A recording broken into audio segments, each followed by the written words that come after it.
session. First of all, let's invite the Dean and the CEO of Asia Development Bank Institute, Tatsushi Sonobe-san, to deliver opening remarks. Now, the floor is yours. Sonobe-san. Thank you, Ishin. Thank you.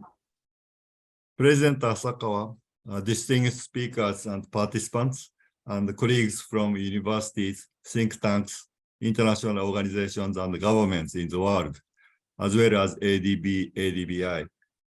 Thank you very much for taking the time to attend the 2022 ADBI Annual Conference. This is the beginning of very interesting 3 days. At the end of this conference, you may have a new way of looking at your business, research plan, or policy idea, and may spend hours or days thinking about it during the year-end and the New Year holidays. This year has been full of surprises. The outbreak of Russia's war on Ukraine, the assassination of Prime Minister Shinzo Abe, the results of the US midterm elections, Indonesia's success in keeping G20 from breaking up, and so on and so forth. There have also been troubled, we have also been troubled by less surprising but equally impactful tough problems, including repeated COVID-19 surges, global energy insecurity, food insecurity in developing countries, persistent inflation in some advanced economies, big interest rate hikes by several central banks, and debt difficulties in developing countries. Among a myriad of problems and challenges, the 2022 ADBI Annual Conference takes up supply chain resilience. Even in the 3rd year of the COVID-19 pandemic, containers continued to pile up on docks and ships, idle offshore for a long period of time. This problem is responsible to some extent for high inflation rates hitting 11.5% in Central Asia and 8.9% in South Asia. FAO and WFP report that Afghanistan, Lao PDR, Pakistan, and Bangladesh are facing severe food insecurity. This is another aspect of the supply chain resilience problem. The pandemic and war are not the only culprits of supply chain disruptions. During the decade before the pandemic, for example, we saw Great Tohoku earthquake, hurricanes in the USA, flood in Thailand, and Brexit in Europe triggered global supply chain disruptions. Global supply chains are fragile. 2 years ago, large consulting companies began arguing that making supply chains resilient would hold the key to the survival of business. Today, their reports on supply chain resilience seems to focus on supply chain digital transformation. We wonder whether this means that expected private gains from improving other aspects of preparedness are almost zero, given risks and uncertainties. We wonder how about social gains from improving other aspects and what the public sector and the multilateral organizations could do. This is why this conference invites leading researchers and policymakers to share their insights into fostering resilient global supply chains in uncertain times. Last year, when the theme of our annual conference was climate change mitigation, conference organizers could easily invite prominent experts to the conference, including the COP26 president. This year, organizers had great difficulty in inviting impactful speakers. which I interpret as indicating that supply chain resilience is a relatively new problem and fraught with uncertainty. On behalf of ADBI, I'd like to express our sincere gratitude to the keynote speakers, original paper presenters, discussants, panelists, and moderators for accepting request invitations and sharing their insights and perspectives with other participants. Today on this conference, we have the pleasure of Professor Robert Baldwin's company. His keynote speech will be provided immediately after ADB President Masatsugu Asakawa's pre-recorded welcome remarks.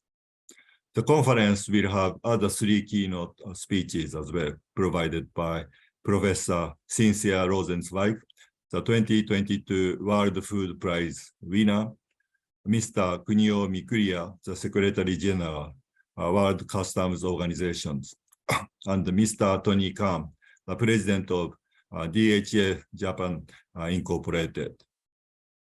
Keynote speeches will be followed by a Q&A session, except for WCO Secretary General's speech, which is pre-recorded. The conference also have 2 panel discussions moderated by ADB vice presidents and participated by researchers and practitioners as panelists. Toward the end of each session, the panelists will respond to questions from the audience.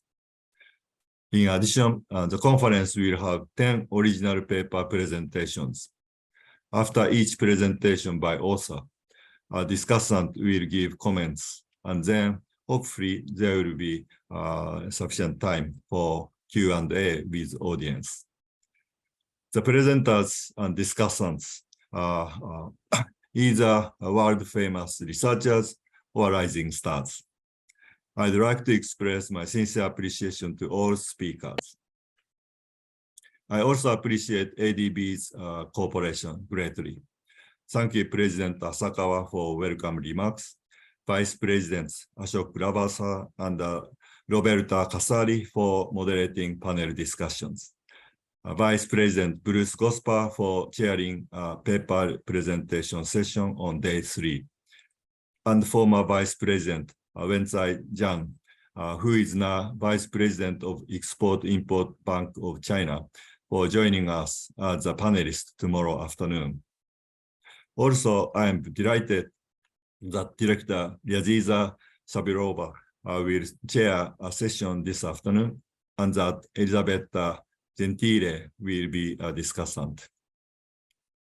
Thanks also to ADBI conference organizing team, Yixin Yao, Dina Azgarieva, Lian Liu, Cassie Ng, Mami Yoshida, and Vice Chairs of Research, John Byrne and Dil Rahat, for putting together the conference.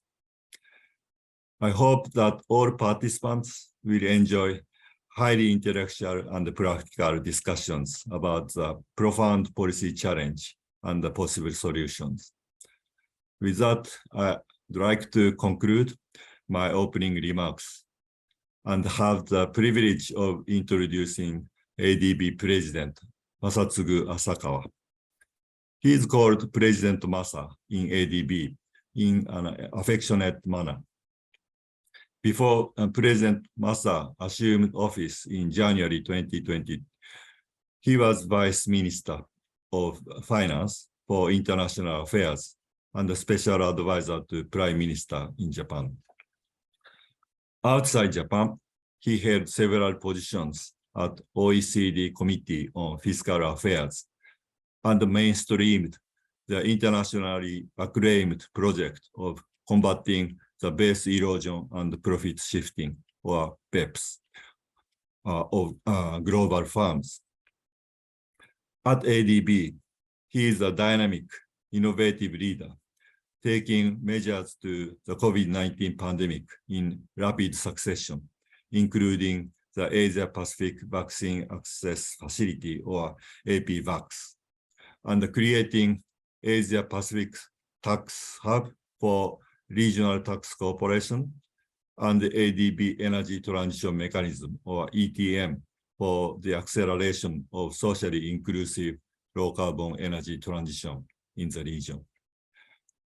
Now I request the organizing team to start his pre-recorded video.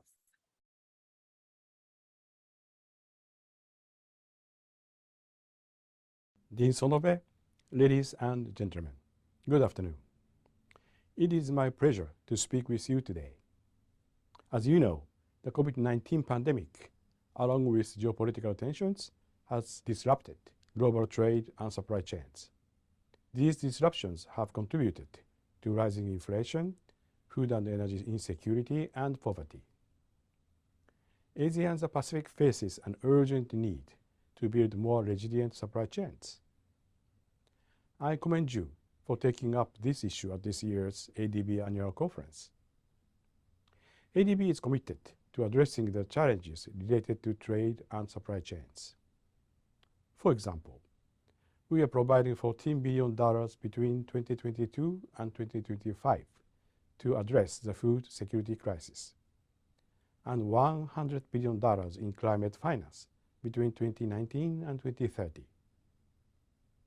We are also shifting our operating model to improve ADB's ability to respond to the needs of our developing member countries, including strengthening our role as a solution bank and as a catalyst for private sector development.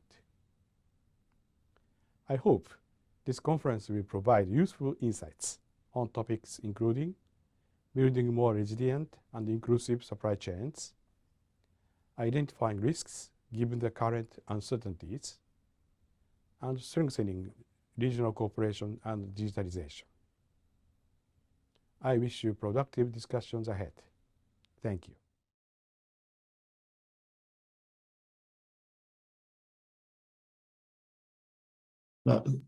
Thank you, President Masa, for welcome remarks. Now, I'd like to introduce Professor Baldwin, even though he doesn't need any introduction. But let me have the pleasure of introducing him. He is a professor of international economics at the Graduate Institute, Geneva, founder and editor-in-chief of the policy portal, voxeu.org. He regularly advises governments and international organizations on globalization and trade policy issues. In 1990 to 91, he served as a senior staff economist for President George Bush's Council of Economic Advisors. Having completed his PhD in economics at MIT with Paul Krugman, with whom he has published half a dozen articles. He is the author of the very influential book entitled The Great Convergence, Information Technology and the New Globalization. His latest book, The Globotics Upheaval, Globalization, Robotics, and the Future of Work, was published in February 2019. Now, Professor Baldwin, the floor is yours. Thank you very much for that. So with that, if I will, okay, I'll be sharing my screen. So if I just go ahead here and get my slides up. Okay, can you see my slides? Yes, but okay, please make it bigger. Bigger, okay. How is that? Is that better? Yes, perfect. Yes. Okay, good. Well, thank you for having me here allowing me to give this talk, share my thoughts with this important audience there in Tokyo. I think this is maybe the first time I've given a talk where I'm getting jet lag without the jet. So I had to get up very early here. Hold on 1 second. Sorry.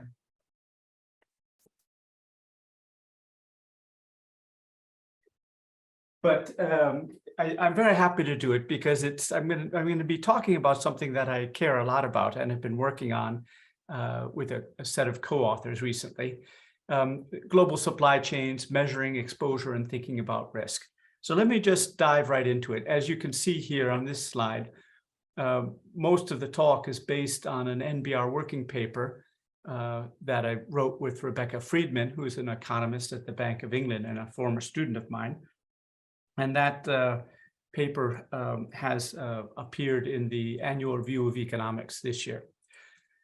Okay, let's talk about global supply chains. Now, the first thing I want to do is kind of address some misconceptions that I often hear when I talk about global supply chains with people, and especially when I'm reading about the global supply chains in the press and common commentators. And that is the point I want to make, is that not one size fits all. And I want to point out a couple important categories of global supply chains that make a difference when you think about fragility and risk and reshoring and all that sort of stuff.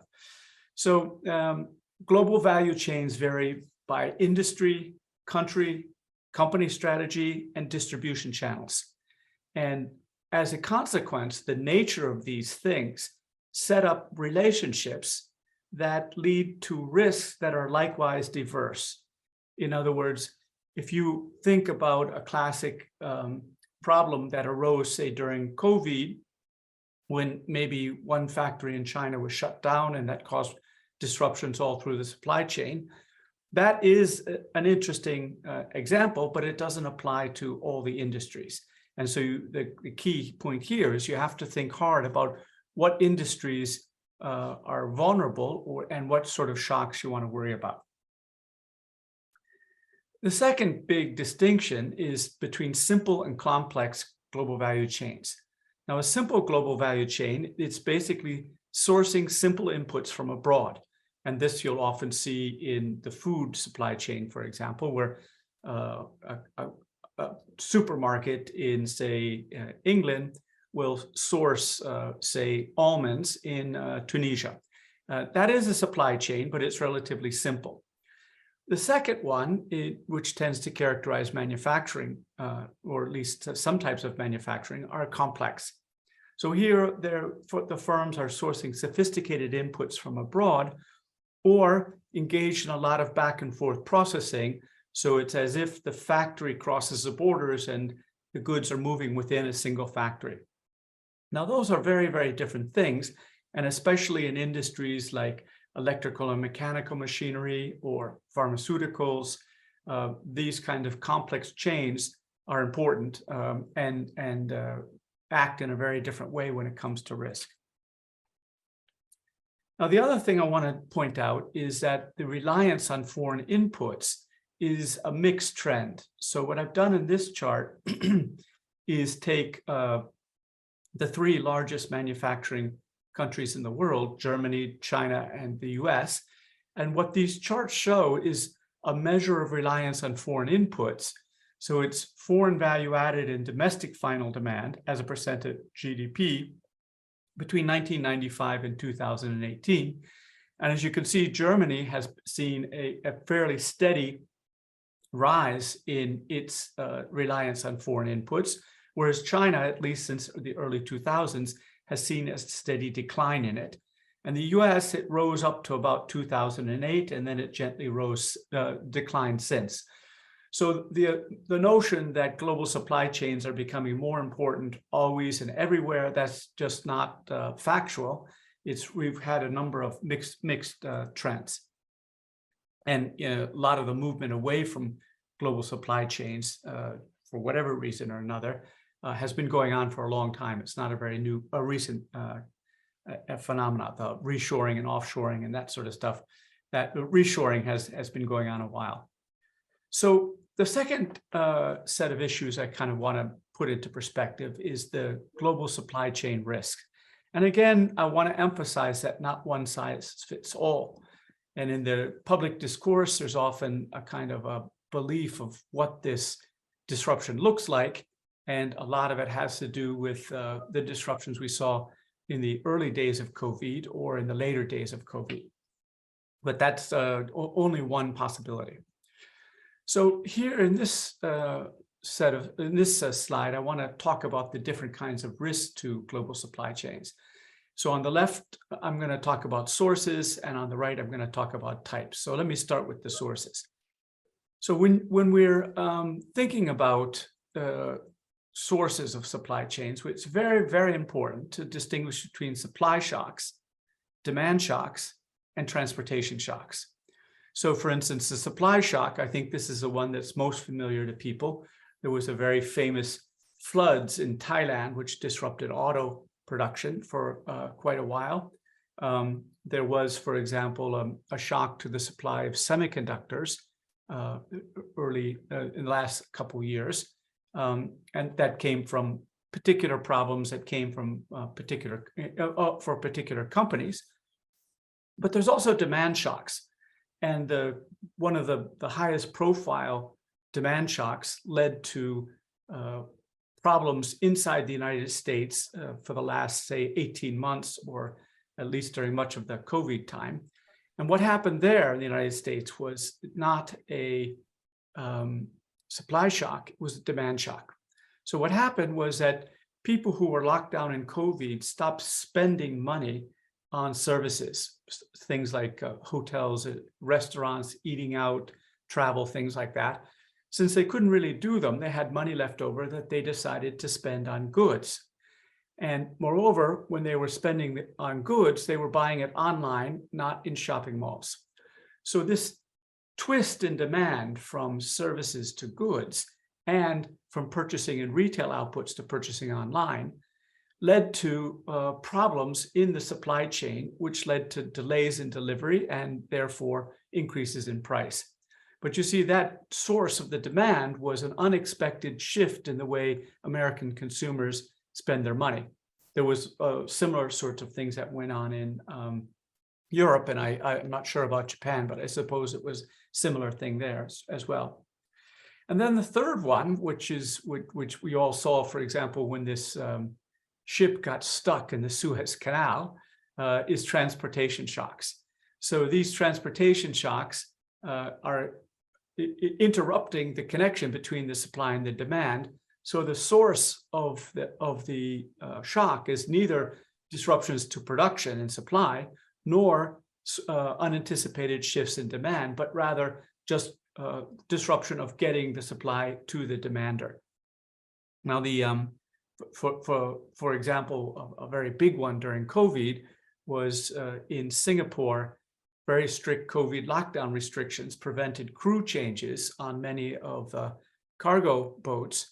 And since Singapore is kind of an entrepreneur or a hub of all this transportation, the fact that the crews couldn't change in Singapore led to a lot of disruption of movement of containers and container ships, which led to, again, shortages of supply in Europe and the US, and rising prices.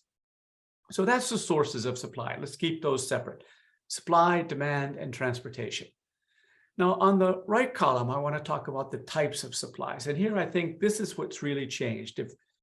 If you ask me what really changed, why is everybody talking about global supply chain disruptions and fragilities, nearshoring, weaponized independence, all these sorts of things? It's in this column that I want to talk about it. So let's start with the idiosyncratic shocks. So these are things like earthquakes, labor strikes, port shuttage, big storms that maybe shut down a particular port. And these are idiosyncratic in the sense that they happen in unanticipated ways. They're not really things you can avoid. But on the other hand, they happen fairly frequently. And the companies engaged in international manufacturing have taken account of these kinds of shocks, and they've arranged their supply chains with full knowledge that the supply chains will face these idiosyncratic shocks. So they've built in a certain amount of redundancy or resiliency or whatever, balancing the cost of having redundancy or resiliency against the gains from being able to continue despite a shock. And so in many ways, there's not much to fix here. The companies have been forever aware of these things, and they are taking proper, or they are taking measures to guard against it. Now, the second line in this right column, I'll talk about systemic risks. And I think this is what's really, really changed. The world for decades has, the world of global manufacturing has for decades been aware of idiosyncratic shocks. But what's really become important since COVID, maybe even since 2016, is systemic shocks. And what I mean by systemic shocks, it's shocks that affect many sectors over many months and many countries. So, for example, the classic systemic shock was COVID-19. COVID-19 hit the whole world, not exactly at the same time. The lockdowns were in Asia were in different times than the lockdowns in Europe and US. But in any case, it was a very, very systemic shock because it affected basically all the sectors and all the countries for a very long period of time.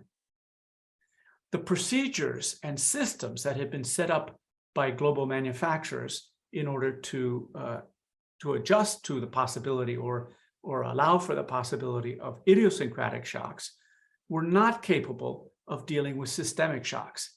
So that was what happened, why the supply chains fell down and were so difficult, is because the nature of the shock, especially COVID-19, was systematically different. But it's not just COVID-19, which is hopefully ending. It's climate change is a systemic shock. And how is that? Well, climate change will lead to warmer weather, has led to warmer weather, and that then leads to more extreme storms. And some of these storms could conceivably knock very important ports offline for several months at a time. So the example there was the Hurricane Sandy a few years back, knocked the port of New Orleans offline for 6 months. So as we get more and more energetic storms, it's possible, in fact, likely, that some of the key hubs in the transit network, the transportation network, will be knocked off for substantial periods of time due to storm damage. The third is the US-China geoeconomic tensions. So, and when I say US and China, those are, as always, US is a figurehead for one group of countries and China is a figurehead for another group of countries. And the tension between these two camps is creating possibility and reality of trade barriers, whether it's sanctions or restrictions on exports or tariffs on imports, which are affecting many sectors, many countries, and over prolonged periods of time. And again, the things that the companies did to adjust to idiosyncratic risk are not the same things that help them deal with this kind of systemic risk. And lastly, digital disruption. It's a little harder to know how it's going to happen, but digital disruption is changing things quickly, and it's possible, whether it's cyber attacks or changes to the financial system, whatever, that could disrupt trade systemically. Okay, now let me go on next to recovery concepts, and this is in the spirit of talking about how we should think about, how we should need to structure our thinking about global supply chain risk. So in this literature about logistics and supply chain recovery, there's two very different concepts, robustness and resiliency. And robustness is the ability to continue during the shock. This is very hard to do in complex global supply chains. In complex global supply chains, each supplier is very difficult to certify, to set up, to make sure it's up to standards. So if one of those producers of sophisticated parts goes offline for whatever reason, it's very hard to continue producing, to go through. That brings companies, often in the electronics industry or the car industry, to the idea of resiliency. And resiliency is the ability to recover quickly after the shock. Now, these two concepts of recovery are important because the types of strategies that firms and governments can take in order to ensure robustness are very different than for resiliency. And robustness may work with simple supply chains where you could have lots of multiple suppliers you could switch between if one of them has problems, where when you have very sophisticated supply chains, you basically have to go with resiliency because you can't afford to have multiple producers of very sophisticated parts. Okay, now let's come to the kind of policy question. And this policy question is, are global supply chains too risky? So the answer is, well, it depends, as usual in economics. Now, what I'd like to do is, if I can advance here. Okay. What I'd like to do is invite you to think about the risk versus reward in supply chains, very much like we think about risk versus reward in our portfolios, financial portfolios. So what I've got here is a little diagram, a schematic diagram with risk on the vertical axis and reward on the horizontal axis. And in this case, with supply chains, the reward is the cost savings. So for example, a very classic one would be that you would, to save the maximum cost, you would put all your orders for inputs to the cheapest producer available. And that would be the lowest cost, but it would be risky because that supply might be disrupted. And then as you diversify suppliers, you're getting less cost savings, but you're getting lower risk. So this is how the frontier looks like. This blue line here is the perceived risk versus reward frontier. And as you get more cost savings, you also get more risk.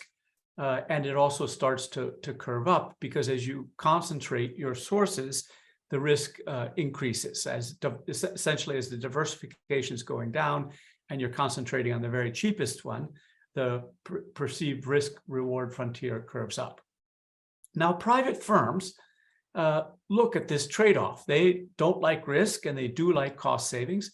So they have an indifference curve that's moving down to the southeast, where it's getting higher as it goes southeast. And there will be a point where they find it optimal, the optimal reward versus risk at this point P, which is when their indifference curve is tangent to this risk frontier. So this is really just standard portfolio analysis. Now here, if this is all there is to it, then there is no need for policy because although there's risk, the private sector is taking account of that and acting as they do. When we do need policy is when the public versus private trade-off between risks are different. So here we have the same diagram as before with the private trade-off indifference curve in green. And we have an illustration of a public trade-off in which risk is weighted higher. So here we see that the public indifference curve between risk and reward gives less weight to reward and more weight to risk. So the socially optimal position of risk versus reward involves a lower reward and a lower risk. And this is what we call the public-private wedge of perception of risk.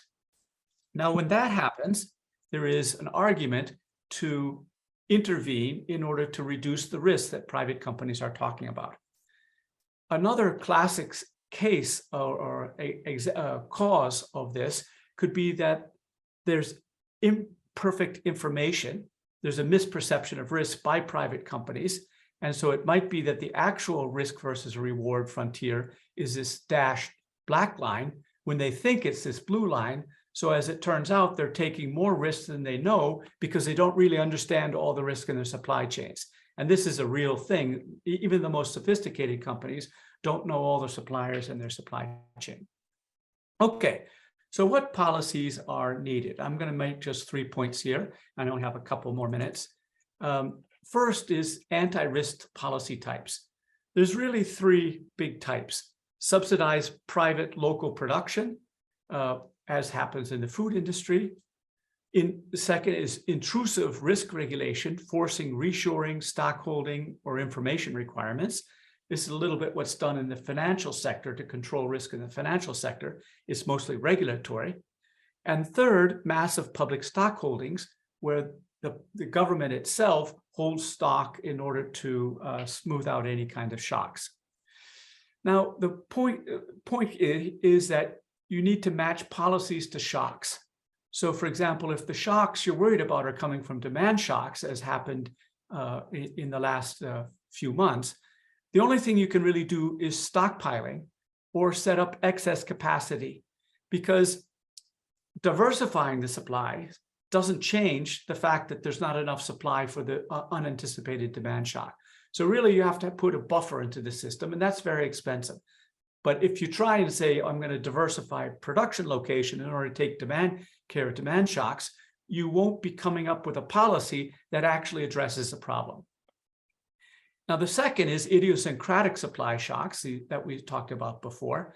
And there, one solution is to geodiversify the supplies, because the problem is there's going to be an earthquake here, or a flood there, or a typhoon there. And if you diversify your supply sources geographically, then you can reduce the risk through that. And if you're thinking about international transportation shocks, then reshoring may in fact help, because you avoid the international transportation, although there's shocks at home as well. The next point is you have to match these policies to the shocks. So with the systemic shocks, like the geoeconomic shocks that are heating up between the US and China, then reorganizing supply chains to rely on allies or nearshoring or identifying strategic sectors is probably the right way to go. And the last point there of identifying strategic sectors is that one needs to realize that you can't do this with everything, or it would be very, very expensive to do it with everything, but the risks are only really coming from a few key industries. So identifying those key industries and then encouraging policies to reduce the risk in those particular industries is a good idea, rather than trying to get absolutely everything geodiversified or reshored. Now, I just want to give examples of sectors that have anti-risk policies. So there are certain sectors of the economy that every government all through time has recognized as especially fragile or risky, or in particular, where the private perception of risk is not as important as the public sector perception of risk. And therefore governments all across the world, across many, many time periods, have decided to intervene. The first and most obvious is agriculture. And countries all around the world engage in stockholding to take care of transportation and demand shocks. And many of them provide reshoring subsidies, like farm subsidies, the Farm Bill in the US, Common Agricultural Policy in Europe, which encourage local production. So the governments spend a lot of money over a very long period of time in order to reduce risk in agriculture, because they realize they can't rely on the private sector to undertake the anti-risk strategies that are necessary for the society or are optimal for society. The second one is finance, and it's very clear that the finance industry, the public perception of risk is much greater than the private perception of risk. And the way the governments do this, basically every government all across the world, ever since the 1930s, they engage in regulation and a very elaborate surveillance and enforcement, which is very expensive, involves very large government bodies of people making new rules and keep making sure the rules are done. And it's very onerous on the banks, causes a lot of expenses and things, but the political consensus in countries all around the world is that these expenses are worth it to avoid or reduce the social risk. In a strange way, the military is also one of these. So military is the demand for defense services, and defense services are sorts of things where there's going to be enormous demand shocks. In other words, you don't need it for decades, then all of a sudden you need it today. And you can't wait for setting up new production facilities and changes. You need it today. So what governments all around the world do is they have their own defense services owned by the government and controlled by the government, And these armies maintain enormous stocks at a very expensive cost, and they insist on certain amounts of armaments and whatnot produced locally, and they have all the spare capacity which is financed by the public. Now, Switzerland is another example. In Switzerland, there's a systemic excess stock holding by private corporations, usually retailers, and this is all subsidized by the government. So the government pays the local supermarkets and pharmacies to keep excess stock just in case. Okay, couple no regrets policies. So the first one is supplier information. The information about the global supply chain is something that is lacking around the world, and governments could help provide clarity in the global supply chain. So that's one thing, is just to gather the data and release it. We have some databases which are publicly available, but they tend to be very aggregate, and this could be done at a more aggregate level, especially for the most sensitive sectors. The second is to conduct stress tests of critical supplies, and some countries are doing this. For instance, the Bank of England is asking some British corporations to conduct stress tests on their supply chains in the name of financial stability of those corporations. Lastly is macro circuit breakers. So the macro stabilization and firm worker support policies that we saw during COVID in most countries, those dampened the snowball effects of disruption, leading to bankruptcies, leading to more disruptions, leading to more bankruptcies. So that macro circuit breaker was something that worked really very well. Okay, so I don't have a lot of time, but I'm just going to go quickly and then leave time for Q&A. I'm going to talk now about mismeasurement of foreign reliance.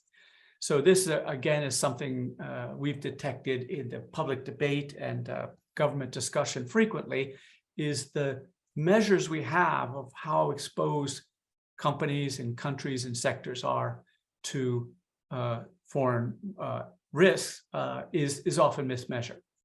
So the question is, how much exposure is there to foreign suppliers?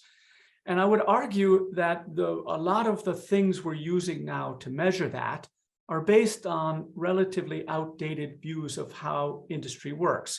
So sometimes people just look at the gross imports, let's say the gross imports of the United States of car parts from China into the US car industry, just the customs value as it crosses the border. And they view that as a measure of exposure. The other thing which are used that take account of global supply chains are things like backward and forward linkages, are measures, but these measures were developed to see how countries and sectors were engaged in global supply chains when more engagement was a good thing. Here, because foreign exposure may be a bad thing or certainly something you want to worry about, using the measures for global value chain that were developed to look at nature of engagement aren't really appropriate or correctly specified for the measures. And this is the kind of main point of the paper, another paper I've written with Rebecca Friedman and Angelos Theokopopoulos. So here's one way to think about it. And it's like a question, like a thought experiment. Where is a Detroit-made Ford actually made? Now, there's three levels of answers here, all of which are true. The first level is that, of course, it's made in Michigan. Ford rolls off the line somewhere around Detroit, and therefore it's made in Michigan. That's the truth, but not the whole truth.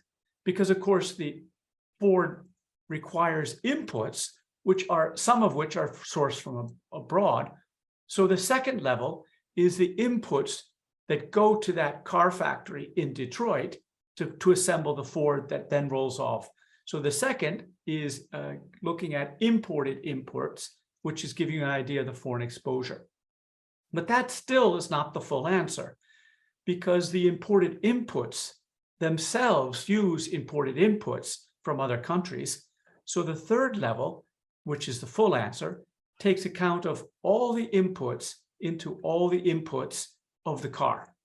And that way the foreign involvement is massively complex and can come, let's say, China provides certain parts to the German car industry, which then makes a component, which is then exported to the United States and put into this Ford. Then the factory in Detroit may also be importing some parts directly from China, but the true exposure to China of the US car industry then is the Chinese parts that go through Germany and the Chinese parts that come directly. So that's what we call Leontief imports, because you need to do a little bit of algebra and use the famous Leontief inverse matrix to figure that out. That's the things you see in the OECD's trade and value added database or the Asian input-output database.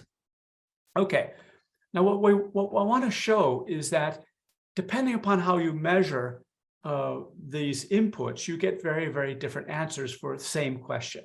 And the takeaway from this is you have to think hard about what measures you want to use or should be using when you analyze foreign exposure.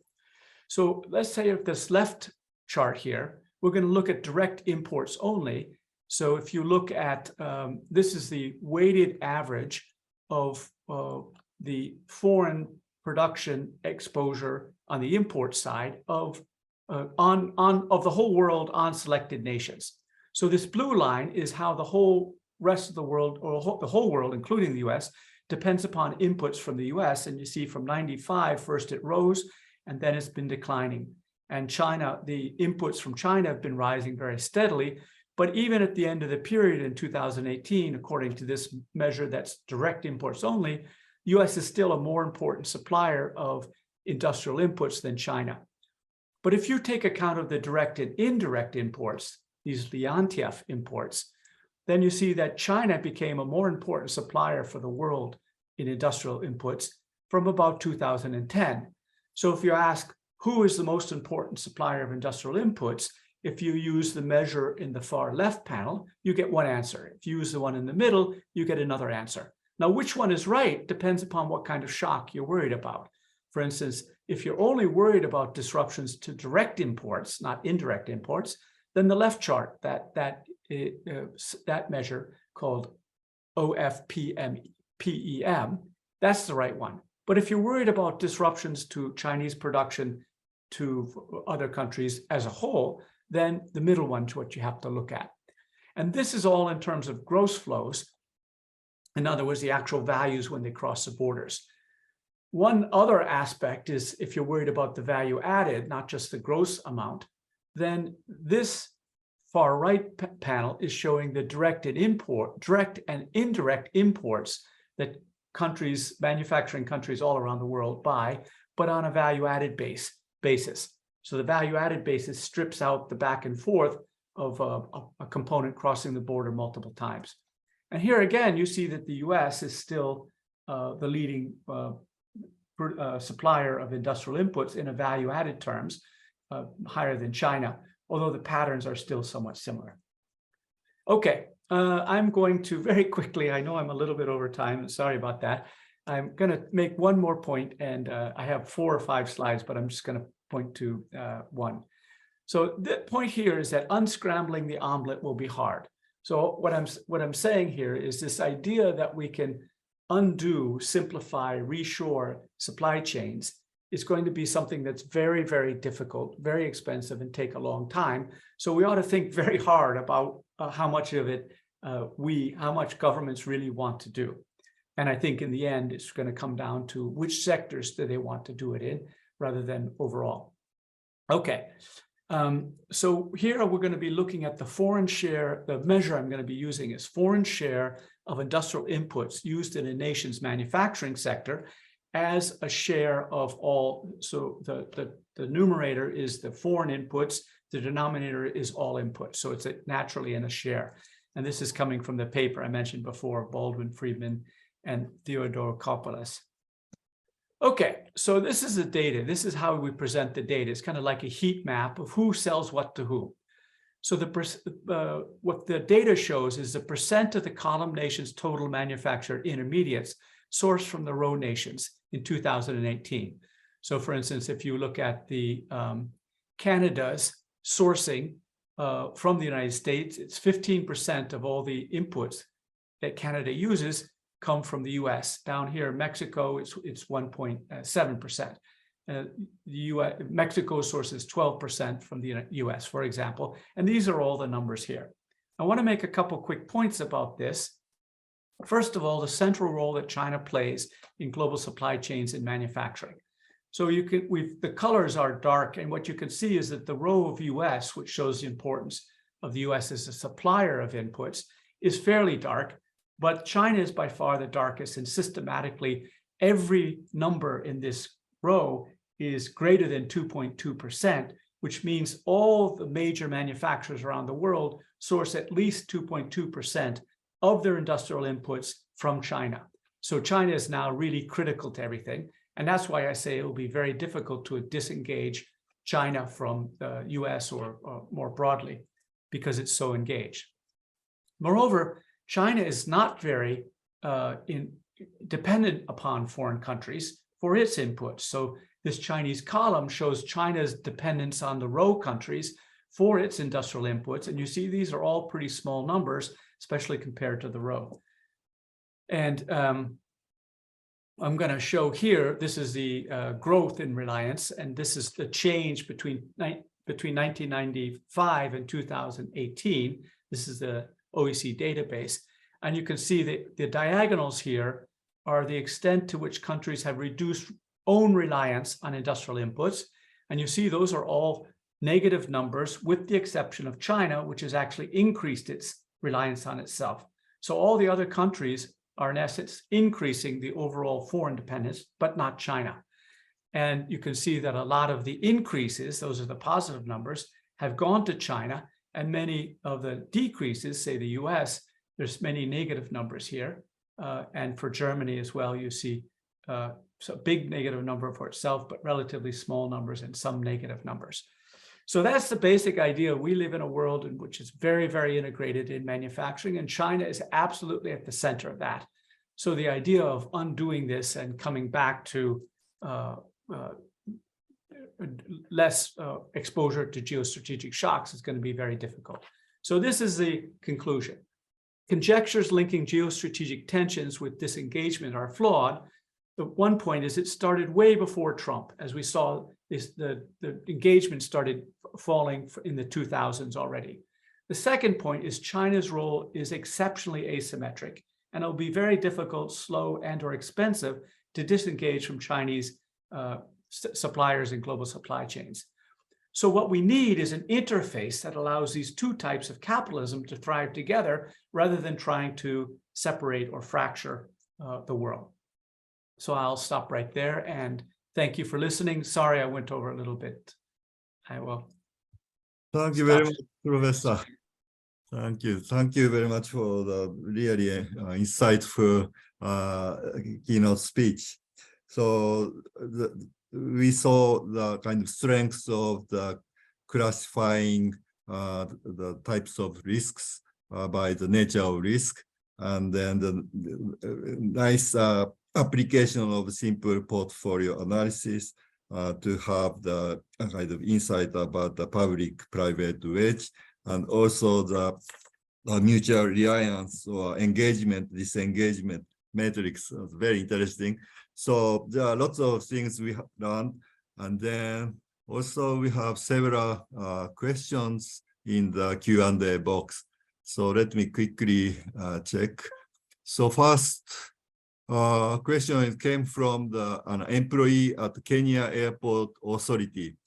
He's but now in Shanghai doing masters at the Shanghai National Accounting Institute. His question is, well, where is the question? Yes, so he wrote a lot about his experience and his view. But the question is, should airlines introduce PPP for them to recover? What are the risks involved in PPP?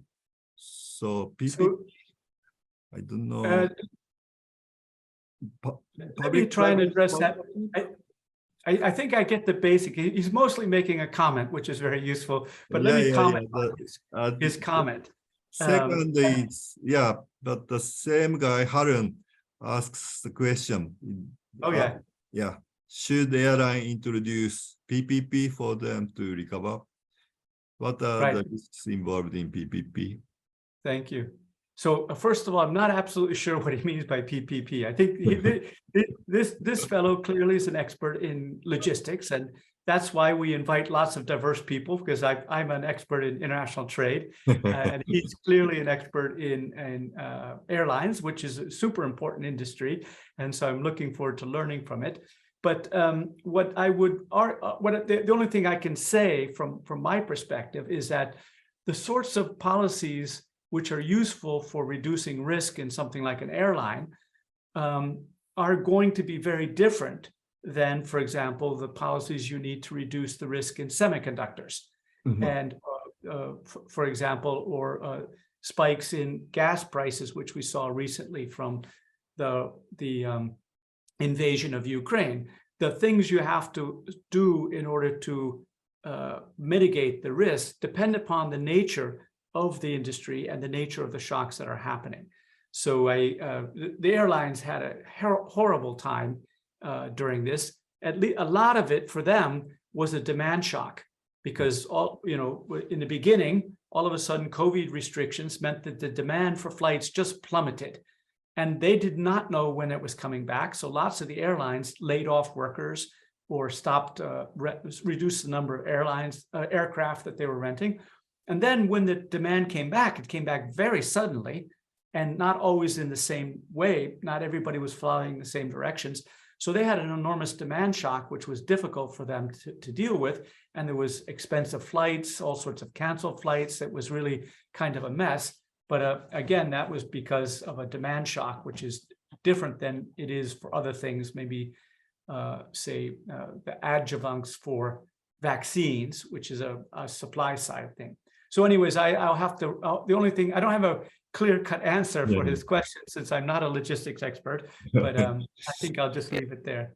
Yeah, so then the next one, so Tampak Shirarahi, dear Professor Richard, do you think in G20 should discuss about possibility to reduce or decline tariff of all government tax during this global supply shock as a part of policy implementation?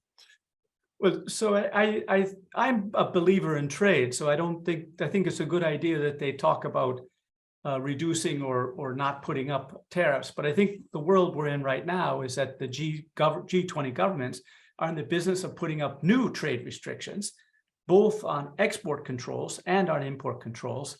So I think what we'd like to do is at least avoid increases in the tariffs. And that's, I think, not going to happen in certain industries. I think certain medical supplies and semiconductors for sure. We're in a different world now where everybody thinks it's a good idea to subsidize, and maybe electric cars and batteries and things like that. So we're kind of going into a world of highly interventionist with taxes and subsidies and things like that. But it would be good if the G20 could talk about it so it doesn't become entirely conflictual.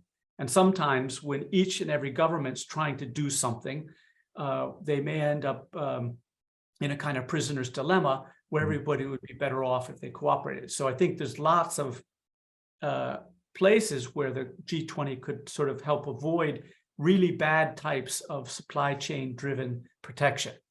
And the absolute obvious one is in food exports restrictions. So recently, in part as a result of the invasion of Ukraine, the cost of food has risen enormously, and some countries have banned the exports. Now, if a lot of countries ban the export, the whole problem will become worse for everybody. And so it's kind of important to avoid prisoner's dilemma of export restrictions, I think, especially on food. I mean, I can understand that countries have domestic constituencies, but you also have to think beyond the next few months that these things that go around, they could also come around, and it could become very expensive. So that's how I would answer that question. Okay, thank you. And then let's go to KF Chin. What is your take on the effectiveness of the surge in recent food export restrictions by India, Malaysia, Indonesia, etc., to address the disruption in the global supply chain? Well, so I think I wouldn't have put down the food price surge to a global supply chain restriction. I think it has to do with well, I guess it is in some sense that the sanctions that have been put on and the disruptions that have been caused in two major food exporters has caused food prices to spike. And since food is substitute for other foods, it wasn't just the food that those two countries produced that went up. Now that these exports, so supply restrictions, I think are relatively very short-sighted. I think that it's too blunt of an instrument. I mean, I can certainly understand how countries worry about that and try to do something about it.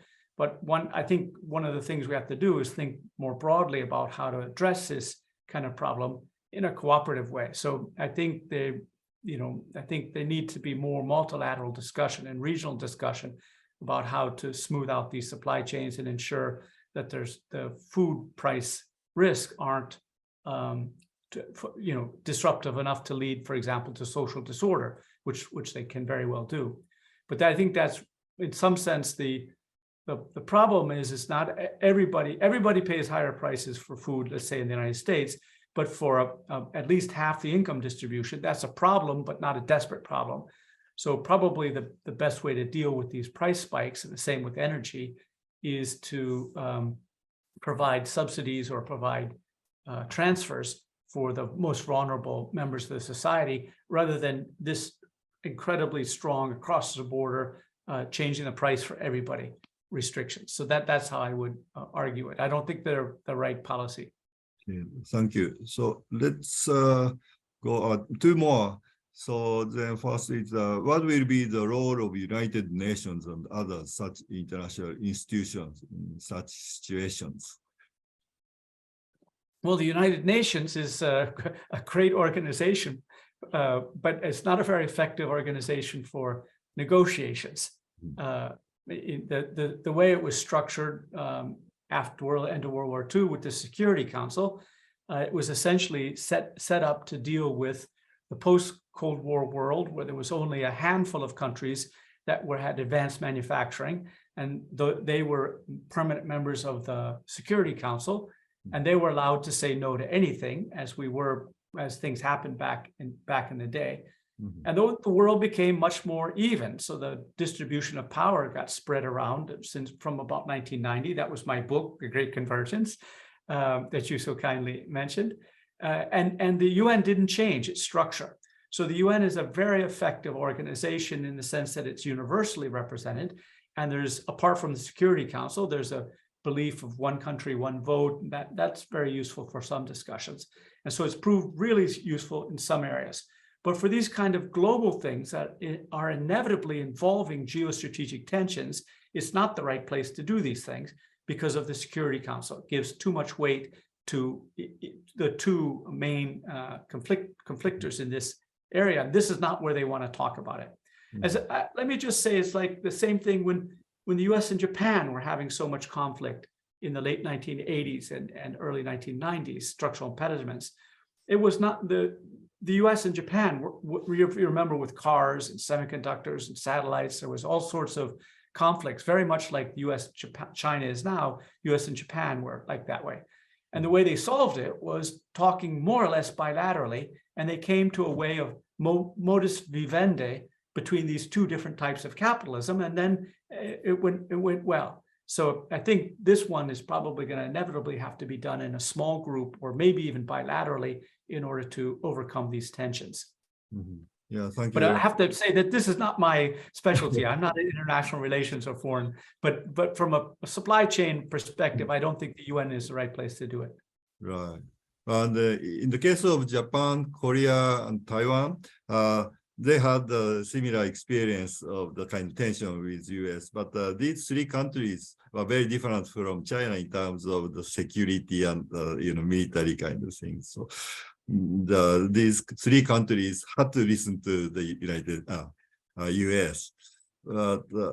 Anyways, so so UN is no good, but how about the multilateral development banks, including the World Bank, or the intergovernmental bodies like OECD?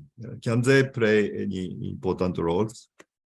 Well, so let me take those in order. So the OECD is really good at gathering and harmonizing statistics in a way that's, it tends to be, it's a club of relatively advanced economies, so it's not extremely representative, but they have an ability to gather data which can be very useful in these negotiations, so that there's a common set of facts of how things evolved, what is the exposure, what would happen if these policy gets put on.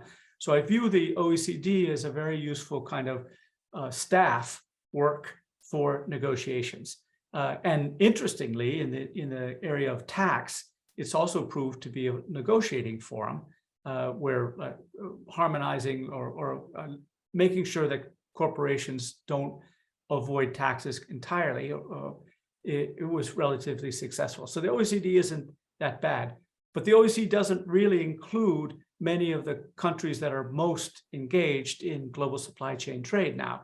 Countries like China and Vietnam are not in the OECD and are unlikely to join the OECD, but so that hinders it to a certain extent. Maybe in the North Atlantic setting, when there is big tensions between the US and the EU, for instance, over electric cars or semiconductors, maybe the OECD could be more of a useful forum for that region. Now, the regional development banks and the World Bank, again, these aren't normally places where negotiations go on, but cooperative policies that can foster cooperation are often implemented and financed. And I think a lot of this fragility in supply chains is a common problem because, if you have a supply chain that breaks down, it's at least two people. And in today's world, if a supply chain breaks down, it affects many countries, often in the same region. So there's some reason and some logic to discussing together in regions what kind of solutions you can have to at least some types of shocks, let's say transportation shocks or supply shocks. And or even like say on food, it's possible that you'd have regional stockholding or regional policies. But in any case, there is a regionalization of the supply chains. And then so I think there is a kind of a logic that makes sense to have some of the negotiations at the regional level. And some of the solutions are going to involve things like infrastructure or development plans, where the financing that comes from the World Bank and the regional banks can be very useful. So it's not solving the big problems, but there are some very useful work for settling, for reducing supply chain fragility that could be done by the banks. Yes, thank you very much, Professor Richard Baldwin, for the really excellent keynote speech, and also so many answers to so many questions. Excellent answers. Thank you very much. Yeah, you did a great job despite the jet lag with that jet. That's right. Yeah, we appreciate it greatly. Thank you very much. Thank you very much. I'm sorry for some people asked nice questions, but I couldn't discuss all of them. But thank you very much for those people who engaged. And we will now have a 58-minute break, and then restart this afternoon session 2 p.m. Japan time. Thank you very much. See you again. And gentlemen, welcome back and to talk about the resilient supply chain of climate change mitigation and adaptation. We welcome the eminent panel of experts and the moderator with us today. And first of all, let me introduce the Vice President of ADB, Mr. Ashok Lavasa, to all of you. Mr. Ashok Lavasa is the Vice President for Private Sector Operations and Public-Private Partnership with the Asia Development Bank. Proud to join ADB and in September 2020. President Lavasa was the election commissioner in India from January 2018 to August 2020, and a commissioner position appointed by the President of India. And Mr. Lavasa served for the nearly 4 decades with various government agencies in India, including as Union Finance Secretary and Secretary Environment and Climate Change and Secretary Civil Aviation. And he was also served as Additional Secretary and Secretary, Special Secretary for Power. As a senior member of the India Administration Service, Mr. Lavasa was associated with a broad array of public privacy policy and program implementation initiatives covering the finance, power, environment, and climate change, civil aviation, infrastructure, and tourism sectors. He left the official India delegation for climate change negotiations for the Paris Agreement at COP21. And he is the author of a book, An Ordinary Life, Portrait of an India Generation, published in July 2021 by HarperCollins earlier. And he was author of a book titled An Civil Servant, and he's written several books, chapters, and academic papers covering climate change, economic policy, and energy. He completed MPhil from Madras University, India, and he obtained an MBA from Southern Cross University, Australia, and master degree of English from Delhi University, India. Now, it is my great pleasure to ask our moderator for, Ashok Lavas.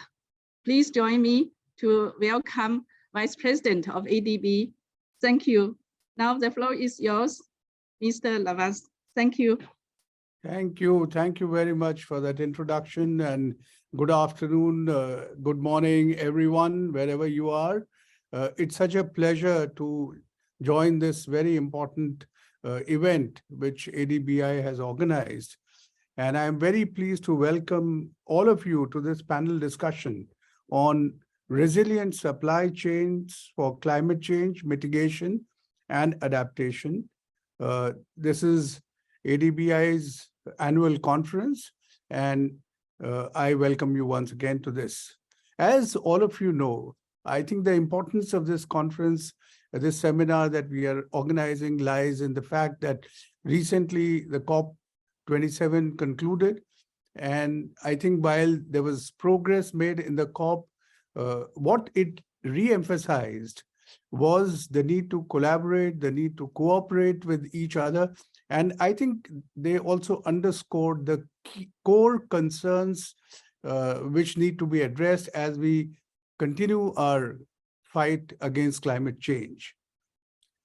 So resilient and sustainable clean energy supply chains are central to the global clean energy transition, which can significantly contribute to climate change mitigation and adaptation. However, the recent supply chain disruption has affected the low emissions energy industry at a time when world governments are trying to ramp up their efforts to fight climate change. Our panel discussion aims to identify, one, the impacts of supply chain disruptions on climate change mitigation and adaptation efforts. Two, the vulnerability of the current global supply chain of green technologies. Three, challenges to building resilient supply chains for climate mitigation as well as adaptation. And finally, policy support and actions which will enhance the resilience of supply chains for climate mitigation and adaptation. And to carry us through the panel discussion, we are honored to have 4 distinguished panelists in our panel discussion to reflect on building a resilient supply chain for climate mitigation and adaptation. Let me introduce them one by one. First, we have Robert Elliott. Robert, welcome. He is a professor in the Department of Economics, Birmingham Business School, University of Birmingham, UK. Professor Elliott is an applied economist who works at the intersection of international development, environment, and energy economics, and international business. He has published over 85 papers in leading journals, including Journal of Environmental Economics and Management, Journal of Development Economics, Journal of Urban Economics, and the Review of International Economics and Energy Economics. I hope I have not left out many. The second eminent panelist we have is Dr. Ajay Mathur. He is the Director General of the International Solar Alliance, India. As you know, this is a very important body that was set up a few years ago in COP21, and it has been doing some stellar work, shining work, if the pun is allowed. He earlier headed the Energy and Resource Institute, TERI, as it is popularly known, and the Indian Bureau of Energy Efficiency. He was responsible for mainstreaming energy efficiency in houses, offices, and industries through a number of innovative initiatives. He was a leading climate change negotiator and was the Indian spokesperson at the Paris climate negotiations, which I also had the pleasure of attending. In fact, I was leading the Indian official delegation at COP21. Dr. Mathur has been in the Prime Minister's Council for Climate Change for many years, and it would not be an exaggeration for me to say that in India, Dr. Mathur is known as Mr. Energy Efficiency. The third panelist we have is Zeta Sebeswari. Zeta is Deputy Director, Head of Environmental Vulnerability and Ecosystem Services Section of the United Nations University, Institute for Environment and Human Security, Germany. Dr. Sebeswari is an internationally recognized expert in the fields of socio-ecological risk assessment, ecosystem-based disaster risk reduction, and ecosystem-based adaptation, with a focus on low-lying coastal areas. And finally, we have Gauri Singh. She is the Deputy Director General, the International Renewable Energy Agency, another important agency that has been set up. Gauri brings more than 30 years of experience in policy, advocacy, and project implementation within the field of renewable energy and sustainable development from India and the international system. Prior to joining the arena, Gauri worked with India's central government at the apex level with the provincial government. At the Government of India level, Gauri was responsible for leading the development of the National Solar Mission of India, the policy which was framed in 2010. And this policy was an early framework designed to drive solar power across the country. We also would like to hear from all of you. The distinguished panel is here, but the audience are as distinguished as the panelists. And so we would encourage the audience to use the question answer box to type your questions to the panel as we go along. And we'll have an interactive session around these questions after we hear from the panel. Finally, before we move into the panel discussion, I would like to hear your perspectives and invite you to respond to the two polling questions. The results will be shared with you at the end of our panel discussion. So with your permission, may I now pose the first question to Professor Elliott. So Professor Elliott, as you would know, and as everyone recognizes, innovation of green technologies is necessary. It is necessary for addressing climate change concerns. However, due to the high cost and the high risk of innovation, organizations are reluctant to embark on green innovation activities in practice. So in your view, what is the development of innovation, especially in private sector? And if you could share your views on how does the current global supply chain disruption affect innovation of green technologies? Robert, the floor is yours. Okay, thank you for the kind invitation to be on this panel, this esteemed panel. Again, this is a very good question, and it links back to what you originally said on cooperation is important. So in my kind of 5 minutes here, I'll try and give a kind of bit of an overview on how eco-innovation or environmental innovation links to fostering resilient supply chains. And of course, this specific panel is on climate change and adaptation and mitigation.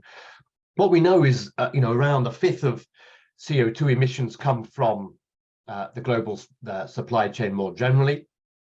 We know that carbon's embodied in trade, it's embedded deeply, and there's a mismatch between carbon production and carbon consumption. And of course, we know in the Asian Pacific region, tend to be a net exporter of carbon. So there's when we look at value chains and we look at the climate change and mitigation, we know that these big trade flows of carbon. And one way to mitigate this impact, and one way of greening the global value chain is through environmental innovation, or innovation more generally. But these environmental challenges are very large. And if we're going to address this climate change and the energy transition, we are going to have cooperation in terms of innovation. So the work I've been doing recently is try and match in global value chains with environmental innovation, and how we can use global value chains to help and encourage environmental innovation, and how that can be diffused throughout the world. Because diffusion, there's no point in inventing a technology if we can't then diffuse it more generally. So what we do is tend to look at these advanced environmental technologies, and we look at how they can be transferred through value chains. And some of our numbers, to get to your original question, is what do the numbers look like? When we look at patent data, we see even in 2020, there's around 4.3 million patents. Of those, let's say 576,000 are related to environmental innovation. And that share is around 13–14%, and it's remained fairly flat over this period. But we know when we look at total co-innovation, this also has been increasing rapidly from 1995 onwards, but this seemed to peak around 2015. So in terms of cooperative innovation, that's kind of peaked in 2015 and started falling. And this links through to some of the issues that Richard Baldwin was discussing in his topic earlier, where we kind of had that peak of global value chains, and that's falling, but also co-innovation is falling. So if we want to solve environmental problems using co-innovation between countries, this seems to be going backwards at the moment. And of course, this is linked to the risks and uncertainties that we've been discussing, whether it's the energy crisis, lockdowns, or the war in Ukraine. We've got this kind of reversal going on at the moment. So the current global situation does make disruption and makes cooperation harder. Richard Baldwin mentioned reshoring, nearshoring, friendshoring, shortening supply chains. This is important, and these are the trends that are going on and why we're getting this reversal in global value chains. But specifically, when we're looking at the energy transition and we're looking at green technologies and green innovation, where is this primarily coming from? And we have to look at resource scarcity. We have to look at considerable price volatility. You can only have to look at the price of nickel recently, where there were short traders in China and the nickel price had to be suspended and the CME in London had to reverse the prices. What other risks are there? It's been mentioned before, risks of natural disasters. Flooding in Bangkok, for example, allowed Japan to reshore some of its supply chains. Environmental degradation, health and safety from these operations as well. So what matters is we need to encourage environmental innovation. We need to ensure diffusion, but how do we do this? Some of the recent work I've published is on kind of critical materials. We've got critical materials in the magnets that go into the wind turbines. We've also then got the materials that go into electric vehicles, whether it's cobalt, lithium, nickel. All of these need to are very complex supply chains that have been directly impacted by the current uncertainty over Ukraine and other aspects. Also, you could even look at your nuclear and uranium. So uranium is seen now as a much more of a greener product, and nuclear is seen as one of the solutions. But of course, that's all linked into supply chains. So there are a number of risks associated with supply chains, associated with the green transition. We need to eco-innovate. We need to innovate on these environmental problems. That requires cooperation, but at the moment, that's looking harder. But we need to be realistic on this green transition. Just as the background statistic, 80% in 2000, around 80% of our fuels were fossil fuels. 20 years later, that number's pretty much the same, just because of the sheer scale and increase in demand. So we can discuss what policies are going to be needed, and I'll discuss that later. But that's kind of hopefully that covers the main question. Thank you, Robert, for that insight. And you pointed to some very important issues about mismatch between climate emission and climate reduction. You also spoke, interestingly, of the cooperative innovation and the need to collaborate together. How do you diffuse innovation or diffuse technologies so that they become affordable, they become available, they become affordable? And you alluded to some of the recent geopolitical disturbances which have caused disruption in the supply chain. So if I can turn to Ajay. Ajay, your organization has been spearheading the solar movement and bringing together generators, researchers, governments, all on a single platform on how to harness this infinite source of energy for the benefit of mankind. So I wanted to understand from you, and if you can expound on this for the benefit of our audience, solar PV is a central pillar of the clean energy transition. We know that all the renewable energy systems that have been created, solar occupies a major share. So what do you think is the impact of the current global supply chain disruption on solar PV prices? And if I may also seek your views on what could be the barriers and challenges in solar power projects for the coming years, as we see countries wanting to augment their targets, increase their ambition enormously. So going forward, what would be the challenges in such projects? Over to you, Ajay. Thank you. Thank you very much. Thanks to you personally and to the ADBI for enabling this. See, the first issue that we are seeing is that after almost, 4 decades of declining prices of solar, we are seeing an uptick. And this uptick has meant that, number one, the shipments are becoming more expensive. And number two, they're getting delayed. So as a result, for the love of money, you're not able to get solar panels in large parts of the world. This makes it very difficult. Now, why is this happening? This is happening because we are seeing a huge growth in demand. We expect that the demand will, at business as usual conditions, become at least 3 times of what it is today to something of the order of about 7 or 8 gigawatts a year by 2030. It could rise to as much as 11 or 12 gigawatts if we take into account, for example, the amount of solar electricity used for making hydrogen.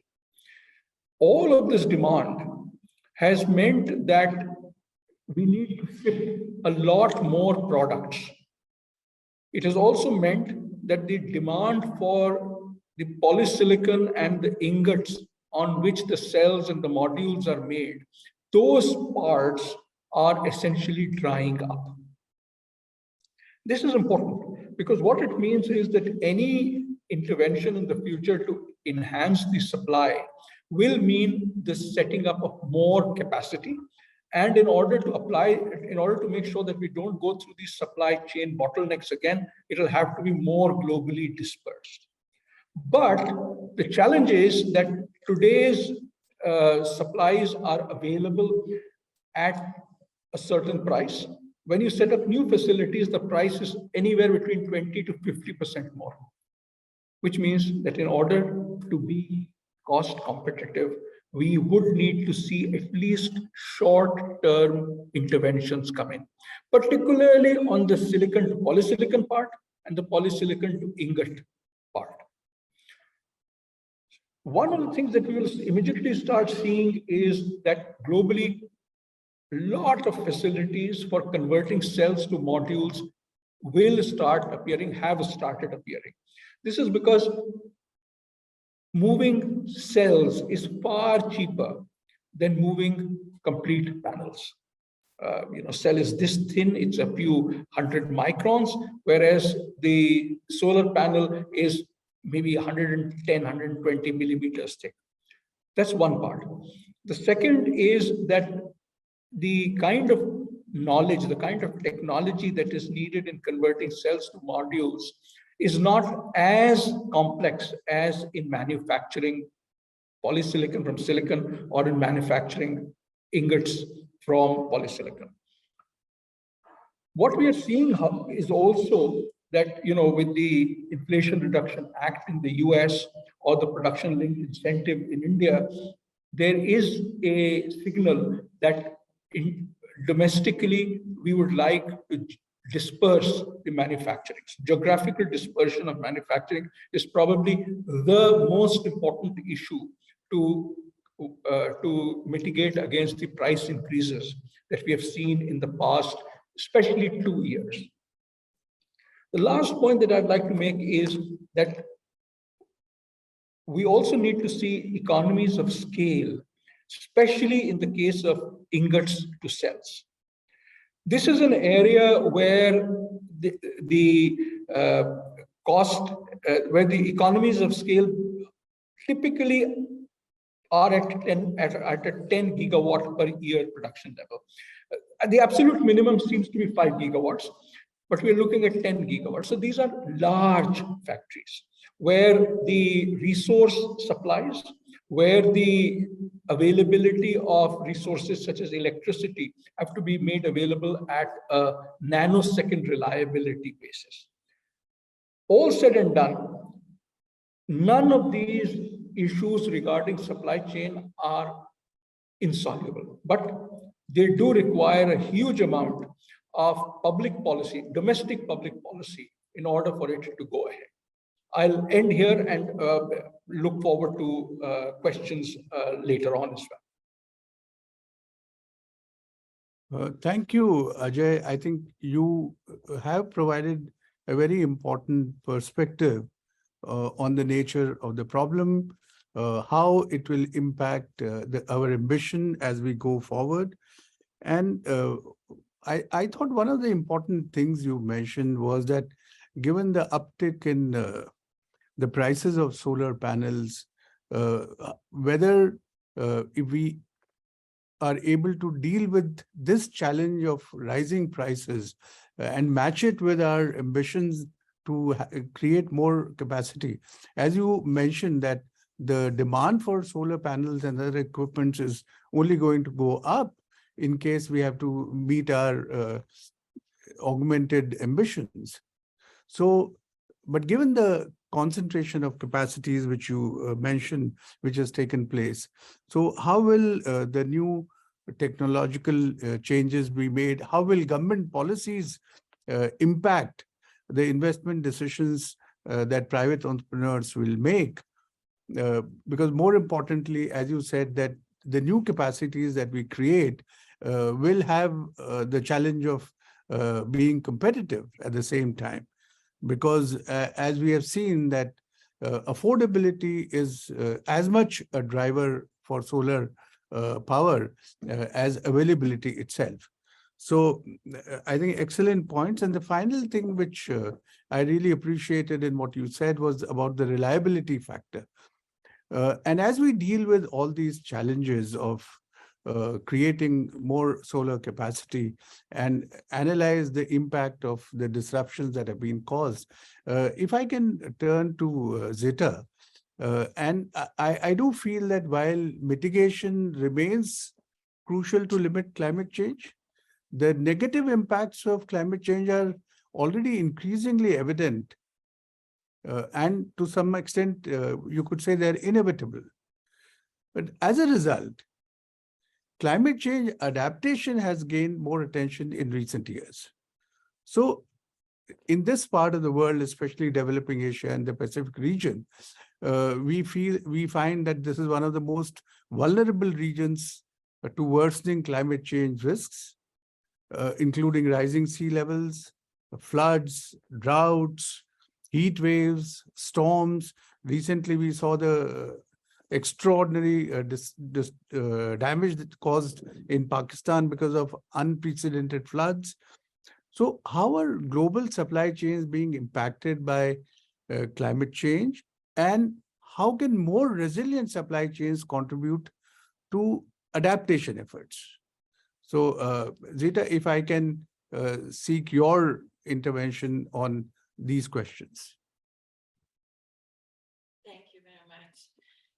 I would like to make maybe mainly 2 points at this stage. One is discussing a bit who needs to adapt, at what level, and with what potential benefits, and global equity and inequality issues around climate change impacts, and also the impacts of adaptation on inequality, because that's also happening there, and we are seeing evidence of it happening. So adaptation in response to climate change, also in supply chain, is really essential and particularly important for firms, but also nations which are engaged in international production networks.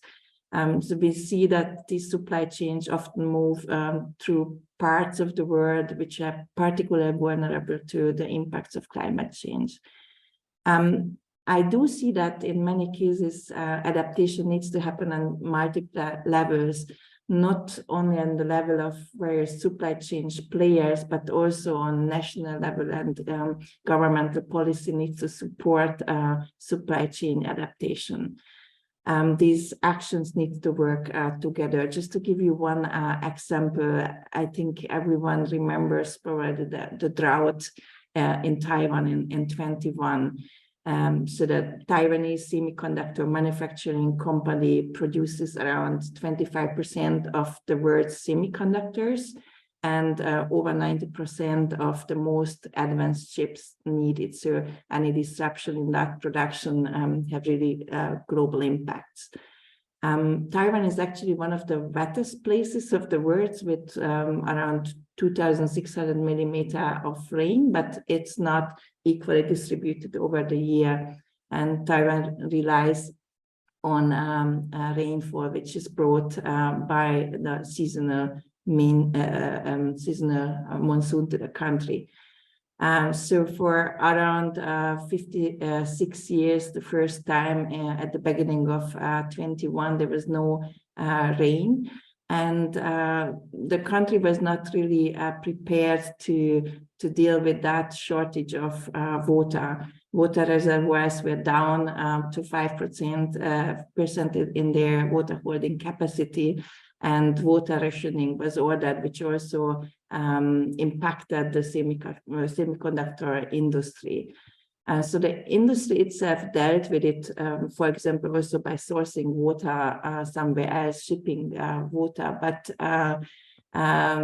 actions taken within the supply chain need to go together with more long-term adaptation needs. So recognition that probably this kind of events will happen in the future, and that the entire water storage, water supply, water pricing need to be adapted to probably more events like this. And this need to be supported by the players of the supply chain, but also by action on this national level. So I would like to bring us a second small example, some very recent research by Pankaj and Sheila done in this year. They were able to show a significant negative effect of high temperatures and floods on suppliers' operating performance. And they have been shown that this effect is stronger for geographically concentrated suppliers, and also for firms and industries which have been shown to vulnerable to climate risk, such as agriculture, mining, but also construction businesses. So their research showed that the supply chain link was around 8 to 11% more likely to be terminated, to be cancelled, if their realized exposure to floods increased basically the customer's ante expectations. So if the effect was higher than actually it was priced in before the contractual decision. The effect was somewhat smaller for heat impacts. So from my perspective, this has strong implications for the future, as we know that those areas of the world which are exposed to climate change and will feel the impacts of climate change are often those which are already struggling with the developments. And I do see that there's a big risk that basically these changes within supply chains, so diversification, moving out from areas which are more hit by climate change, also mean that certain areas will be kind of double hit by climate change, but also by decisions within the supply chains to move away productions from those areas. So that's a global impact. Our adaptation decisions might actually harm and hamper adaptation of others in those particularly vulnerable areas. And this is something where global policymaking needs to watch and needs to support so that global inequalities are not rising further. Thank you. I would leave it from. Thank you very much, Zeta. You have highlighted the importance of not only taking note of the adverse impact that some of these disruptions are causing, the climate change is causing on the supply chain, but also our inadequate attention to adaptation itself could be and it could cause adverse impact on these supply chains. And you rightly pointed out that adaptation has to take place at various levels. You gave an excellent example of the impact of drought in Taiwan. You quoted the research study. And also I was reading an analysis on the impact of climate change on labor productivity, for example. And we've seen that these extraordinary weather events have caused so much of disruption in terms of schools not opening, factories remaining closed, or because of the harsh conditions affecting movement of goods from one place to another. So these are all real risks which the supply chain faces.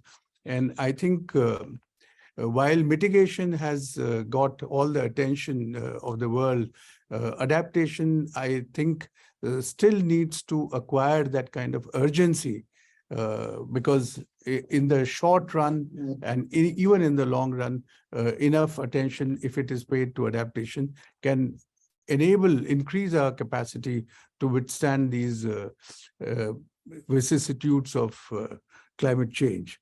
If I may now request Gauri, you are leading the renewable agency, and your agency is leading the desire to create new energy, renewable energy. So I wanted to understand from you, Gauri, that the acceleration of the clean energy transition, it has become urgent for long-term energy security and sustainability, especially when we look at the developing Asia and the Pacific, where energy demand will continue to accelerate because the gap is so huge. And we know that this is a region which is witnessing economic growth, population growth, change in lifestyles, energy access is improving. So this region is expected to account for 2/3 of the global energy demand by 2040, according to the International Energy Agency study.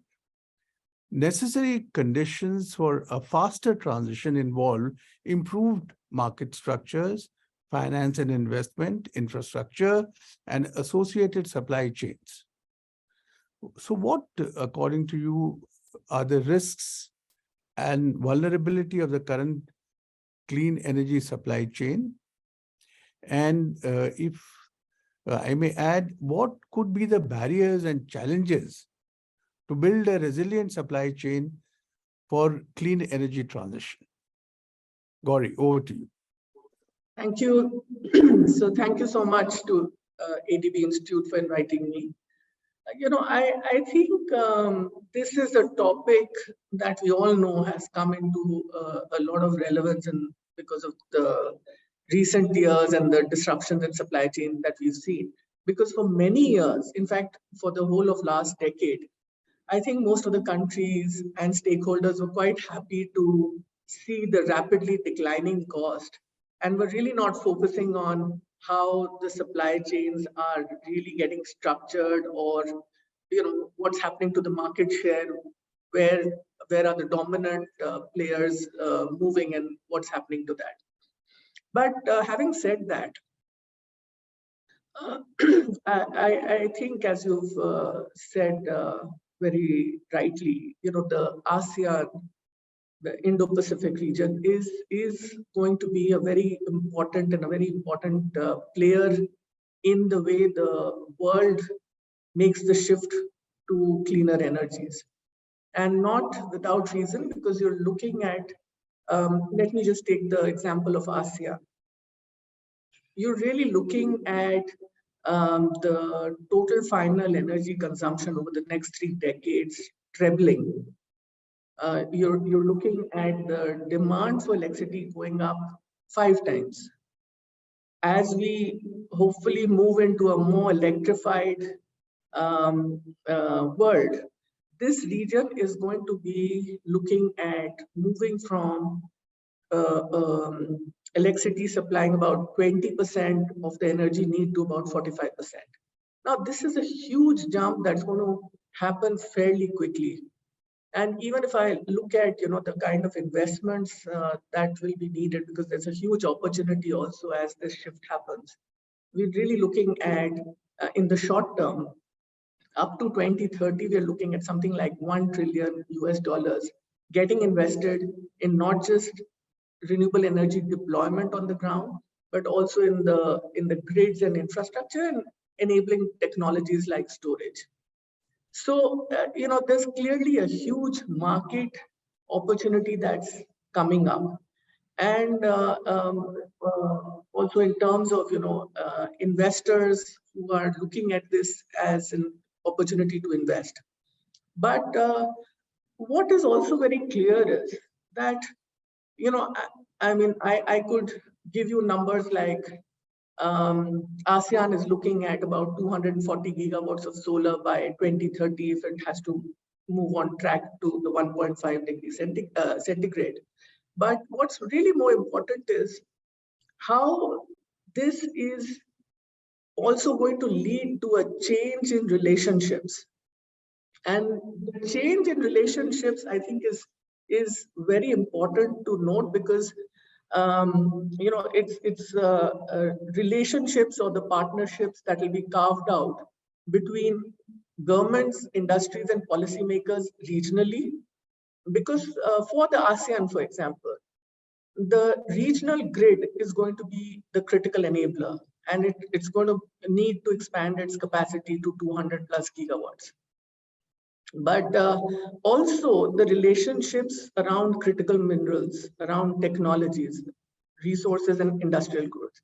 All these, which pretty much underpin the clean energy systems, will require a reset of the kind of relationships we have now. Because, if we, what you're really looking at and what has really been brought to the fore is the need that each national government is speaking about energy security. So which means you don't want to really carry forward the kind of interdependencies that created the problem in the fossil fuel regime. So, to my mind, if these clean energy supply chains and relationships have to be diversified, which is a given, it really means having a dedicated clean energy diplomacy. Almost, really focusing on something like this, because the developing countries will require assistance to access and to be able to participate in the new supply chains that get developed. Because what we hopefully want to end up with is more of a multilateral framework for meeting the regional clean energy needs, rather than where we are right now. And I would say that it does require looking at partnerships and project investments that will take or enhance the supply of critical materials, but also look at partnerships and collaborations that will get the R&D into commercial levels, because that's going to be extremely critical. How soon are we able to upscale that into commercial propositions that investors can look at financing? So let me stop here, and maybe we can have subsequent questions later. Thank you, Gauri. I think you raised a very critical issue, and I like the phrase you used, dedicated clean energy diplomacy. I think you pointed to the central issue that has been concerning all the climate change negotiators, that how is it that you can create an environment in which relationships, the kind of which you referred to, are allowed to prosper, allowed to be created, given the fact that, as Robert earlier mentioned, that there is an imbalance between the emissions as well as the reduction required, the historical responsibility, and the new aspirations of growing economies. So we need to create a new architecture of dialogue, which is what you alluded to. Also, very importantly, you mentioned the role of the regional grids and relationships for securing critical materials to increase our capacity in the renewable energy domain. So that brings us to the second part of our discussion, because so far we have discussed the impact of climate change on various measures about on the supply chain affecting mitigation, adaptation. But if I can now pick your sort of brains on what kind of solutions, what policy recommendations can you offer for governments to consider, and what indeed are the lessons that have been learned especially when it comes to the Asia and the Pacific region. So if I may turn to Professor Elliott, many economies are now seeking new ways to accelerate the use of green technologies as a measure of mitigating and adapting to the effects of climate change. Tailor-made innovation policies are crucial to make their efforts successful. So what type of policy actions are needed to promote private sector investment and technological innovation in the development of resilient supply chains for climate mitigation and adaptation? And I'd be grateful if you can focus a little on developing Asia and the Pacific region. Professor Elliott. Okay, thank you for the question. And what's clear from the discussion so far is there's considerable overlap between the answers. And clearly there are issues of scale, the sheer scale of the energy demand, and the need for some level of disaggregation instead of having centralized, geographically centralized resources, whether it's in solar or other technologies. This is crucial, having some level of disaggregation, plus also cooperation. So all of these, it's how to generate policies that will help across all those different dimensions. Now, the usual debate in terms of policies between regulation or subsidies, and a lot of the literature kind of says that subsidies are better, and so there is a role for government in that respect. If we go down the regulation route, that can often lead to kind of carbon leakage and firms moving from certain countries to less regulated countries, or countries with high regulations that aren't enforced. And this is kind of underpins the carbon border adjustment mechanism that the European Union's attempting to introduce, which will have impact on the Asian Pacific region, primarily, not least along these supply chains. If we look at some practical examples, we know that China's green energy expenditure, for example, dwarfs the rest of the world. If you look at renewables and electrified transport, that's up to 140 billion just last year. In the US, by comparison, is below 50. But we also know, a link to the scale issue, that 52% of all new coal-fired power station investment is from China. That's mitigated by the fact it's replacing some of their old inefficient plants, but we still see there's got to be a big increase in demand for coal-fired power stations. And India, we talked about solar, but it's still building out coal-fired power stations. So there's a lot to talk about in terms of how do we get this policy to work. One of the challenges in terms of policy, investing in energy and environmental R&D might not be enough. We might need to go back and look at the material science, look at the basic chemistries. Costs are coming down rapidly, so it's been noted in the previous conversations that costs are coming down, but they have started to increase. These supply chain constraints need addressing, so we may need some policy there. Carbon taxes may not be enough. Economists would like to tell you it's all about carbon taxes, but it may not be enough to drive innovation. We know we might look at consumer behavior, and we know that regulations and taxes have driven environmental innovation in the past more than demand, but we may need to bring in demand somehow. So to answer your question, we need some balance between private and public investment in environmental innovation. We need targeted support, and that's the challenge. How do we target support at certain sectors? We need to support new entrepreneurial firms. Tesla was once a very small company. We need to support new entrepreneurial firms with access to finance. We need to support small and multinationalized enterprises. And of course, the ADB are doing some good work on this as well, because we need to develop the capacity of small multinational enterprises, also link that in with cooperation.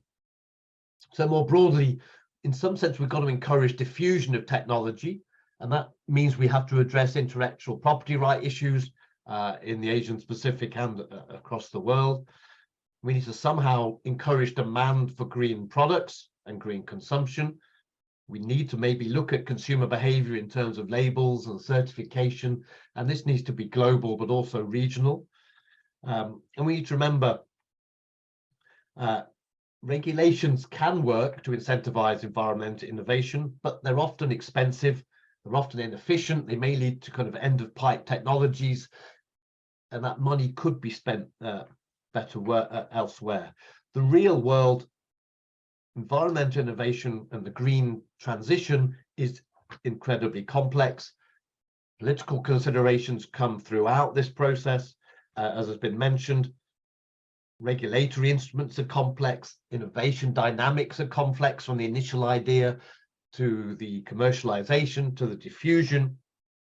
So we need to really think about what policy will lead to a successful goals. What goals do we want? What policies should we use? It's not just about command and control policies. It's not just about market-based policies.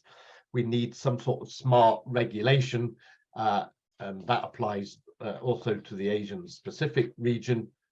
We need to provide economic incentives. We probably need to combine environmental innovation policies with other policies, including regional cooperation anywhere else. It should be based on goals. What goals do we want? And we need to take account of these different stages of innovation and different stages of innovation. From the perspective of the Asian Pacific region, there is challenges, not least because of what Dr. Zito mentioned in terms of the climate risks and the vulnerability of this region. So we need to bring in those vulnerabilities into policies to encourage firms and foreign direct investment into the region to build up that level of disaggregation, but also fundamental research capacity that isn't just in the big five innovators: America, South Korea, Japan, China, Germany, to expand innovation capacity outside of those big five. Okay, thank you. Thank you, Robert. That was really insightful. And what I particularly felt important that you pointed out was, the role of government's role of regulation in creating demand for green products. How do you build a constituency which demands green growth? I think that is very important. And at the same time, while we are finding solutions, especially those which are based on new technologies and research, how do we protect the intellectual property rights? And equally important, as you and other speakers mentioned earlier, is that how do you diffuse that technology, the advantages of that technology, so that they become available to everyone? So dissemination of technology and its benefits while protecting IPR, I think that presents a major challenge to governments and to other systems. And as if all these challenges were not enough, I think we have witnessed that since the beginning of the COVID-19 pandemic, the global supply chains have been disrupted as never before, which has affected the solar energy industry. And this is what we were talking about in the earlier part of the panel discussion. So if I may turn to Ajay, that in this environment, to build a resilient supply chain for renewable energy projects, what lessons can we learn from such situation? I know some of them you've already mentioned in your earlier answer, and many other speakers have also alluded to them. But if we can focus on a few lessons that we have learned, especially in Asia and the Pacific, and as we move forward, since this part of our discussion is more oriented towards finding solutions. So what kind of solutions do we have for building a resilient solar PV supply chain? Dr. Mathur, please. Thanks. You know, ultimately, what has been most successful, particularly in the Asia-Pacific region, is regulations. I give you the example of smoking. A huge amount of taxes on cigarettes did not lead to the phase out of cigarettes. What did lead to phase out was a regulation on places where you could smoke or could not smoke. It's, to me, suggests that instead of looking at the phase out of fossil fuels, what we need to look at is how do you build up demand for solar and other renewable energy sources. I think demand is something that, as far as public policy is concerned, has been missing. We have focused on the supply side, but it would help if we can look at how solar can help demand in our region by focusing on things like oil expellers, on the grinding of various powders for agricultural use. Obviously, electricity supply is important, but we need to move beyond electric supply. It is this demand that will build up two supply chain demands. One is for the lower cost of supply and the geographically dispersed supply, which we spoke about earlier. But the second is also that of batteries. You know, today, in every geography in the world, bar none, at night, when solar does not happen, what is used? Fossil fuels. And if we want to move away from it, we need very, very quickly, that means in the next 1, 2, 3 years, to get batteries so that solar plus batteries can provide electricity at prices that are competitive with fossil fuels.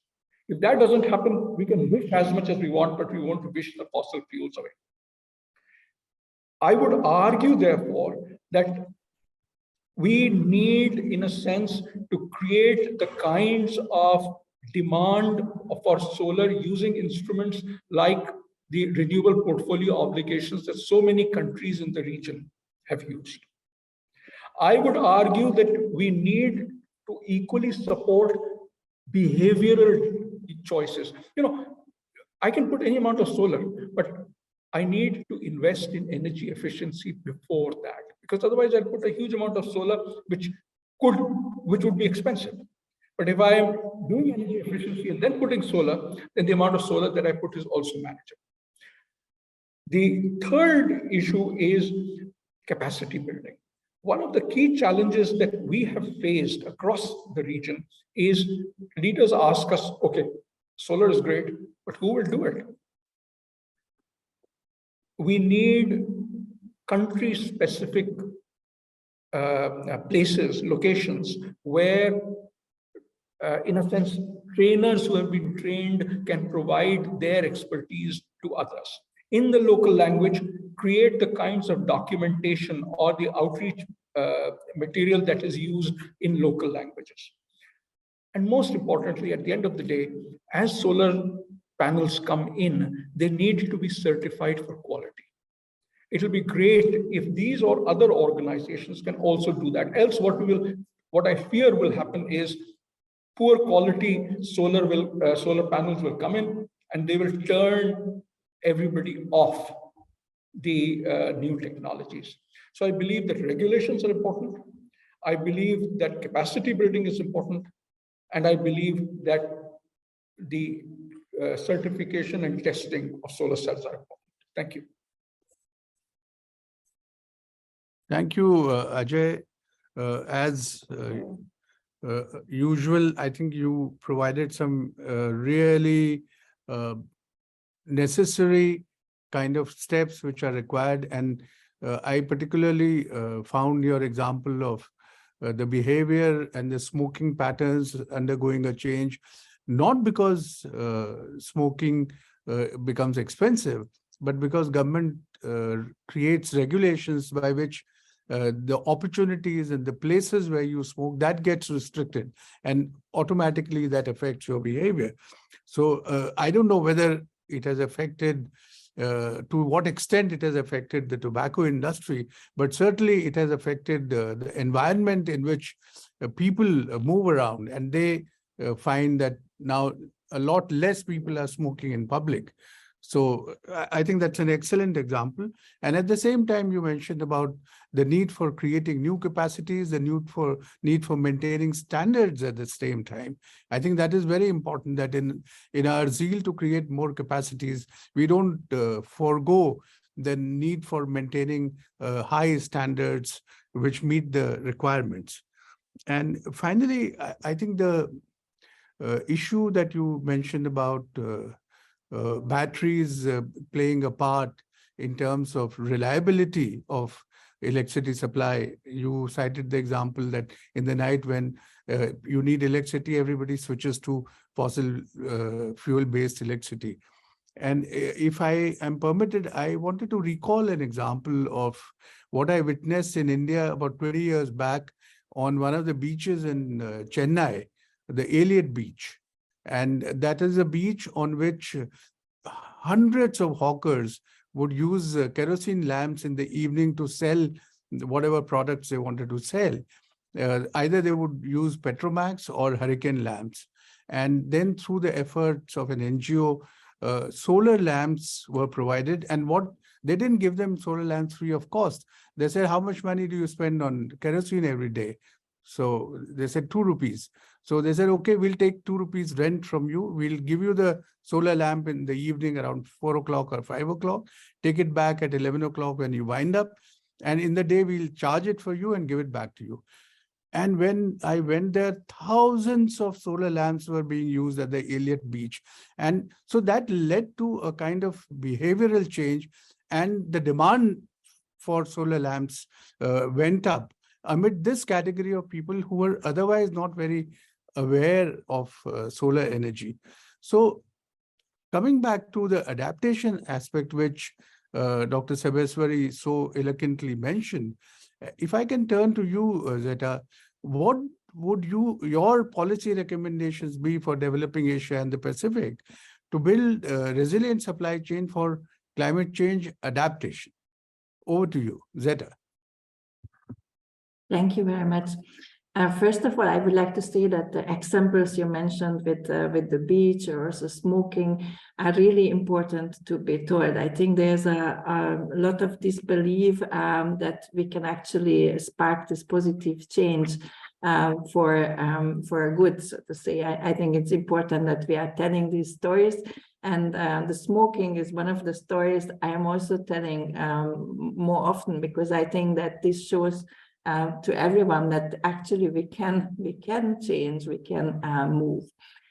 In terms of overall adaptation policies and what governments can do, one of the most important things is, in my view, that resilient supply chains and day management need to become part of the general climate change adaptation strategy. So whenever countries, but also regions or cities are developing their adaptation strategy, I think that supply chains really need to be part of it. This may include to identify key dependencies of the supply chains of the entire transport system, and to actually, such as medicine provision or clean water provision, and to stress test our supply chains to better understand those interdependencies and how the supply chains could be put more resilient. You also mentioned already the impact of the pandemic, and I think that provides also a very good learning. So what was disrupted and why, and what are the other risks we need to consider, and to actually use that learning to improve our adaptation strategies.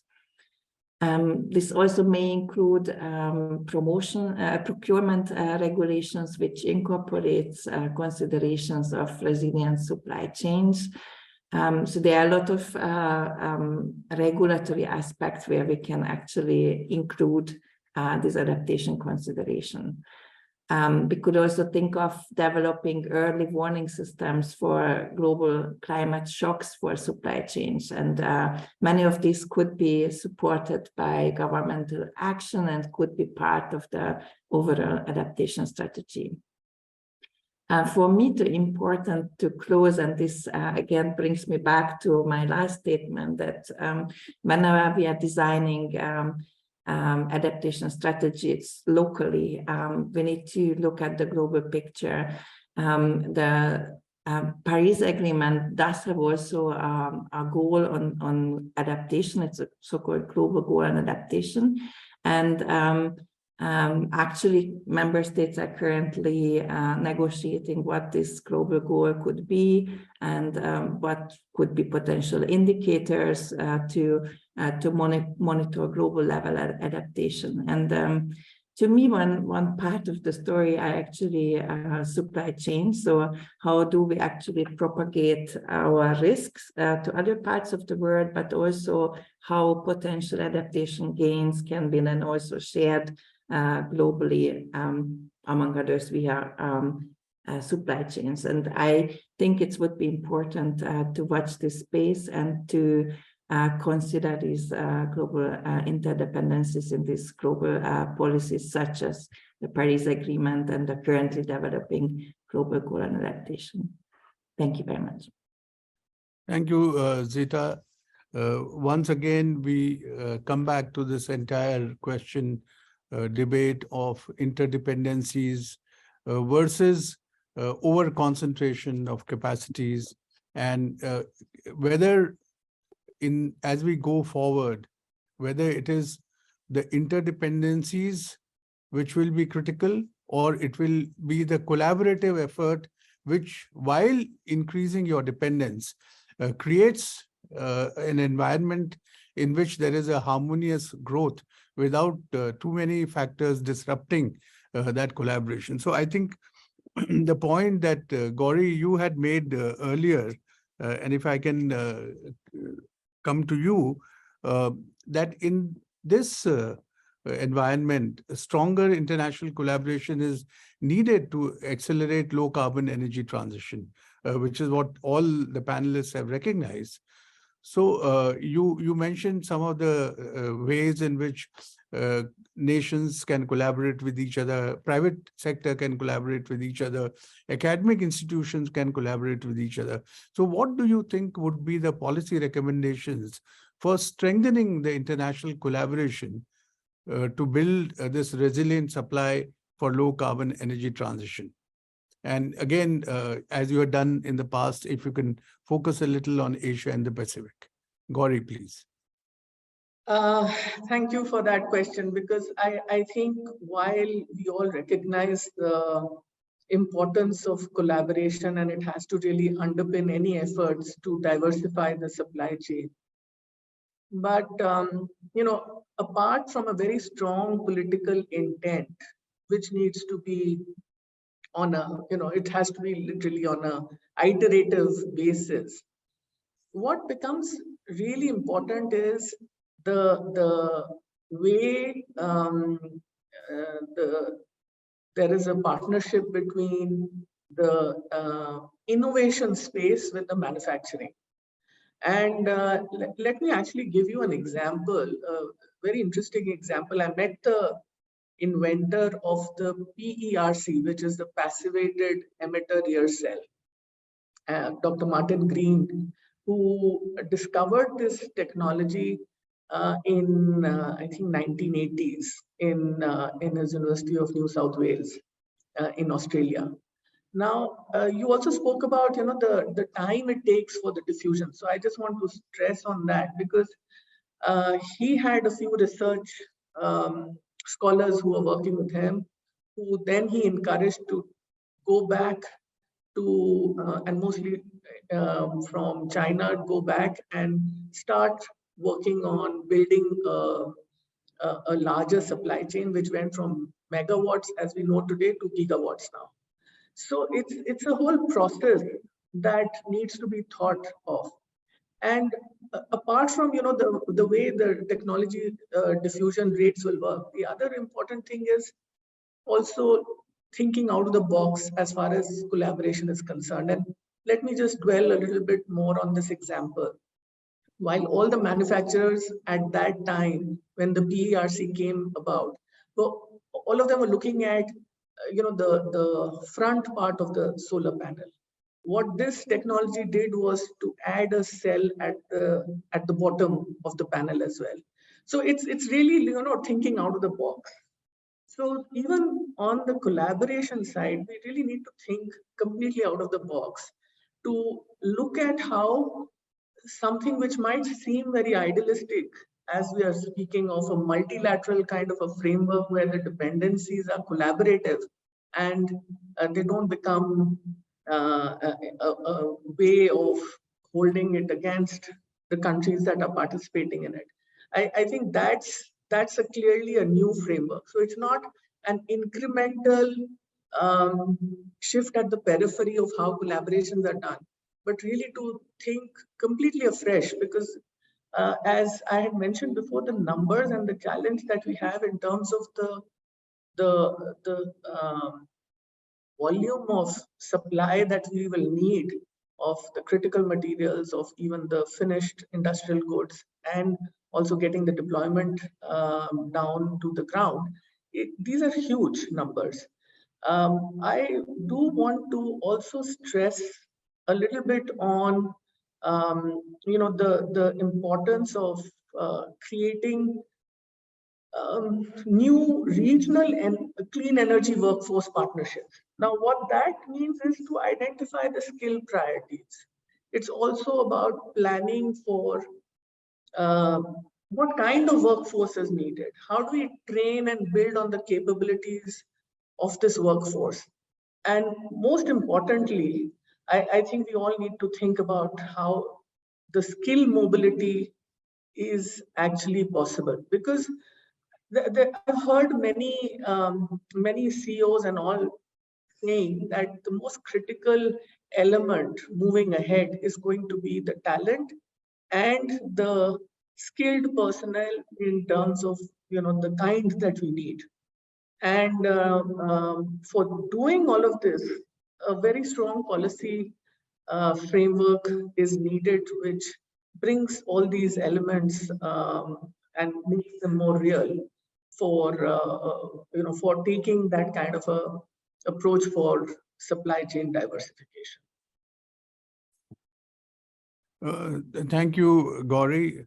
Once again, I think the need to develop new kinds of partnership, especially the relationships or the partnerships between researchers and manufacturers.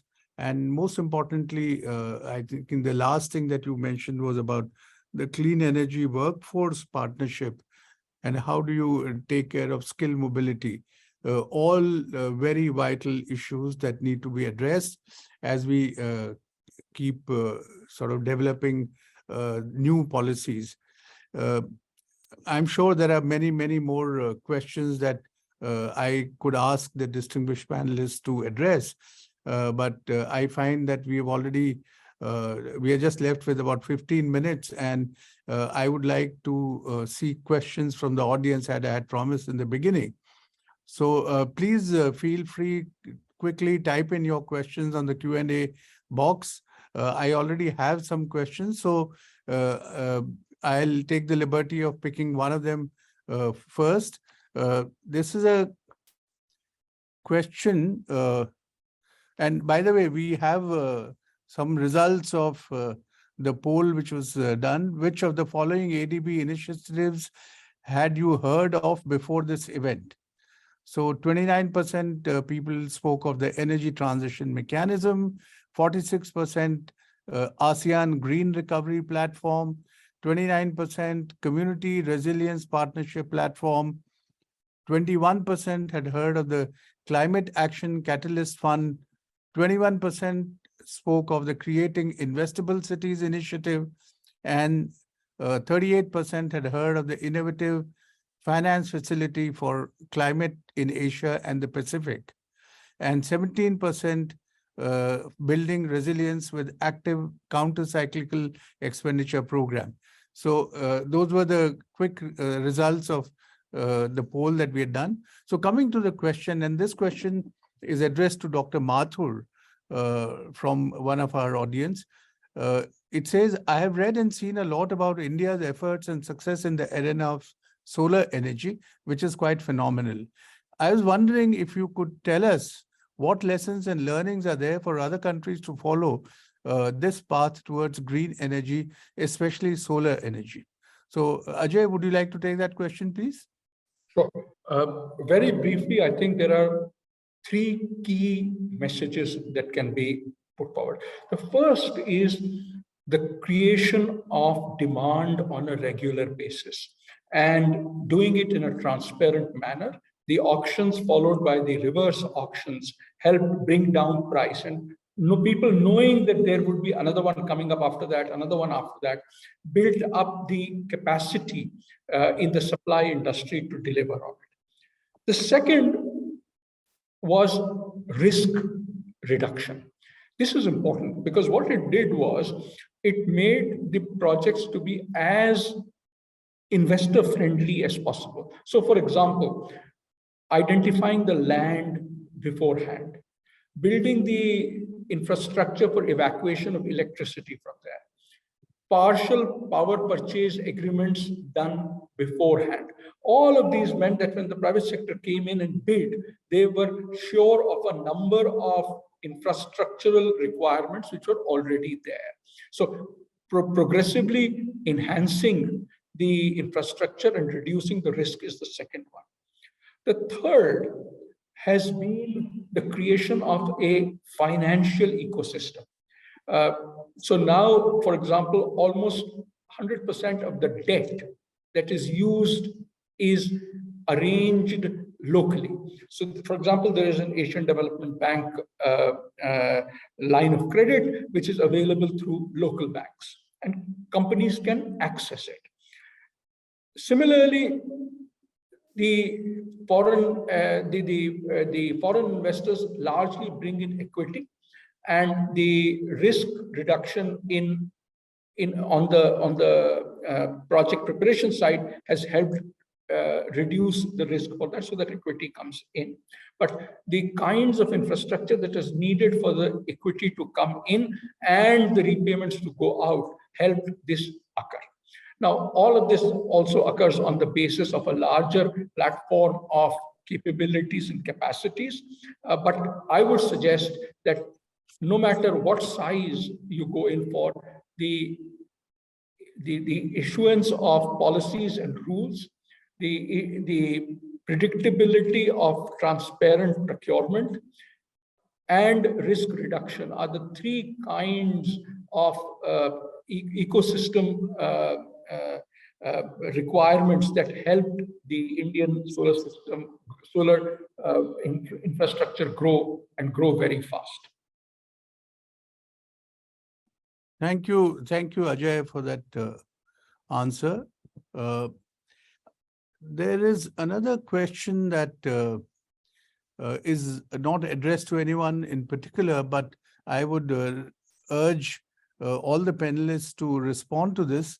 The question is, how do best trade management services for supply chain, the medium and large business in the good, I think there is something that is missing in this question. So I'll wait for the questioner to rephrase his question. But there is another question which has been raised on the agriculture sector, and this is about the poorer countries facing the brunt of climate change. The example of Bangladesh has been cited. It has huge economic impact due to climate change. Every year, around 31 to 40% of agriculture output loss for sea level rise, and extremely vulnerable to increasing high tide. So how do we minimize the adverse impact on agriculture due to climate change? So I'll request anybody in the panel who would like to take this question. Zita, would you like to attempt this? Yes, thank you. So I think the question was asked specifically for Bangladesh, but it's of course something which concerns many countries with low-lying coastal areas where sea level rise, but also the related extreme events, cyclones and its impact on the land is very high. Bangladesh was extremely successful in reducing the number of people losing their life and due to cyclone impacts, building shelters and better early warning systems and so on. In terms of agricultural production, I think salinity intrusion and also inundation with saline water will increase in the future. So that's what the projections always say. So what can be done? I think it's important to keep, so to say, the natural barriers and the natural coastal protection, such as the Sundarbans, as intact as possible to support that it's remain protecting the coastline. Also upgrading coastal protection infrastructure will be remain important. Bangladesh does have a very good delta-wide adaptation strategy, but it's also clear that Bangladesh will need help, so to say, international help. And just wanted to highlight the last COP's Conference of the Parties in Egypt, which one of the maybe the only success of that COP, that there was a loss and damage fund established to support countries experiencing the impacts of climate change. So it's need to be seen how it will be operationalized, but it's a big step forward in order to help countries actually to receive financial means to recover after such impacts. In terms of the agriculture specifically, there are different strategies, including diversification, also looking into salt tolerant rice varieties, or moving away from rice production, for example, in certain areas. But I think it's a big field which may kind of maybe beyond the goal of this panel to further explore. Thank you. Thank you, Zeta.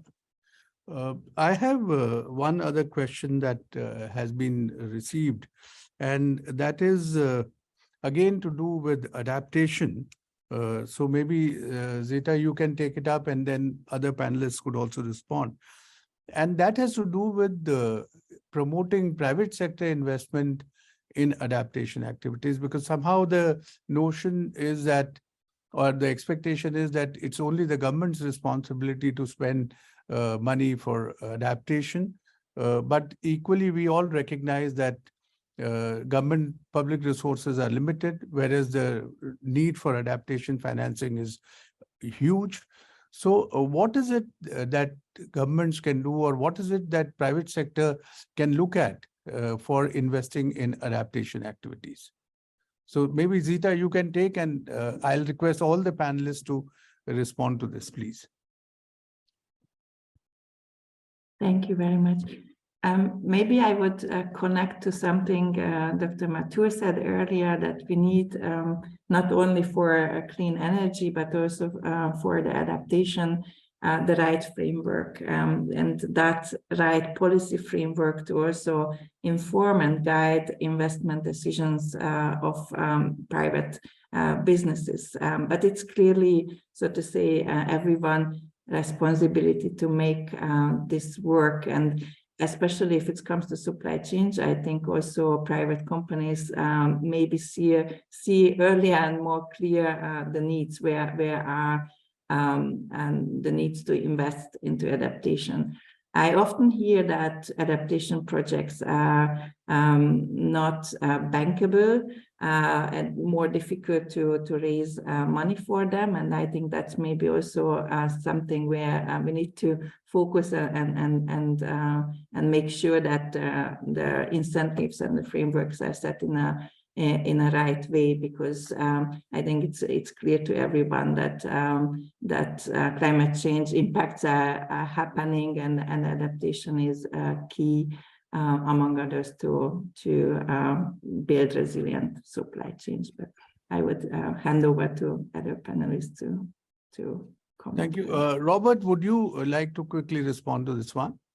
Yeah, very quickly. I think we've got to get the economic incentives correct, and that does lead to access to finance, but private companies will have to be incentivized to some extent. I think firms and governments were concentrating on mitigation. I think now adaptation is now well accepted, because we are going to have to adapt, and there's so much baked in. If you look at that Bangladesh example, the adaptation is they're going to have to abandon some of that land, because building seawalls is going to be impractical to some extent. So adaptation is now a reality. So firms hopefully can see the incentives, and policy-wise, we just need to make sure there is access to finance, and whether it's through ADB loan schemes or some of the schemes you mentioned earlier, all of those will help incentivize private companies to innovate, and it's going to have to come down to innovation at some point. Thank you. If I can turn to Ajay. I look at this as two kinds of pots. The first is when you're looking at infrastructure which is provided by the government for people, for example, health clinics. Now, in health clinics, there is some amount of private sector investment that can come in, but most of it, and we are largely seeing it as provision of solarization of the health clinics, say, for example, in Tonga or in Fiji. That is occurring, but it's largely occurring as a government intervention. Now, look at the other extreme. The other extreme is, for example, what we are seeing in the agriculture sector. In the agriculture sector, the largest amount of investment is on the private side. Farmers invest to make this happen. However, this is built on public infrastructure. So information regarding, for example, as Zita mentioned, the salt-resistant crops, the kinds of interventions that are needed to get loans, for example, for solar pumps, and to create solar markets through piping systems that can connect one farmer to his neighboring farm and so on. In other words, we can create the public infrastructure which allows private investment to occur. But I think ultimately the leadership, whether it is through direct investment or it is through enabling private investment, would occur because of public policy interventions. Thank you. Thank you, Ajay. And I think, Gauri, you can have the last word quickly, please. We are running out of time. No, I just want to, I think you have to switch off the, I just want to expand on what Dr. Ajay Mathur just said. I mean, if you're looking at health, adaptation on the health side, clearly these are not going to be investment ready projects. These are not where you will have private sector investment coming in. So we probably need to understand that there's no point going into countries in Africa or the landlocked countries and saying this is where adaptation gets done by private sector. It won't happen. As far as agriculture is concerned, also I would say that probably in the more of the agriculture that's aimed or looking at cash crops, you probably will have a business case for moving ahead with solar pumps or drips or all that. But we need to understand that there's a lot of public investment that will need to go in and support the adaptation measures moving forward. So let me just end here. Thank you, Gauri. I think this has been a fascinating discussion, and it could have gone on, but for the limitations of time, climate change is also facing constraint of resource, and I think our discussion also is facing the resource constraint in terms of time, but it has been extremely rich in content and sweep in such a short time. So let me thank Robert, Ajay, Zita, Gauri for their very practical insights into the ongoing efforts to foster resilient supply chains for climate change mitigation and adaptation.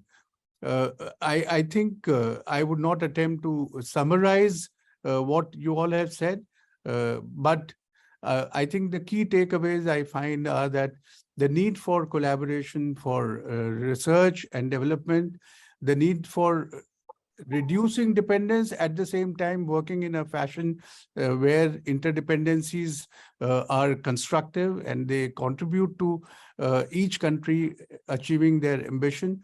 How do you diffuse technologies? The role of government policies in creating demand, the role of regulation in taking measures which can promote the growth of technologies. Of course, there is a need to protect IPR, but at the same time, how do we make these technologies affordable? So I think what this discussion points to is that a shift to clean and efficient energy sources can actually pave the way to coexist with rapid economic expansion while achieving a resilient global supply and value chain transformation. And enabling large-scale expansion of gigawatt-scale PV manufacturing capacity is necessary to achieve this energy transition. We may need to consider how to attract more investors to invest. In the Asian market, for example, we are looking at approximately 200 gigawatts of solar capacity by 2030. Correspondingly, innovation in batteries or the manufacturing of modules or even a base shift is needed. So how the R&D and innovation systems work together with the right policy signals, that will be very critical. ADB's new energy strategy expresses commitment to aiding Asia and the Pacific's transition to low carbon energy. It represents our choice to stop funding the coal industry and guarantee that everyone can access modern, reasonably priced electricity. Additionally, it acknowledges the significance of new technologies and how having access to them will be an essential contribution to our developing member countries. Within the context of green transition, the emphasis is often on the promotion of eco-innovation and more recently, the promotion of collaborative eco-innovation between different countries. Now, I just want to end by saying that while the climate crisis is worsening daily, prompting many to call for increased climate finance, which is one of the most critical constraints for climate change mitigation and adaptation, ADB is taking action to meet this call by delivering climate financing to its DMCs to $100 billion between 2019 and 2030. Since 2016, ADB's climate change adaptation financing in the Pacific alone has totaled to about $280 million, or 61% of ADB's total climate change financing in that given period. Of course, there's a lot of work to be done. So I would like to thank you once again for your participation in this panel discussion on fostering resilient supply chains for climate change mitigation and adaptation. The thoughtful reflections of the panelists on these challenging issues as we march forward towards a world shared vision for sustainable development have been very valuable, and most valuable has been the patience and participation of our enlightened audience. So thank you once again, and I thank the organizers for arranging this very interesting panel discussion. Thank you. Thank you. Thank you. Bye-bye. Bye-bye. Thank you. Thank you. Bye-bye. Thank you very much. Thank you very much, Vice President Lavasa, for your excellent moderating for the first session of our annual conference this year. And also, I would like to thank all the panelists from different countries in Asia and the Pacific and from Europe. Thank you very much. And this is a very busy season, as we know. ADB is in the bunching season. So especially, we would like to thank you very much, VP Lavasa, for your moderating. Excellent. Thank you. And then Thank we are you. moving. Thank you. Bye-bye. Bye, everyone. Bye-bye. Bye-bye. Bye-bye. Thank you. And then let's move to the next session. Next session is session. Now, next session is session first. Actually, when we say session, we have paper presenting and also we have discussion. And in this session, We focus on digitalization and other technologies for resilient supply chains.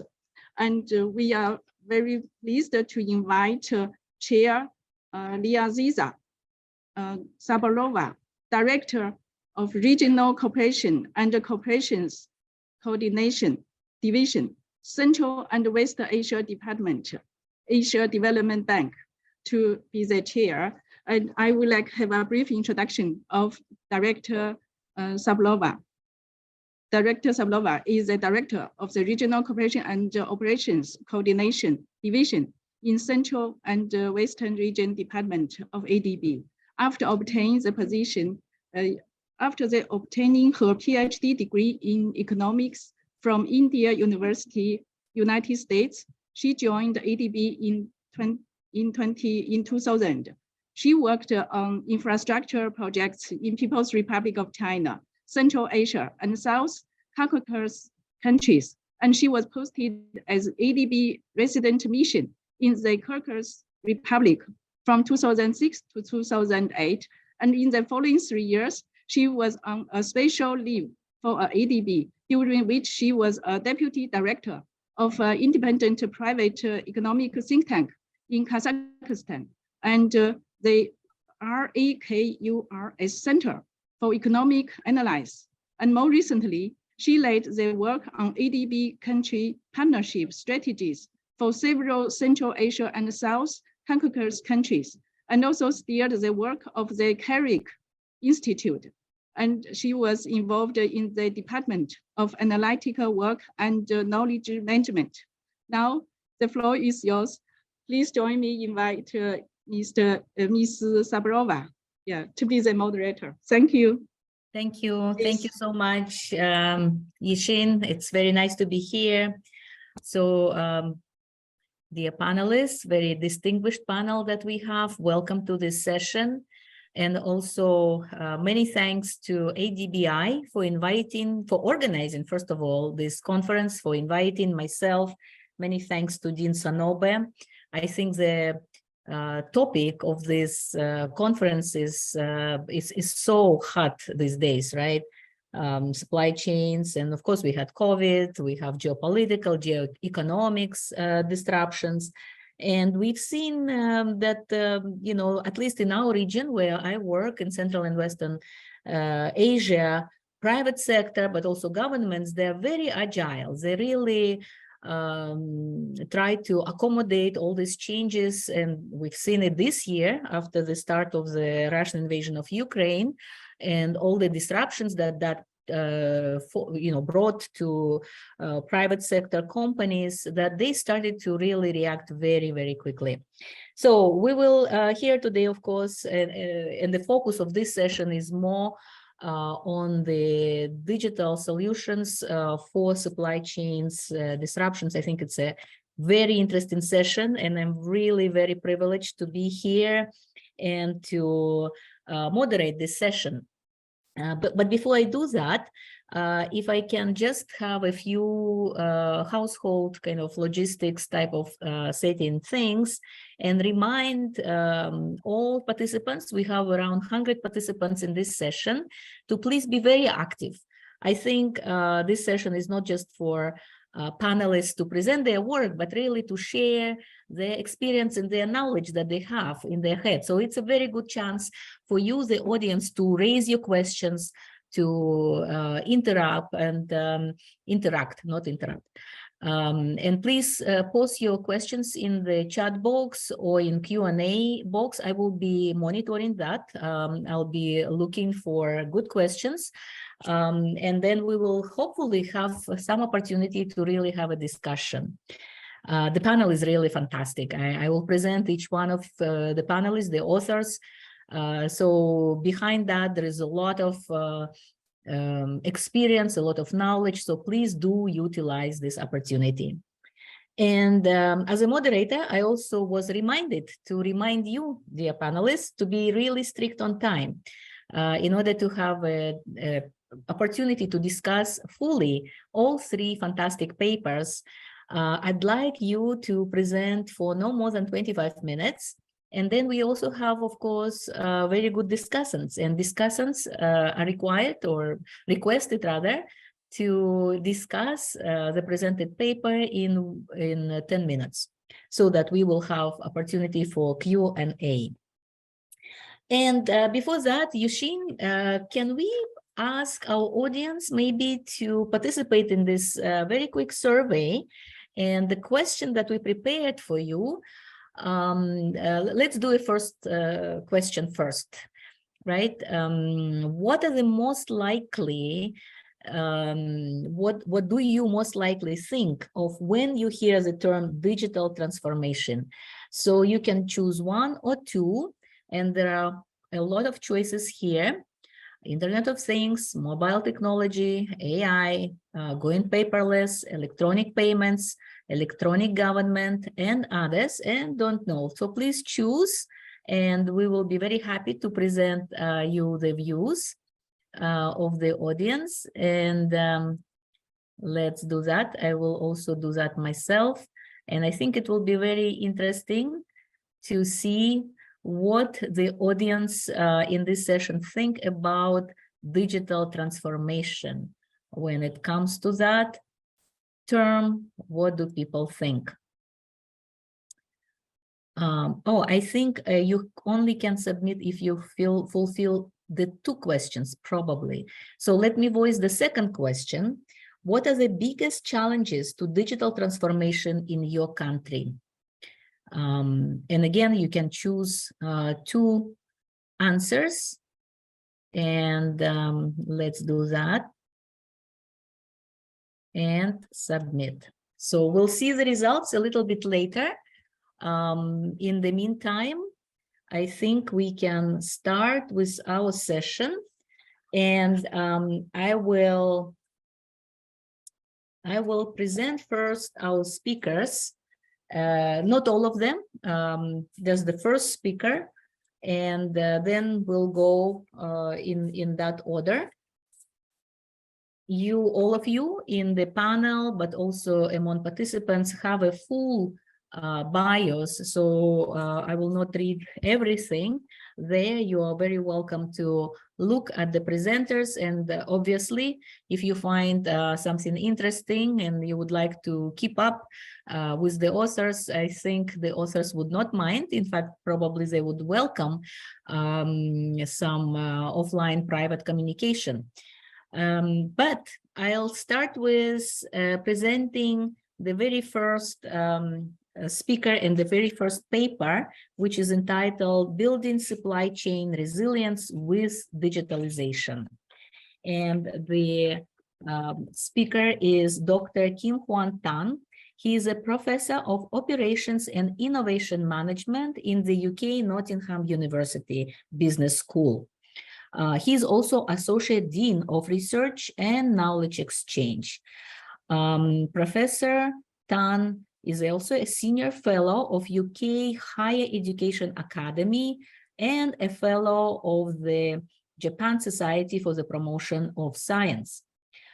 Prior to this experience, he was working at the University of Cambridge, and Professor Tan spent many years in industry, holding various executive level positions before getting into academia.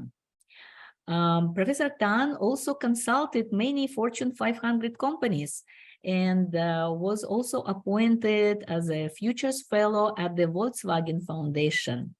He was, or maybe is still, a principal investigator for many grants from various associations and organizations. And Professor Tan has published 4 books with more than 130 high-impact articles in academic journals. So this is a short, relatively short introduction of Professor Tan. Without much ado, Professor Tan, the floor is yours for presentation of your very interesting paper. And a very quick reminder to all panelists to please use the full screen so that our online audience, well, everybody is online, can view your presentation nicer, can view it much better. Thank you. Over to you, Professor Tan. Thank you. Thank you for the introduction. So let me share the screen.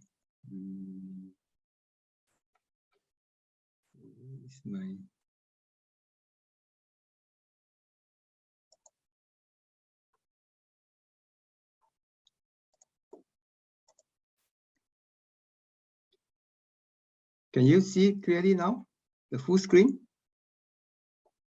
Yes, Yep. very clearly, very nicely. We see Very the good. full screen. Very good. Over to you. Thank you very much. So good afternoon, everyone. So today I want to share with you my ongoing research into digital transformation and supply chain resiliency. So in light of COVID-19 disruption, supply chain resilience has gotten global attention in the past 2 years. So firms are scrambling for ways to improve their capabilities to increase responsiveness and recover quickly from increasingly unforeseen challenges. Technology and digitalization have been widely seen as the way forward. So this presentation aims to unpack how to build supply chain resilience with digitalization and conclude with recommendation for practitioners and policymakers. I have structured the presentation into 3 sections. Firstly, I will discuss what is supply chain resilience. So what does it take to become more resilient? And what are the choke points or pain points in the supply chain? Then I will discuss how firms could leverage various digital technologies, such as digital twin, Internet of Things, and others to enhance supply chain resiliency. Especially, I will focus on the key building blocks for successful supply chain digitalization. The final section will be on the recommendation for practitioners and policymakers.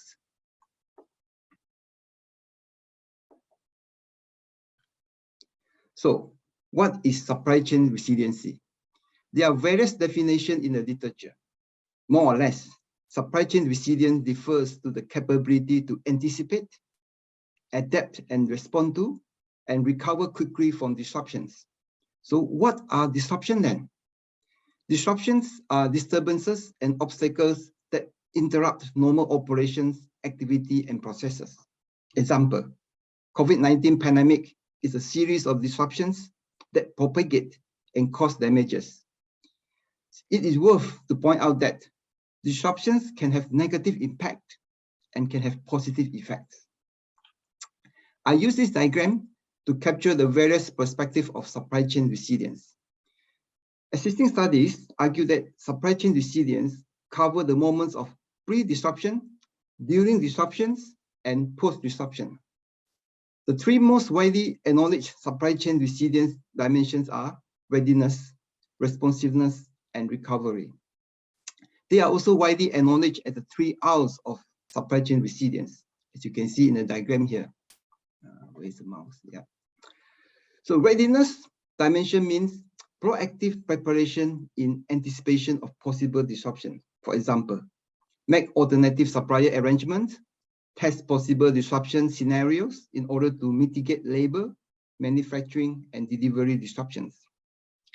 Responsiveness dimension means the range and volume of adaptation in order to mitigate the magnitude of disruption.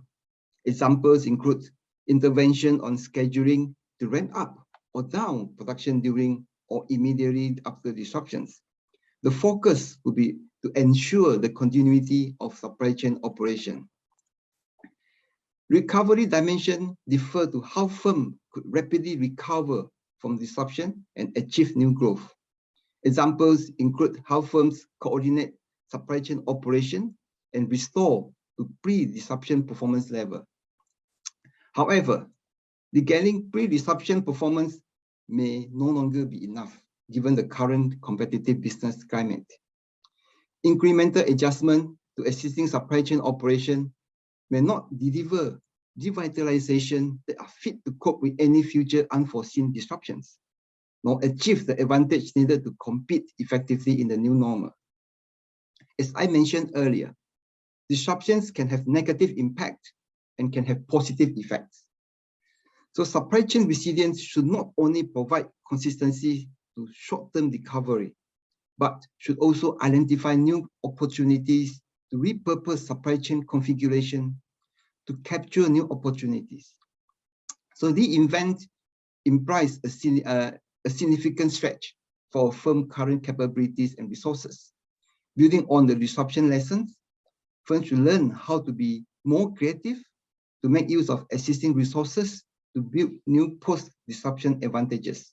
For example, during the COVID-19 lockdown in the early 2020, DigiPass, the SME from Southeast Asia, was able to repurpose its supply chains and production facilities to rapidly ramp up a new product, intelligent face mask, to meet new market demand. As such, the event is a more appropriate dimension of supply chain resilience than recovery. Two broad sets of strategies, proactive, reactive, are available for firms to develop resiliency across the three phases. However, the boundaries between proactive and reactive strategies are not clearly defined. Broadly, proactive strategies involve the pre-disruption and during disruption phases, where pre-planning is carried out so that a minimum level of adaptation in supply chain operation is required. Reactive strategies normally involve the during and post-disruption phases, where flexibility and adaptability are key for firms to adapt themselves to fast-changing supply chain environment. For example, to quickly finding alternative components or suppliers to substitute for component shortages. In terms of metrics for supply chain resilience, the two most common measures are time to survive and time to recover. Time to survive normally refers to the amount of time required for firms to regain supply chain operation after a disruption. For example, the amount of time took to secure approval from authorities and to restart factory operation after a lockdown. Time to recovery metrics is mainly composed of the time to recover all backlog and resume to normal operation capacity. Jabil, a world-leading manufacturing services company, introduced a third metric, time to thrive, which measures the states of the firm pre and post disruption. Basically, asking the question, how are we doing better post disruption? So this is a kind of overview of the supply chain resilience.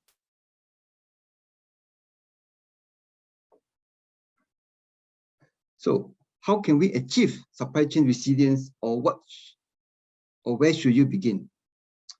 Supply chain vulnerabilities tend to manifest in four key areas, namely raw materials and supply network, transportation and logistics systems, production planning and operations, and customer fulfillment.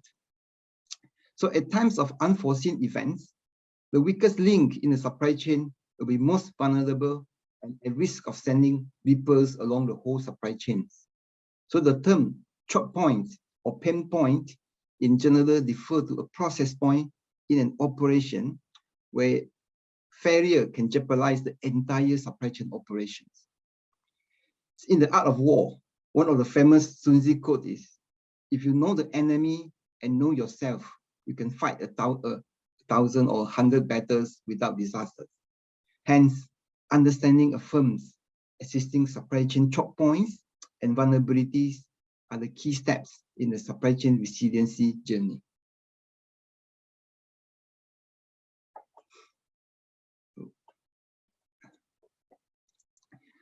So in the aftermath of the COVID-19 pandemic, firms learned that they should reduce complexities, shorten and strengthen their supply chains to face future uncertainties.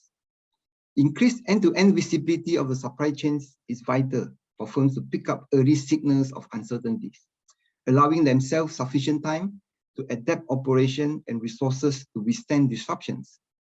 So technologies such as artificial intelligence, AI, blockchain, and Internet of Things, IoT, allow firms to digitalize their supply chain operations so that data could be shared in real time more frequently, as well as capture and for further modeling and analysis to identify trends and network dependency.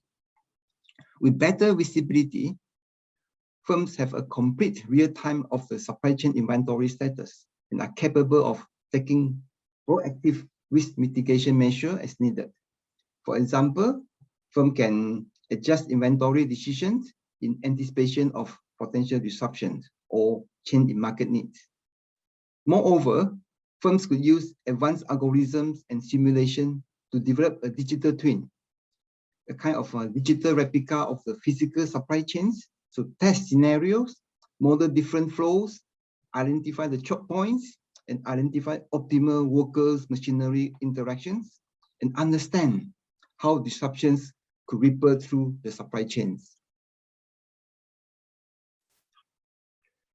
During the COVID-19 crisis, many firms experienced a sudden drop or increase in market demand. Firms are not able to respond quickly to sudden changes in demand because of long lead times to order and transform raw materials into finished goods. So digitalization provides the capability for firms to able to repurpose their manufacturing to keep supply chains working during disruptions, make it possible for firms to pivot to manufacture different products to meet market needs and to ramp up or down production volume to meet demand.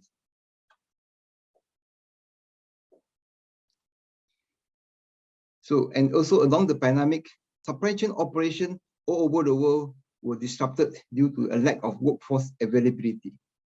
5G technologies, virtual meetings, and digitalization of working processes allow hybrid or remote working as well as flexibility in where and when people work. Moreover, digital training tools provide flexibility, allowing firms to train workers remotely, as well as the ability to test the workers' new gain skills and knowledge at any time. So this table kind of summarizes some of the key digital technologies and how they could be used to support supply chain resiliency. So in light of time, I will not go through each of them. Take digital twin as an example. You can see here. Digital twin enables firms to build a living replica of supply chain operation. Hence, this technology is useful to support the transparency, repurposed production, and remote working capabilities of supply chain resiliency. Now, how could firms build supply chain resiliency with digitalization? And where should they start? So this figure kind of illustrates the three main building blocks of supply chain digitalization capabilities, namely digital backbone, digital twin, and digital workforce. The triangle constitutes the boundary of the supply chain digitalization, enclosing the capabilities on which it relies. The arrows on the triangle boundaries stipulate the coordination being applied. So the triangular shape is convenient to represent the structure and has no other significance. So let us look at each of these building blocks more closely. Data. Vast amount of real-time data is needed to achieve end-to-end supply chain visibility. Firms need to capture real-time data from various sources all along their supply chains. Hence, a supply chain digital backbone is needed to coordinate the seamless collection, sharing, and integration of data along the supply chains. Digital backbone is a secure, firm-specific digital architecture that comprises of smart platforms, cloud-based application, automation, and lean processes to deliver the real-time visibility firms needed to mitigate uncertainties. Not just linking the technologies and data collection sensor, a digital backbone should also drive real-time interoperability across domains and platforms of the supply chain stakeholders, from suppliers, partners, logistic providers, to customers. Developing own digital platform system may be costly and time-consuming.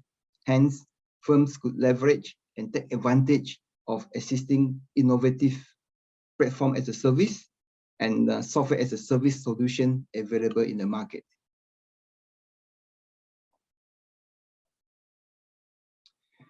The second building block is digital twin. As I mentioned earlier, digital twin is a digital replica of physical supply chain. Using high quality real-time data from various sources, firms can run simulation to test scenarios and evaluate the disruption propagation and its impact. So nonetheless, the full value of the supply chain digital twin relies heavily on firms' digital talent. A team of highly skilled workforce with strong simulation and analytic capabilities is needed to execute digital twin successfully.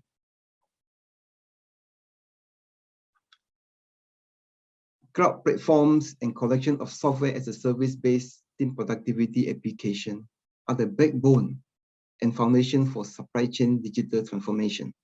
So needed to say, firms' worker knowledge and skills in artificial intelligence, machine learning, data analytics, and process automation will be critical in continuing firms' supply chain digital transformation.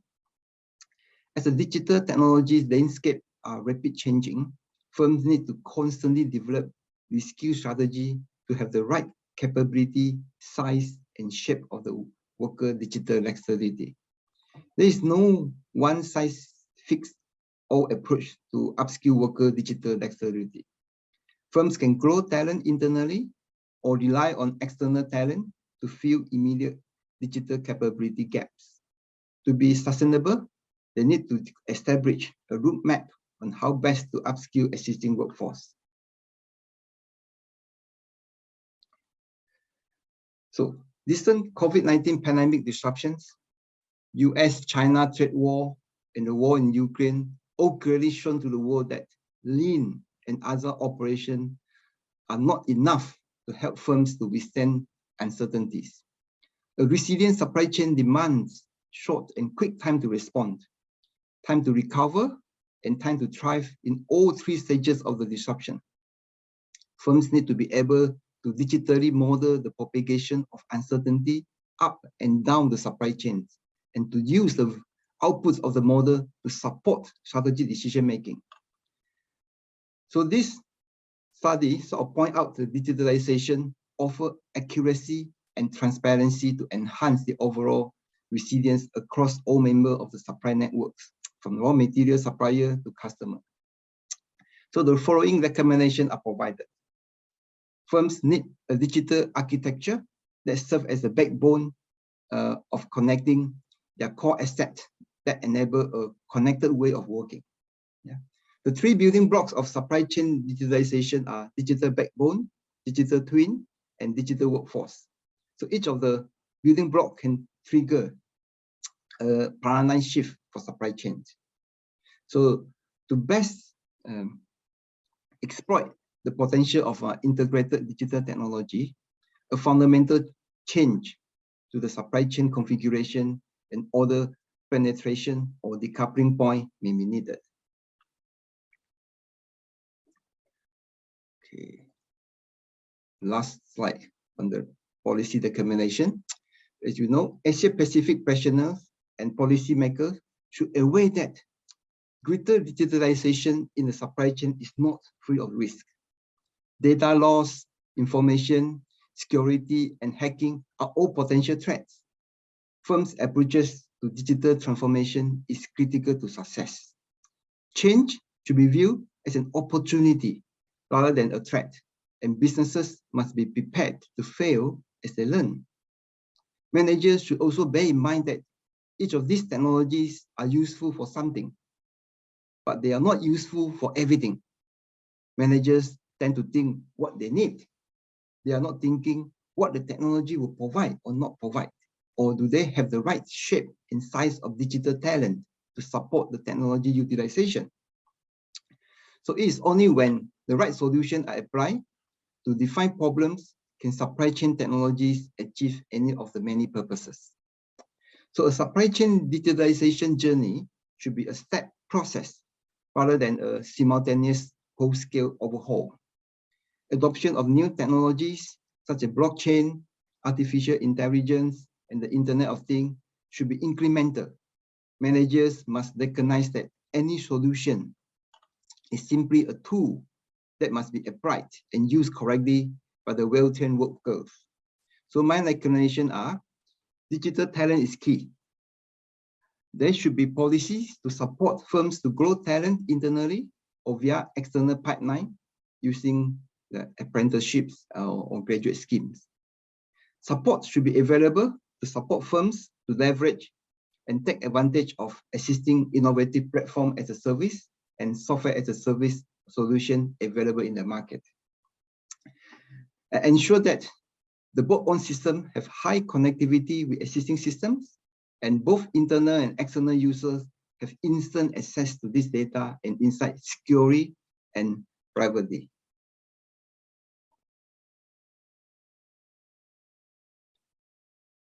So that's all my presentation. So to sum up, firefighting solutions are needed to help firms get through a sudden shock. But the only way to ensure resilience going forward is by developing supply chain digitalization capabilities and digital talent. Yeah, in short, supply chain digitalization is no longer optional if we are to avoid severe business consequences. Thank you.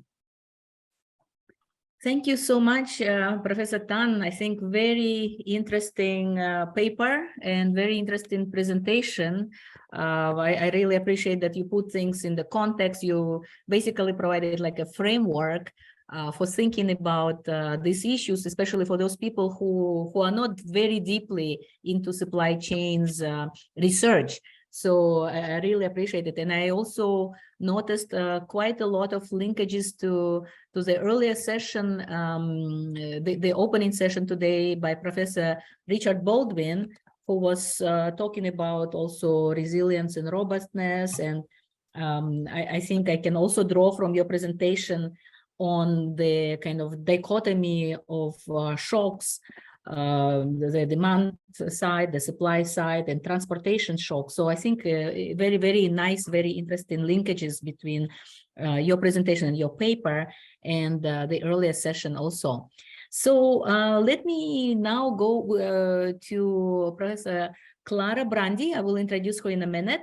But before I do that, I would like still to encourage our audience to supply your questions to Professor Tan and maybe to Professor Clara Brandi, which we will get to discuss after this discussion presentation. I understand Professor Brandi has a little bit low voice, so we hope we will not strain you too much.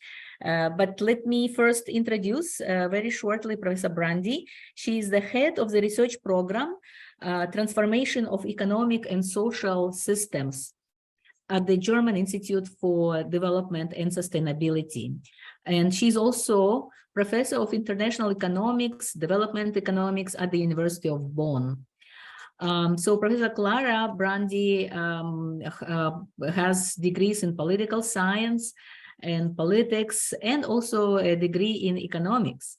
And she provides policy advice at the national and international level, and has published widely on global economic governance, sustainable development, and justice in leading journals, economic journals, and political journals as well. So without much ado, Professor Brandi, the floor is yours for a discussion of this interesting paper. Thank you.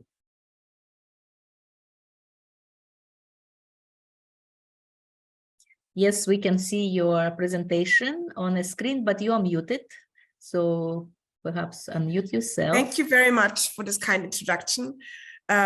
Big apologies for not feeling well, but I will try my best to kickstart the discussion today of this very interesting paper with a few comments.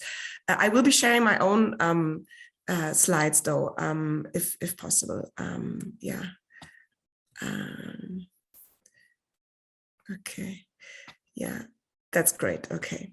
So first of all, thank you very much. Yeah, I think you can see my slides now. First of all, thank you very much, Professor, for this very interesting discussion. It's a pleasure to be here and be here with all of you to discuss this very important topic. And now it's my pleasure to just provide a few insights into the presentation we just heard, reading the paper. And my task has been to briefly summarize the paper, but also point out how it might be possible to improve the paper here and there, building on the very strong basis that's already there. So it was a great pleasure to read the paper. It's a very relevant topic. I thought it was fascinating and very rich. We can really tell how there's a lot of expertise and experience that went into writing this paper by Professor Huang. So very briefly, a short overview of what's in the paper. Yes, the topic is, of course, resilience of supply chain, a very hot topic, as we heard already this morning. And the focus here is really on the COVID-19 pandemic and lessons learned. In particular, the challenge of the lack of end-to-end supply chain visibility that makes it very difficult to react well to these disruptions. And according to the paper, it's really about lessons learned from the pandemic, about trying to understand how it's possible to increase visibility and responsiveness to withstand future disruptions. And of course, the very essential focus in this paper and the presentation also is on digitalization, so the digital tools and beyond to address these challenges. So the very so at the center of the paper and the presentation is the question, how can digitalization help to make supply chains resilient and agile? And there are three sub-questions. What does it take to become more resilient? How can digital technology play a part in providing greater certainty and flexibility? And how should firms go about implementing digital transformations? The paper also concludes, as we heard, with recommendations. And I think it's worthwhile pointing out again what the three main insights are that the paper provides. It's first of all about how we can understand choke points and vulnerabilities in supply chains. Secondly, there's a section on how to leverage digitalization for supply chain resilience. And this already focuses on important issues such as transparency, predictability, repurpose production and voluming ramp up, but also remote working and training flexibility. In the last part of the paper, then there's a discussion on how to build digitalization capabilities for supply chain resilience, focusing on the digital backbone, as we already heard, also now digital twin and digital workforce. So it goes beyond the uses of digital tools. It's really about using a whole range of digitalization insights and also capabilities for supply chain resilience. So I think, again, a very rich set of insights into the challenges, but also solutions and how the challenges can be addressed by using digitalization. Now, I was asked to also talk about how the paper might be improved or what could be discussion questions for when the paper is moved forward into the next stages and finalized. And I will briefly point out these three elements here. So first of all, I was thinking about the structure of the paper. I think it's very well organized. It's a very good read. But I think in the introduction, it would be very helpful to take the reader a bit more by the hand and outline the structure of the paper and what to expect. And this also includes the suggestion to also insert very clearly the key question into the introduction, not just the abstract, and to perhaps already foreshadow key findings when starting the paper. So I think, again, the paper is very well written and well structured, but I think outlining the structure to the reader at the beginning of the paper makes for an even better read. My second point is on the research gap and the research focus. I mean, I think it's very clear that this paper has a key question at the heart of it. And that's very clear and very helpful. But I was here and there wondering whether the focus could be identified even more clearly. For example, in the key question, I think in the abstract, it says also something about supply chain agility, which is, of course, a different concept than resilience. And for the sake of clarity, I think it would be even better to focus really only on this one concept, resilience, throughout the paper. I also think it would be really helpful to contextualize this very important research focus of yours in the literature, and to make it very clear where the gap in the literature is that you would like to address, and how your paper contributes to closing it, or a gap in if it's not a gap in the literature, then perhaps a gap really in the practice of supply chain resilience, and the discussion of recommendations for how to address them.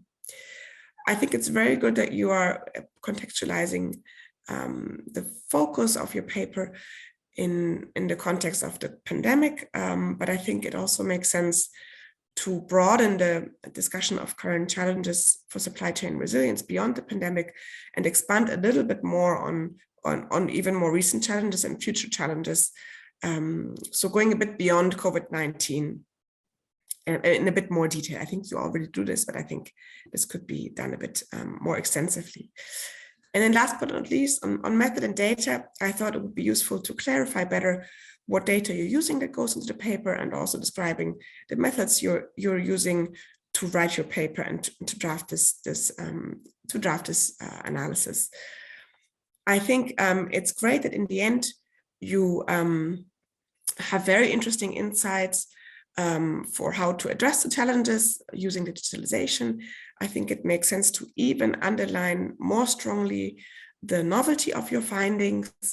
And I think while I have found many interesting recommendations for practitioners in supply chains, I thought it might be useful to also potentially expand recommendations more for policymakers, so for those shaping the big context for supply chain resilience. I think there is a lot of fruitful insights also for policymakers in the paper, but making this a bit more clear at the end, I think would be highly useful.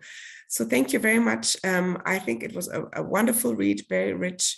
This paper definitely contributes to the debate about how to make supply chains more resilient.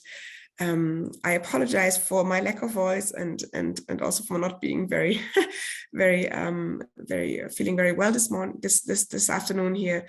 But I'm very happy to have been able to at least briefly provide my comments. So thank you very much, and enjoy the rest of the discussion, I hope.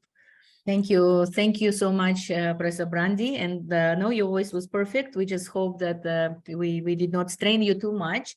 And really thank you for presenting your views and your feedback on the paper, despite not feeling quite well today. So we have quite a few minutes, well, not a lot, but we have about 8-9 minutes, I think, for the discussion of this paper. And I think, Professor Tan, you got really good feedback and some views for improvement of this paper. So we really appreciate, Professor Brandi's, your suggestions.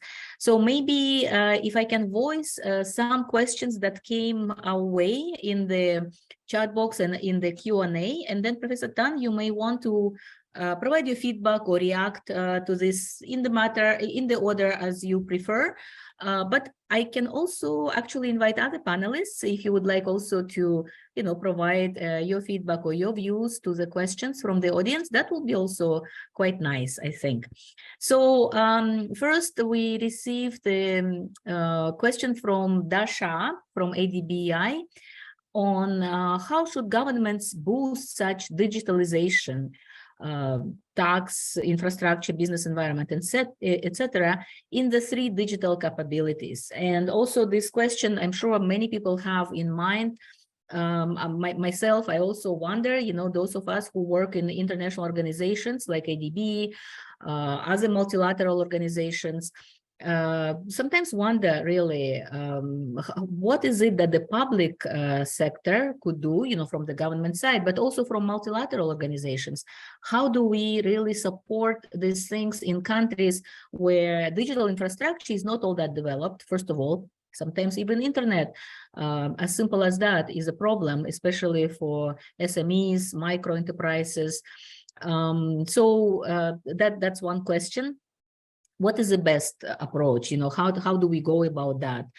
And I'm sure this is like old question that you probably have heard many times. So, but still, it will be nice to hear your insights on that. And we have also some other questions. One from Mr. or Miss, I cannot say, Hemraj Chanchal, is how do we implement those things that you mentioned, PaaS and SaaS, in the area of green energy? So how to do that? And some other questions again about that. And also in supply chain implementation assessment, is supply chain implementation assessment able to be conducted using digital approach? Interesting.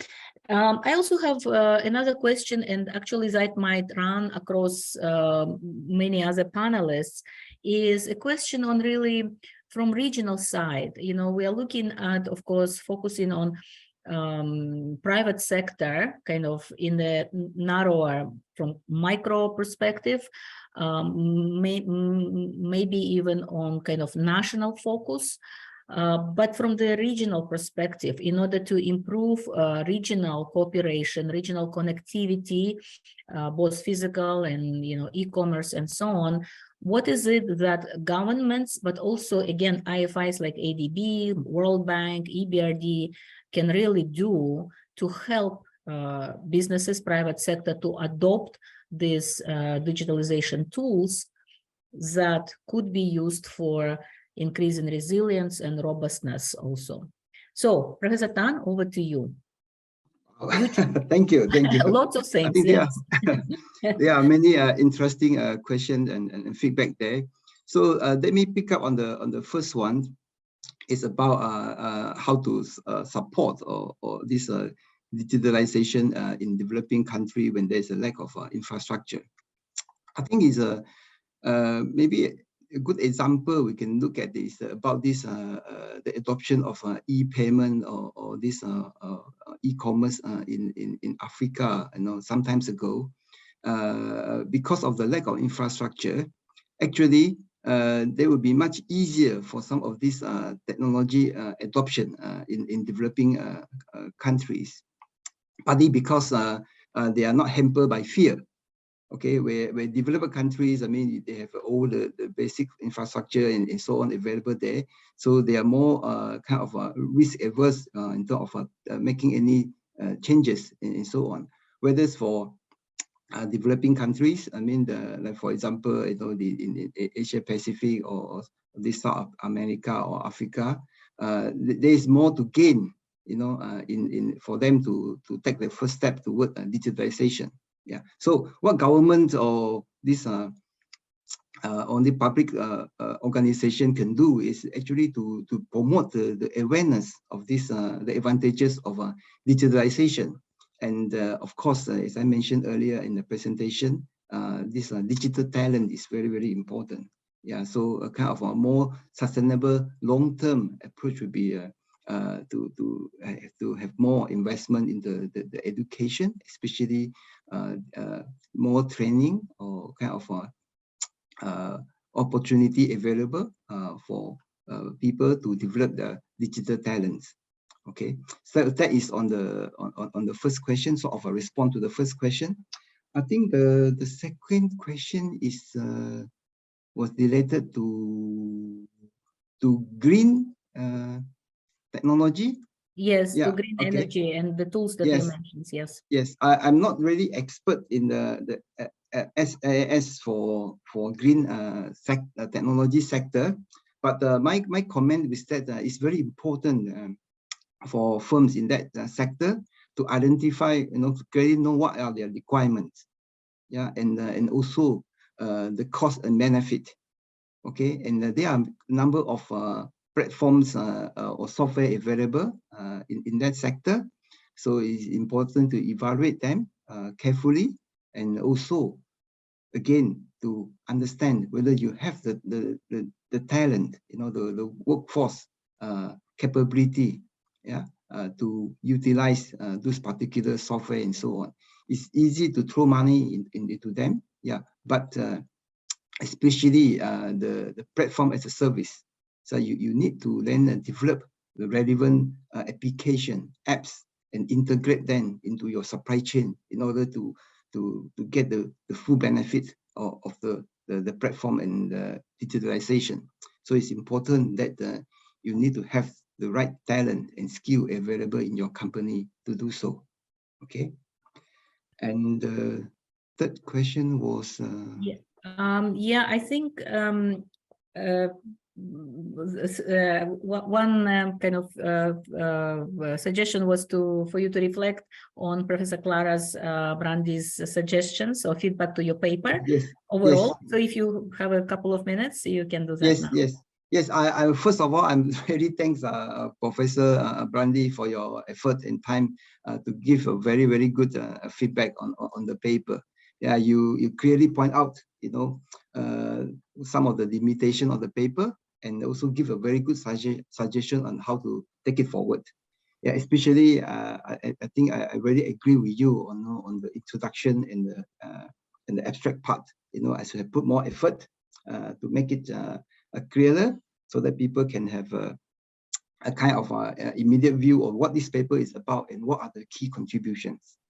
Yeah, and I also struggling when I wrote the paper is because there are many related terminology, resilience, agility, flexibility, robustness, and so on.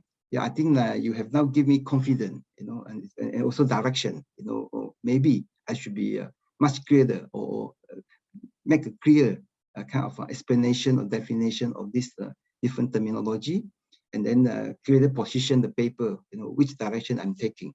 I think that is a very, very good feedback for me to take forward.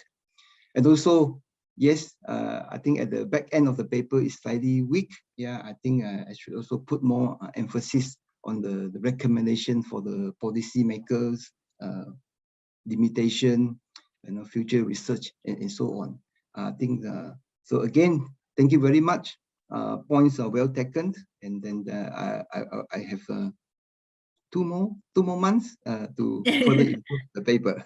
Yes, thank you, Professor Tan, and thank you, Professor Clara, also Brandy. I think it's very nice, and it's really good that Professor Tan, you found the remarks and suggestions from our discussant very useful, because that's another purpose of this type of sessions, right? Of these conferences, to exchange ideas, to get a feedback from a third party, from like fresh eyes, which are always very useful for improvement and further thinking and so on. So we are very happy that you managed to do that. Also, I think in your question, in your answers, or in your kind of feedback to the questions from our audience, but also to the discussants' views, you mentioned something that could lead us to basically state that some of the tools here, digitalization, and your recommendations to the governments is in line of treating them sort of like a public goods, original public goods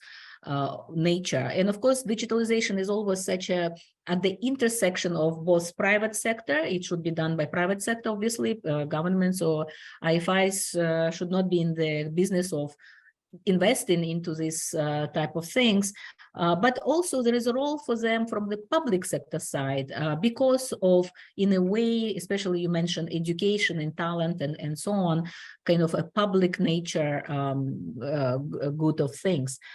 So there is one more question, actually a very interesting question in the mail, in the question and answers box. You can see that, but let me voice it now. I don't think we will have time to discuss or to for you to answer now, but after all 3 papers, we will have a little bit of time, and you can reflect on that, or maybe any other panelists can do.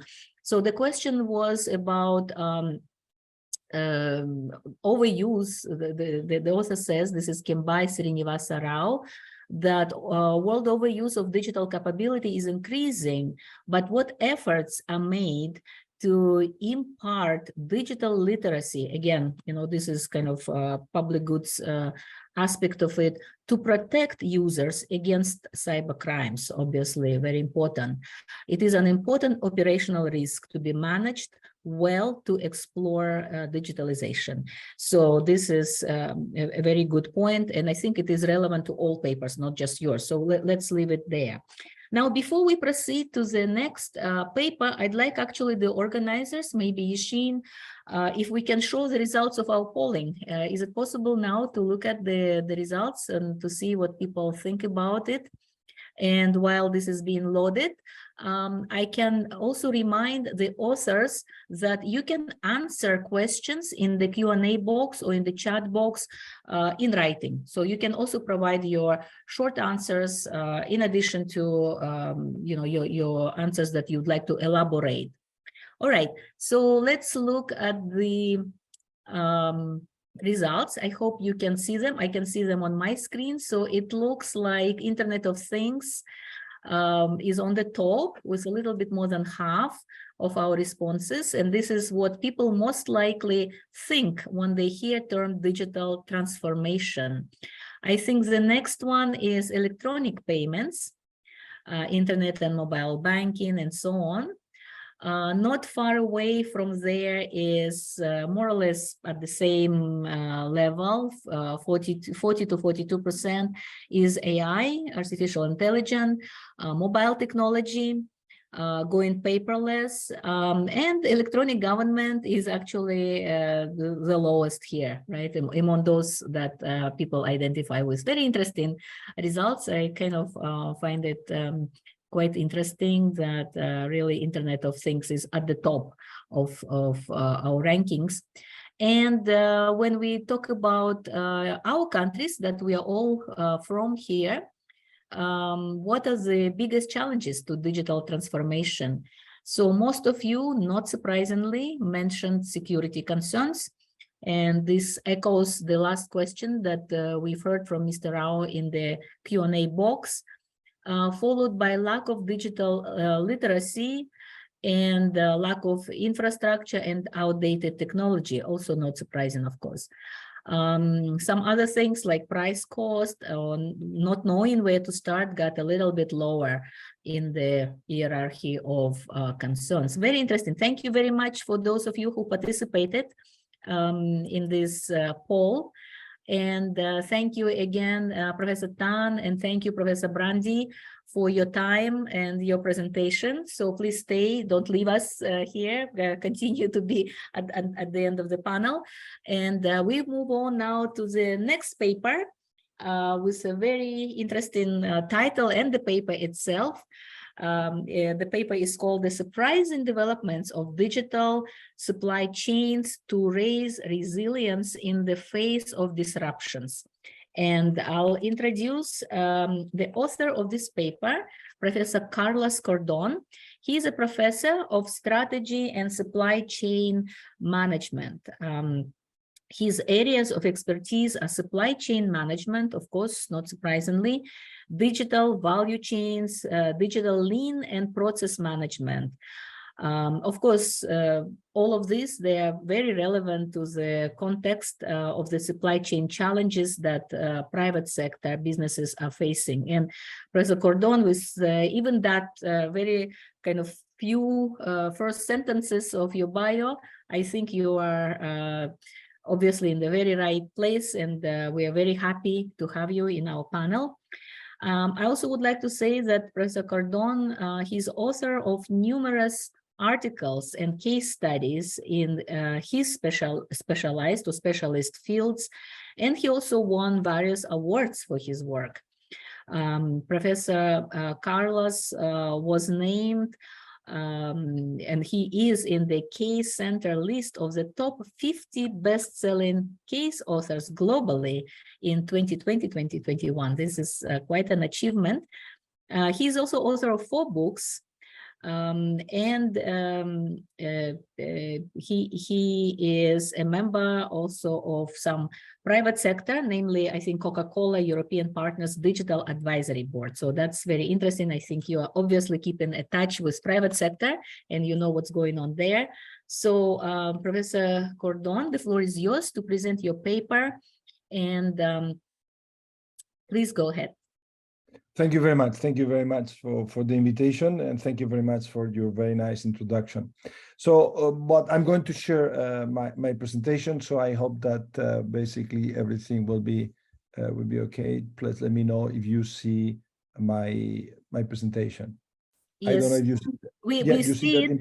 Yeah, we see it. Although this is in kind of presenter's view, so we see your. Yes. Yeah, that's better. But if you can do it like the full screen, that little icon at the bottom. Is that nice now? It's okay, but okay. still we'll still see it's not a full screen. It's not a full screen. Yes, so. perfect. That's great now. Yeah. Thank you. Thank you. Thank you. So my objective with this paper was basically looking back at the last 3 years and try to understand which part of digital supply chains have been effective in companies in the face of resilience. And the title is surprising because the first presenter did a very good job of talking about the different parts of the digital supply chains. Here I'm going to go much more onto specific supply chains, technologies, and which ones have actually, in practice, provided some resilience, whereas others, probably some of them are still in development and they have not proven yet, I would say, useful. I should also say that given the nature of the disruptions, I'm going to look at different types of disruptions and try to understand how they work. Because we tend to look at all of them the same, but I think that they are different. So the first thing I want to introduce a bit the context. I want to talk about resilience versus cost minimization for one reason, which is in companies, in private companies, most of them for the last 20, 30 years have basically looked at cost minimization as the objective. And resilience has become something so different that many of them were very unprepared for that. I want also to talk about a kind of taxonomy of digitalization. What has been successful in the face of resilience and what has not been. And then finally, I want to present a kind of framework to understand which solutions do work well for resilience and which ones don't work. And here I might have some, I would say, contentious statements about the fact that some technologies, in fact, they have not proven at all to have any benefits in resilience. So that's a little bit what I intend to do in the paper.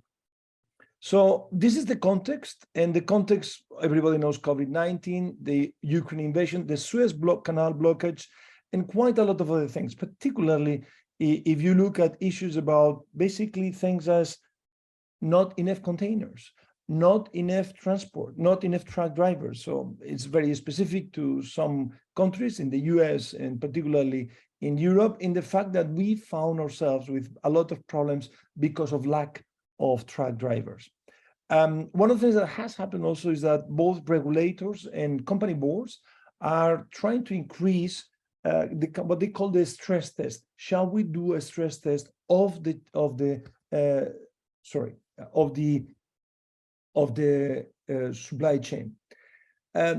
There is one thing, which is digitalization in Industry 4.0 were expected to deliver quite a lot of benefits. And I would say that because there was a lot of enthusiasm from both practitioners, consultants, and technologists saying, you know, there is a lot of benefits that we're going to have, although only a few, I would say, have delivered. And the fact also is that of these benefits, most of them were driven towards particularly agility or cost savings and so on. So this is why I wanted to distinguish which ones have worked, particularly for resilience. And finally, I should say that what I present is based on anecdotal and documented evidence, but there is no, in that sense, an empirical research showing how many companies did that in how many incidents. The challenge, particularly with disruptions, is that we have one or two of one type in many years. So it's very difficult in that sense to do at this stage some empirical research. Hopefully in the future, we'll be able to do that. So let me start by what has been the objective of supply chain historically for most companies. And the objective has always been to minimize cost, both from research papers, you find that everybody's looking at a function in which we try to minimize the cost. You look at companies, they have pursued systematically what they call a low-cost country sourcing policy, either Eastern Europe or some Asian countries or some African countries. And the idea was basically, let's look for economies of scale, let's concentrate manufacturing, so we go down in the learning curve and we obtain the best cost.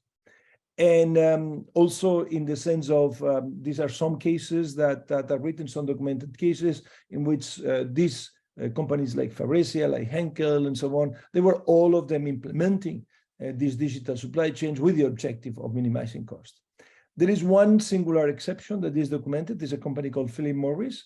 They obtain a prize in supply chain by a company, an organization called Gartner, which in theory, they are looking at innovations, and they obtain an innovation because of the agility of what they call the digit chain. There's also a documented case. So basically, by and large, let's minimize cost and in some cases, agility. This is an example of one case, and you could see here, basically, this company, which is a supplier to the car industry. Here you see the concepts, what they talk about, some cobots, digital dashboards, and so on. But basically, the concept is that for them, the important thing was, what is the payback, which is the last column. They said, this is what we invested, the CapEx, the expense, and you see here the different numbers. And then they say, how many days, man days we save, what is the savings in labor, and therefore this is the payback. Now, interestingly enough, all of them are almost below 1 year. And there was one that they called the digital dashboard that they said, we couldn't justify it, we call it basically strategic. But by and large, most of the investments is, let's try to see what is the savings that we have. This is the case of Philip Morris, but they did something very interesting. They won this award, and they won actually from a time to market of from 4 months to 7 days.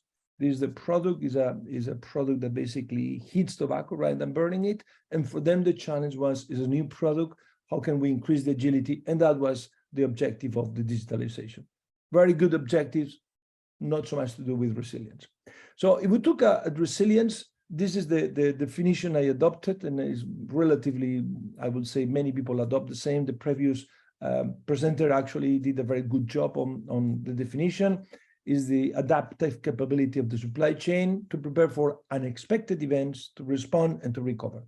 That was the definition previously presented, makes a lot of sense. What I want to do also is, before accepting disruptions as something generic, I think that we need to distinguish types of disruptions. And this is what I'm going to do, because I believe that supply chains react in a different way to different disruptions. We are going to talk about temporary disruptions. Most of the disruptions that we typically discuss about in supply chain literature is about temporary disruptions. We're going to talk about huge demand increase, and particularly in COVID-19, some structural supply chain fragility, something that companies have created by themselves, then disruption of transport services and basic infrastructure at the global level, and a contrast at the local level, and then global shortage of production materials. And I want to distinguish, because I believe, and that's a little bit what happened in the anecdotal evidence I found, that different digitalization solutions could increase resilience against some types of disruptions, but not against all of them. So temporary disruptions, very simple, is in COVID-19 at the beginning, there were shortages. There was an underlying demand that was very unstable. All of us remember the stories about toilet paper.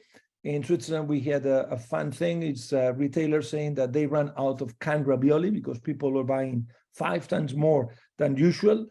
Well, the logical thinking, well, they are accumulating, is not an increasing of demand that's going to stay. The same with toilet paper. Once people has made a stock of that, they will go down to normal demand. And we would suggest that this type of disruption, which is temporary, fits very well with the definition that we have proposed about adapting, that resilience is adapting to this type of disruptions. A different time one is when you have a huge demand increase. And that was also in COVID-19. Masks, logically, the demand was much, much bigger than what was previously. There was a paper by the UN talking about 12 times higher than the capacity of the main producer. You remember the ventilator machines, there was a 300% increase in demand. By the end of 2020, it was back to normal. So from many experts in companies and academics, they will say it's impossible to manage its demand increase. And then the reactions are actually amazing. You remember General Motors trying to manufacture some ventilators to help. From an industry 4.0, Many people said maybe 3D printing might be able to cope with this. The reality is that today it has not happened. In the COVID-19, it didn't happen. Some trials were made, but it didn't happen at all. So in that sense, this huge demand increase seems that no digital supply chain, no tool has been able to help on coping with them. Structural supply chain fragility, let me clarify what it is. Everybody has been reading about the shortage of semiconductors in car production.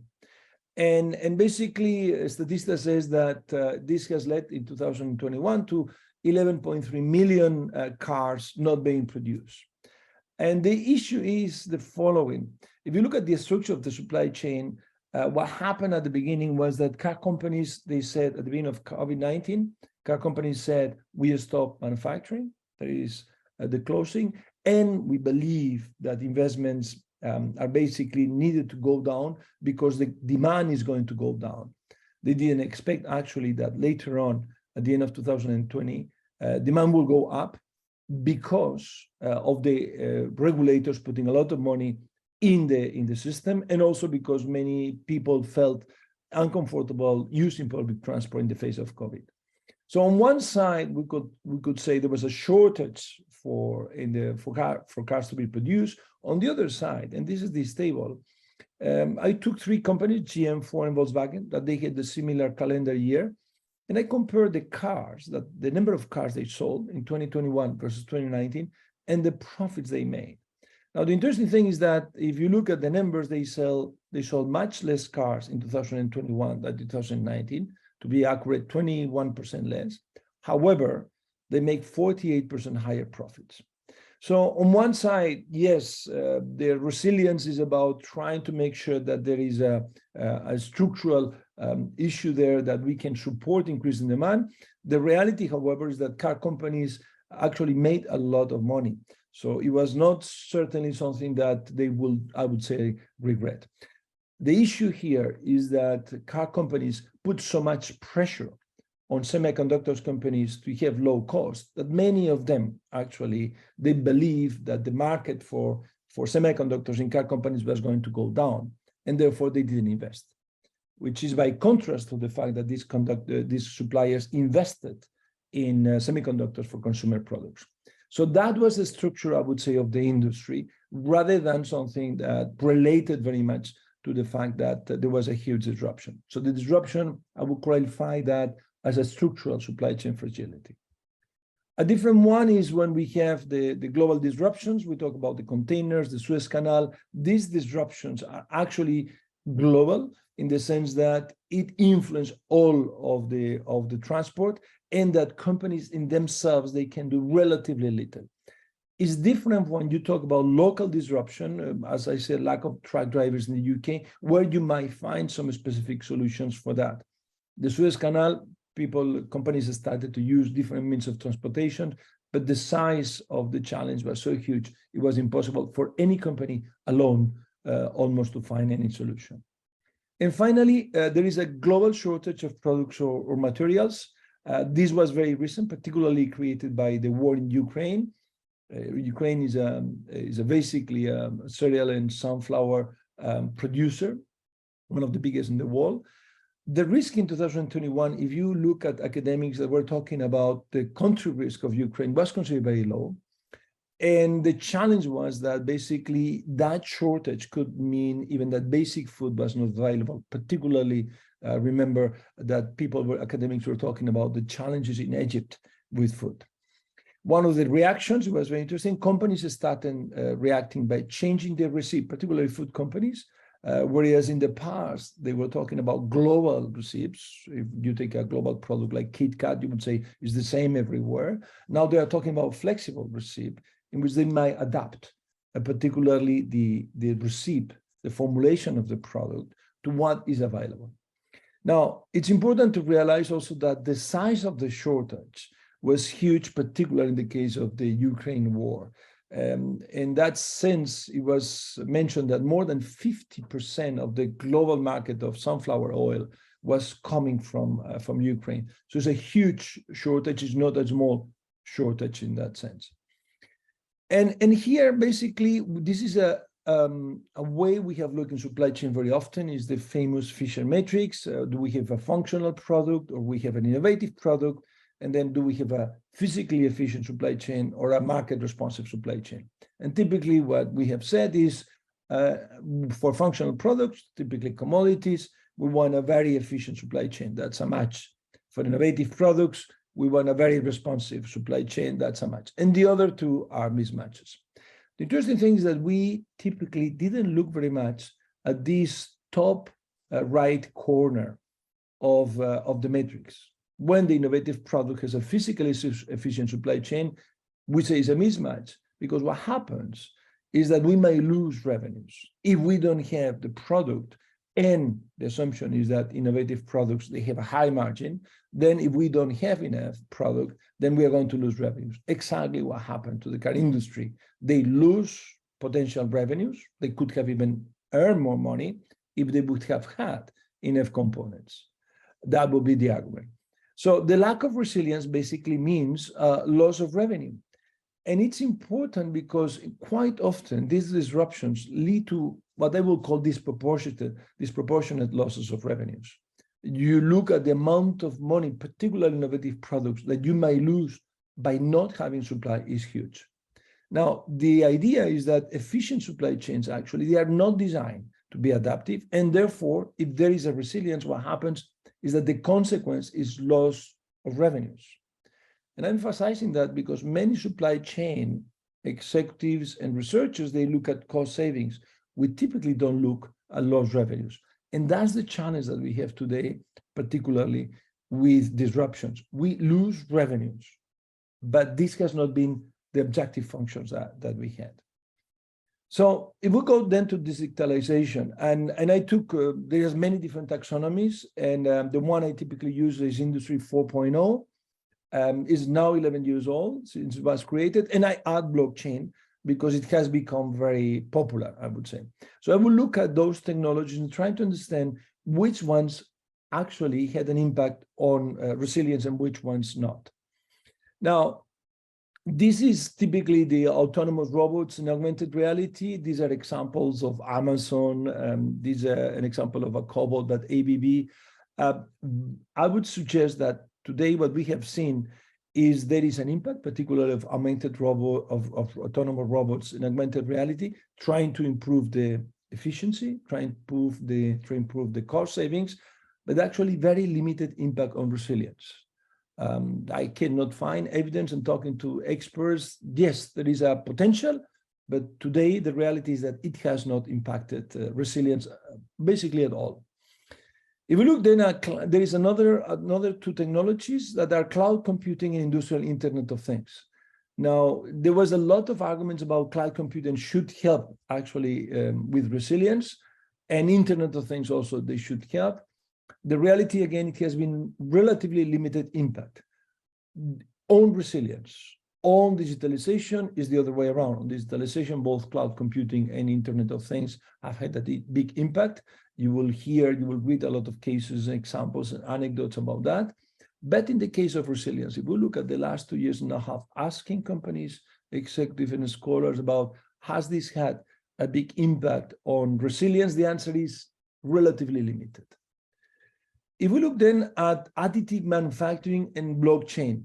Now, additive manufacturing has, there was a lot of, I would say, hopes, in the sense that many proponents and people enthusiastic about technology, they said it will substitute eventually traditional manufacturing. The reality so far, it has not happened. The reality, the documented reality is very much used in basically medical, in prostheses, because of the value of customization. It's very much used also for plastic printing, particularly for toys and jewelry. But I have not found neither any evidence about being widely used in manufacturing, and particularly helping in resilience. So there is still many prototypes. Now, blockchain is the one that everybody, I would say, has been talking over the last few years. A lot of hopes. So far, a lot of companies that they tried the proof of concept, and many of them saying the proof of concept works, particularly in supply chains. However, there are not enough benefits to justify any implementation. So today, there are very few, I would say, implementations of blockchain in supply chains, not the same at all in the finance industry. And basically, maybe in the future, they will have some influence and some effect on resilience. Today, basically, still there are prototypes, and it's very difficult to assess if they would have in the future any positive impact. Cybersecurity, that was one of the questions actually that was put by one of the not the presenters, sorry, one of the attendees. In the case of Industry 4.0, it's considered one element, and I would suggest that today most companies, they consider that a must-have, although it's not that everybody has a must-have. So in that sense, I won't answer here the question, I will follow with the paper, but basically to say that it has had almost no impact on resilience, although some people will argue with very reasonable arguments saying, you know, anyway, we need to put that in place in order not to suffer problems because of cyber attacks and to sustain the resilience. And finally, the one that's, that are working very well is system integration. This is the idea of the control towers, as was by the previous presenters. He was talking about digital twin, very, very similar idea. And quite a lot of companies explain a lot of benefits, documented examples of Henkel and Coca-Cola talking about how the fact that they were able to monitor what was going on precisely helped them to react and to increase the supply chain resilience. Interestingly enough, tools like ERP, traditional ERP, and a new technology called process mining are being used by companies to prevent disruptions. They allow them to take action much faster and much more informed. So they definitively, this technology increases resilience in the concept of adaptive capability of the supply chain. Big data and analytics, artificial intelligence particularly, there are clear reported benefits in forecasting and predictive analytics. And the interesting thing is that when they are combined with the previous one, with system integration, actually it allows a much better reaction to the disruption. Several companies, they said that the granular forecasting, the fact it allows actually to do a much better job in going item by item, allow them during the disruptions to react in a much better way. Even there were some questions when the disruption happens, and many people said, well, let's disconnect these forecasting systems. They have never seen a disruption like this, and let's do that manually. So several companies did a post-test about saying, did artificial intelligence do a worse job than doing that manually in the first weeks of the disruption? And the answer was no. And after a few weeks, the answer was actually artificial intelligence did a better job, particularly because of the granularity. The digital system could plan and forecast every single item. So we can say it allows to adapt to disruptions. Simulation is one that has been very used, and actually there's quite a lot of services about trying to understand how different disruptions all over the world are going to affect a company. So if you combine simulation with artificial intelligence and with system integration, then what you find is that several companies, they say, we are much able to confront and to prevent and to adapt to disruptions. And I remember one company, I cannot mention, that they were saying they have a control center in Brazil that controls all the supply chain across all the Latin America. And they say we are using both the simulation, the integration, and the artificial intelligence, and that allows us to react much better. So these are the ones that I would suggest have provided the best response. And if we classify now kind of framework saying these are the types of disruptions, temporary, huge demand increase, and so on, and the digital technology that we have found that are applicable, what you would see is that for most of the disruptions, system integration, AI, and simulation are useful. However, there are some cases in which there is no potential for any digital technology. When there's a structural fragility of the supply chain, the case of, I mentioned, of the suppliers of semiconductors for the car industry, there is no single digital technology that has proven to help. However, for the others, these three technologies are actually have proven in an anecdotal way to be useful. So the interesting thing is that major disruptions and structural challenges create disruptions that digital solutions can solve. is the case that all the disruptions created by COVID-19 would have been able to solve by digital solutions? The answer is no. The same with the war in Ukraine. What it happens is that some digital solutions help to adapt much better to these disruptions. And the surprise thing is that some of them have absolutely no effect for the moment, and that 3 of them, particularly when combined, provide a much better response. Finally, just to conclude that these digital technologies, robotics, IoT, and augmented reality, they have limited impact on resilience, at least as documented. There are others like additive manufacturing and blockchain that are still in a prototype. They don't even provide any any example of good resilience. And the challenge now, basically, from a research point of view, is how are we able to repeat to do this research and to sustain that? For the moment, it's based on executive opinions, on some documented cases.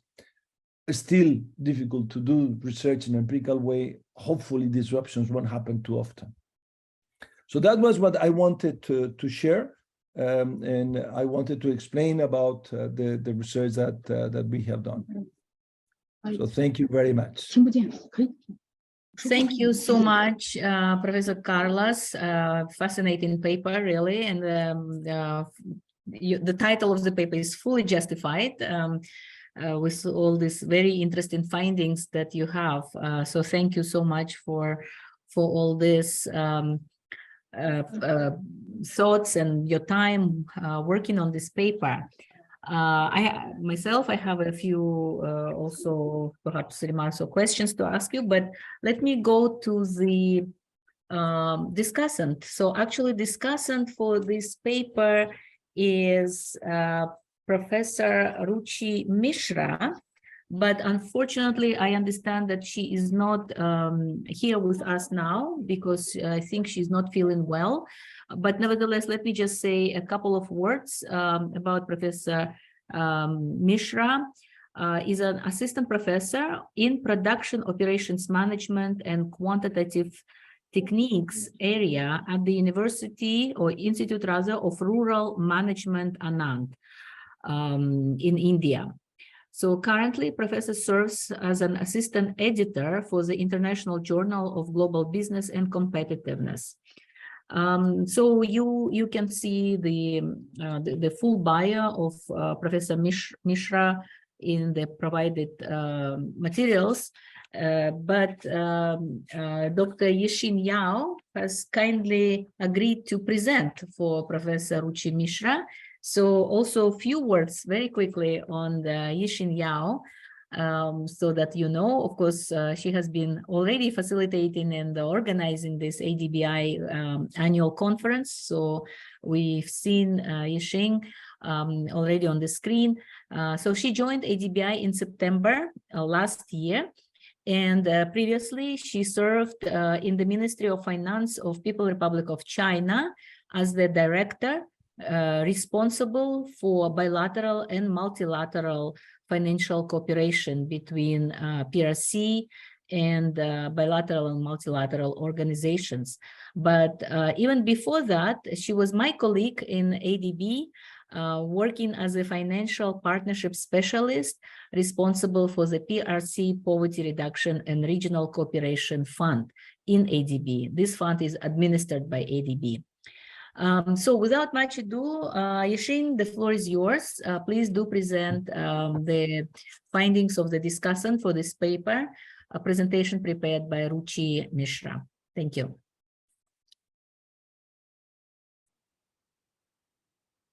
I think you're muted, Yixin. Okay. Is okay? Yes, it's okay now. Okay. Thank you very much, Director Sabrova. Thank you very much for your introduction.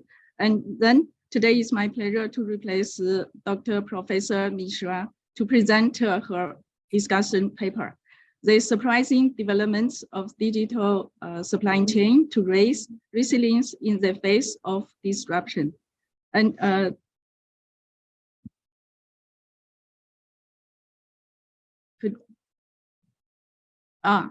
okay. Can you see my screen? Yes, yeah, okay. Yep. Mm-hmm. Thank you very much. Then I would like to say, personally, I very enjoyed about the paper. But right now, I just highlights what Professor Marshall has written here. So she think in overview, it is very clear structure for the paper. It lists 6 parts. The first is the introduction. And second is the objective of supply chain. Third is the digitalization, a taxonomy of success and failure. And the fourth part of the paper highlights the framework and to understand the impact of digital solution on resilience. And the fifth is discussion and future developments. And the last but not least is conclusion. So Dr. Misha divided her discussion into 2 parts, actually. First is strengthening. Second is some area need to be improved. So first, let's look at the strengthening. Regarding topic, the topic is both temporary and also timely and relevant. So it is a very good topic for the paper. And then regarding aim, Dr. Mishra listed some of them. First is emergency of resilience. Second is difference between the management of resilience and management of cost. Number 3, classification of relevant digital tools. Number 4 is impact of digital tools on resilience. And number 5, future evolution of digitalization. And then the unique in terms of establishing the relationship between individual technology and its role in managing specific type of disruption. Then regarding the framework of the paper, the usage of particular industry 4.0 technology in specific type of the disruption. And when we look at the possible areas of improvement of the paper, regarding the objective, actually the focus should be a few research questions. Then let's look at 5 of them listed here. First is the emergency of resilience as a main objective of supply chain. And number 2 is how management for resilience is fundamentally different from managing for low cost. Number 3 is classification of digital tools that are proving very useful for resilience along with those not delivering any benefit. Number 4 is a framework to try to understand the logical behind the impact of digital tools on resilience. And number 5, discussion of what could be the future evolution of digitalization of supply chain and its impact on resilience. Regarding the literature of the paper, the latest research paper related to individual technology and its relationship with resilience need to be referred. And regarding the emergency of resilience, should focus on the evolution of supply chain with respect to market requirements, performance criteria, and ideal type of firms. Reference, list some reference, and then manufacturing in the 1990s, productivity, flexibility, and innovation, and long-term planning, etc. Regarding the methodology, the in-depth case study from multiple industry are needed to compare, gain better insights. Talk about the framework, more comprehensive framework is indeed. They list 5 of them. The generic enables and fundamental enables, resilient evaders, and generic drivers, sector role drivers, and complex role drivers, and so on. Regarding the context, there are 3 highlights here. First is adoption of digital technologies and their influence on resilience can have a sector influence. Second is firms' position in the supply chain also determines its ability to build resilience. And number 3 is firm size could be a possible consideration. And regarding the proposition are not very explicit. Then regarding theoretical linkage, the usage of theories like dynamic capacity theory, natural resources-based theory can be explored. And discussion section is generic. Discussion related to each technology and its potential impact on resilience needs to be presented. And regarding the implication to theory, practical, and policy are clearly missing. So there is a conclusion regarding the conclusion. The conclusion is underdeveloped, so it should also have limitations and directions for future research. Actually, I also find that Professor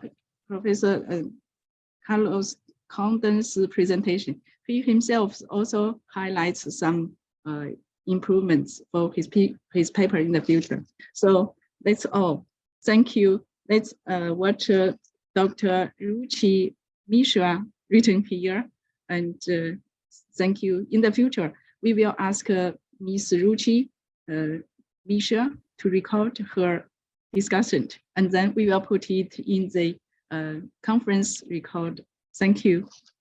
Thank you very much, Director Sabrova. Thank you very much, Yao-Yixin. I think thanks for presenting, but also many thanks, of course, to Professor Ruchi Mishra for her time to review the paper, her feedback. I hope this is a useful feedback for finalization for future next stage of working on this paper.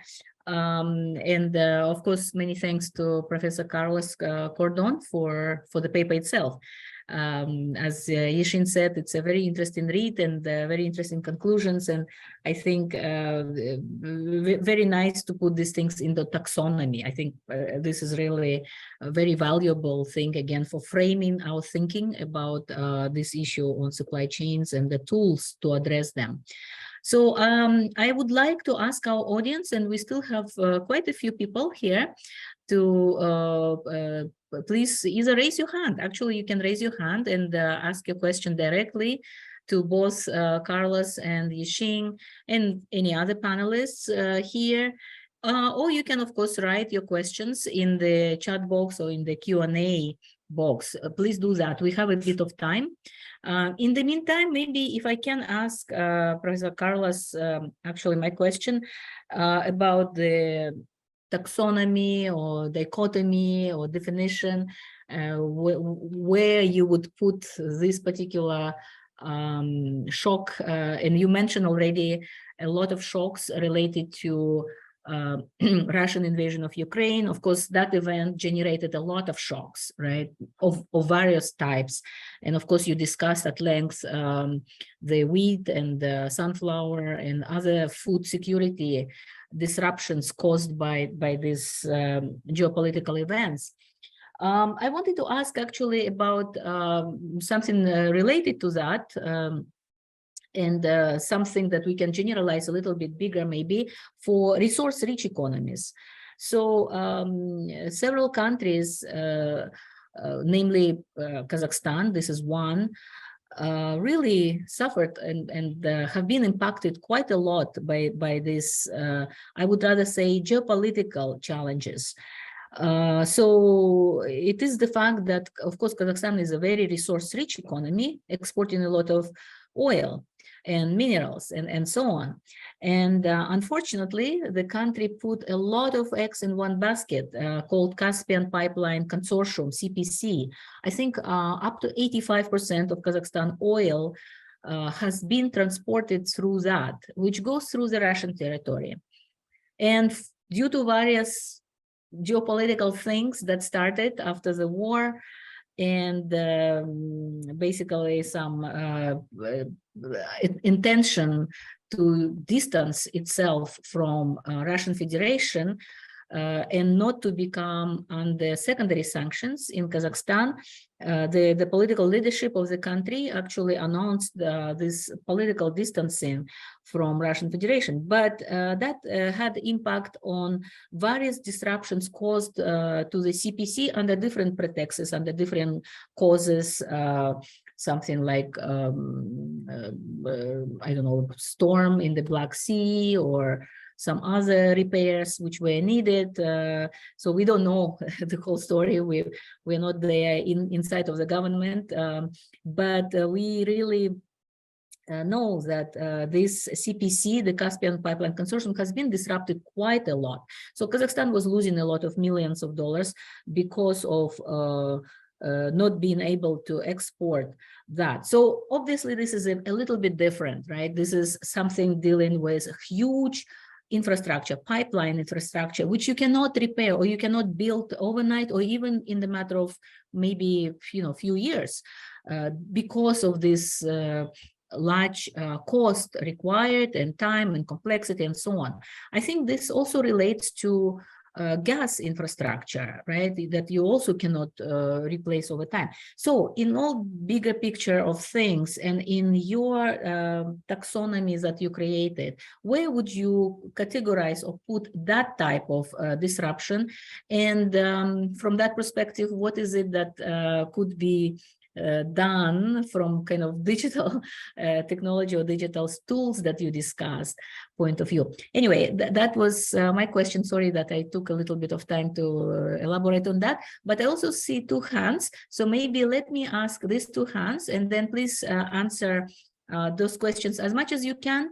But again, we will try to have a bit of more time after the third paper, and we will open this floor to everybody discussion. So I think, if I understand it, the first hand was by Dasha from ADBI. Please go ahead, Dasha, and ask your question.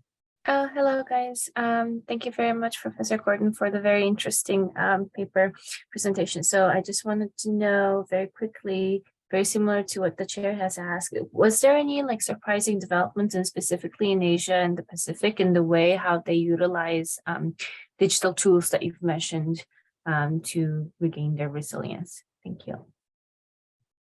Thank you. And Dina, good to see you. Please ask your question.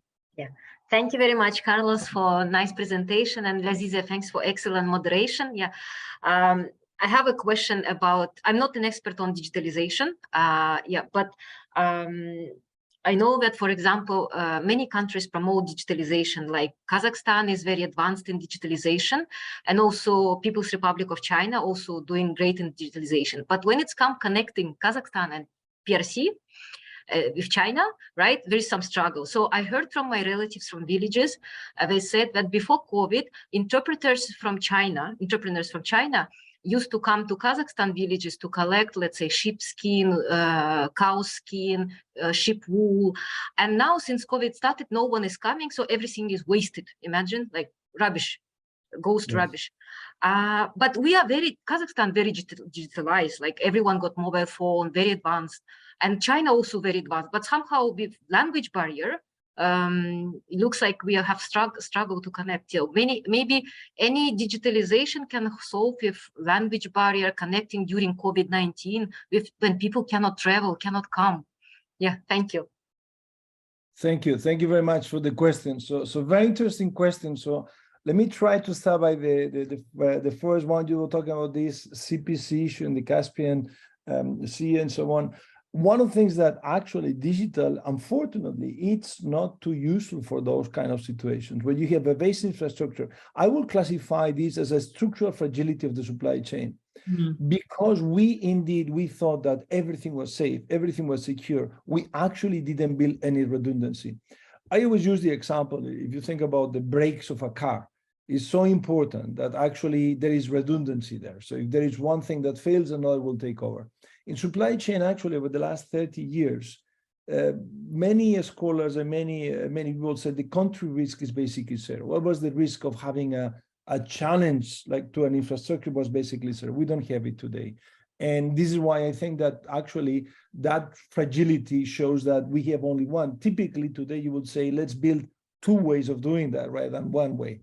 Very expensive, more expensive, but certainly the only way to build resilience.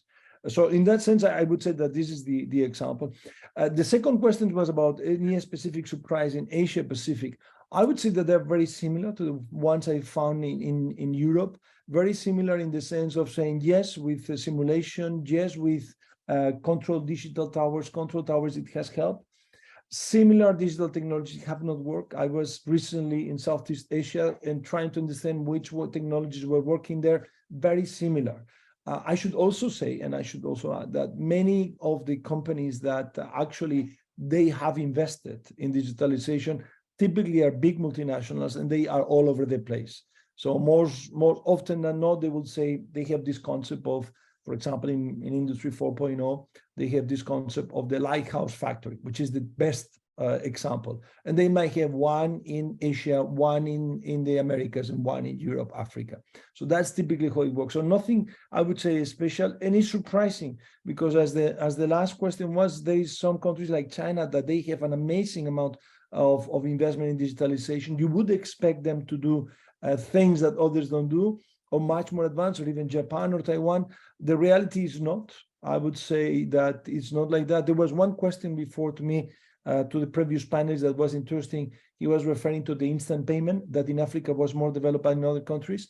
Sometimes what happens is that new factories, if you think about factories, warehouses, facilities for a supply chain, you have a lot of investment. And actually, the interesting thing is that if you have a factory that is 30 years old, to retrofit that factory is very expensive. A new factory comes already with the automation. So that's a little bit what you won't find, and that's maybe surprising much differences. And then when you were talking about the example of the struggle connecting, and basically you have different languages and you have this barrier, it's interesting that many companies have said, and startups have said that we are going to solve that problem. Everybody is using Google Translate, and Google was saying that a few years ago, we will get a device that will translate that simultaneously, almost. So we thought that this simultaneous translation or this sequential translation going to disappear. So far, all these artificial intelligence systems have not worked up to the expectations. Even very recently, you hear the news that Amazon is actually not investing so much in their digital assistant in Alexa, that one of the things was we're going to translate. It was a huge expectation. It has not delivered. So I understand the challenges. I thought that now we will be able to have a conference by now in which everybody will speak their native language. Will they speak maybe Japanese? I will speak Spanish, and everybody will understand each other. It's not there, and it seems it's far away. So it was a little bit a hype, a lot of expectations. Some of the technologies have definitively delivered. Quite a few have not delivered yet. So in that sense, that's what I would suggest is the situation today. So thank you very much for your questions. And if you allow me, just a big thank you to the professor who developed all the recommendations, very interesting recommendations, and I will improve the paper based on what she said. So give my thanks to her because she did a very good job on that. Thank you so much, Professor Carlos. And yes, you are right. I think the human touch and the importance of the human skill will always be probably in demand. But we do hope still that the technology will be so advanced. Well, at least I know many tourists already use translation, the automatic translation, and people talk. So it is useful. I think we are on the right track there. All right. So thank you so much, both of you, three of you, actually, Professor Carlos, Professor Mishra, and Professor Yisheng, for all your time for the and efforts for the second paper. I see now we have one more question for Professor Carlos. So maybe at the end of the entire session, we can see that. Maybe I'll just voice this question in case you don't see it on your screen. It's impact on self-employment. That's also important point. Wage employment and subsequent effect on manpower planning. So perhaps you can reflect on these things. But let's move to the third and final paper in this very interesting session. And the paper is called Bespoke Supply Chain Resilience Facilitated by Dedicated and Shared Resources. So very interesting title. We are quite intrigued about this paper and to hear a presentation on that. And let me introduce the author of this paper, Mr. Florian Lucker. I hope I pronounce it right, Florian. Okay, good. So Florian is a senior lecturer in supply chain management at Bayes Business School. Before joining the Bayes Business School, Florian was a visiting scholar at the Kellogg School of Management and the research assistant at the Swiss Federal Institute of Technology, where he completed his PhD. So his research really focuses on understanding of supply chain management. So he's an expert really focusing on supply chain management. So he's particularly interested in supply chain risk management and supply chain finance. Florian's research has been supported by various grants, and he also published a lot in leading operations journals. So without much ado, Florian, the floor is yours to present your paper. I have to say that this time management at ADBI is really so excellent. It made my job so easy that I don't have to watch the timing. It's right there. So Florian, please go ahead. We see your presentation all right, and it's full screen, so everything is perfect. Okay. Thanks so much for the introduction and for organizing this interesting event. It's really a great opportunity to bring people together.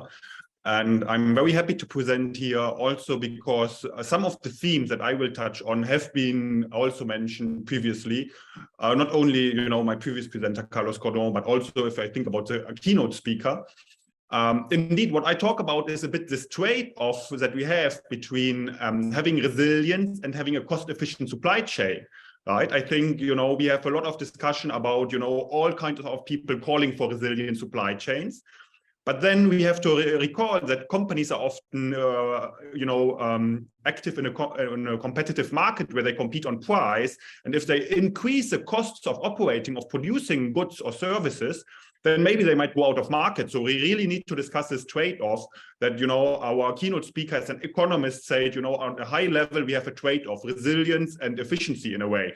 And we want to look at this more in detail from a supply chain perspective.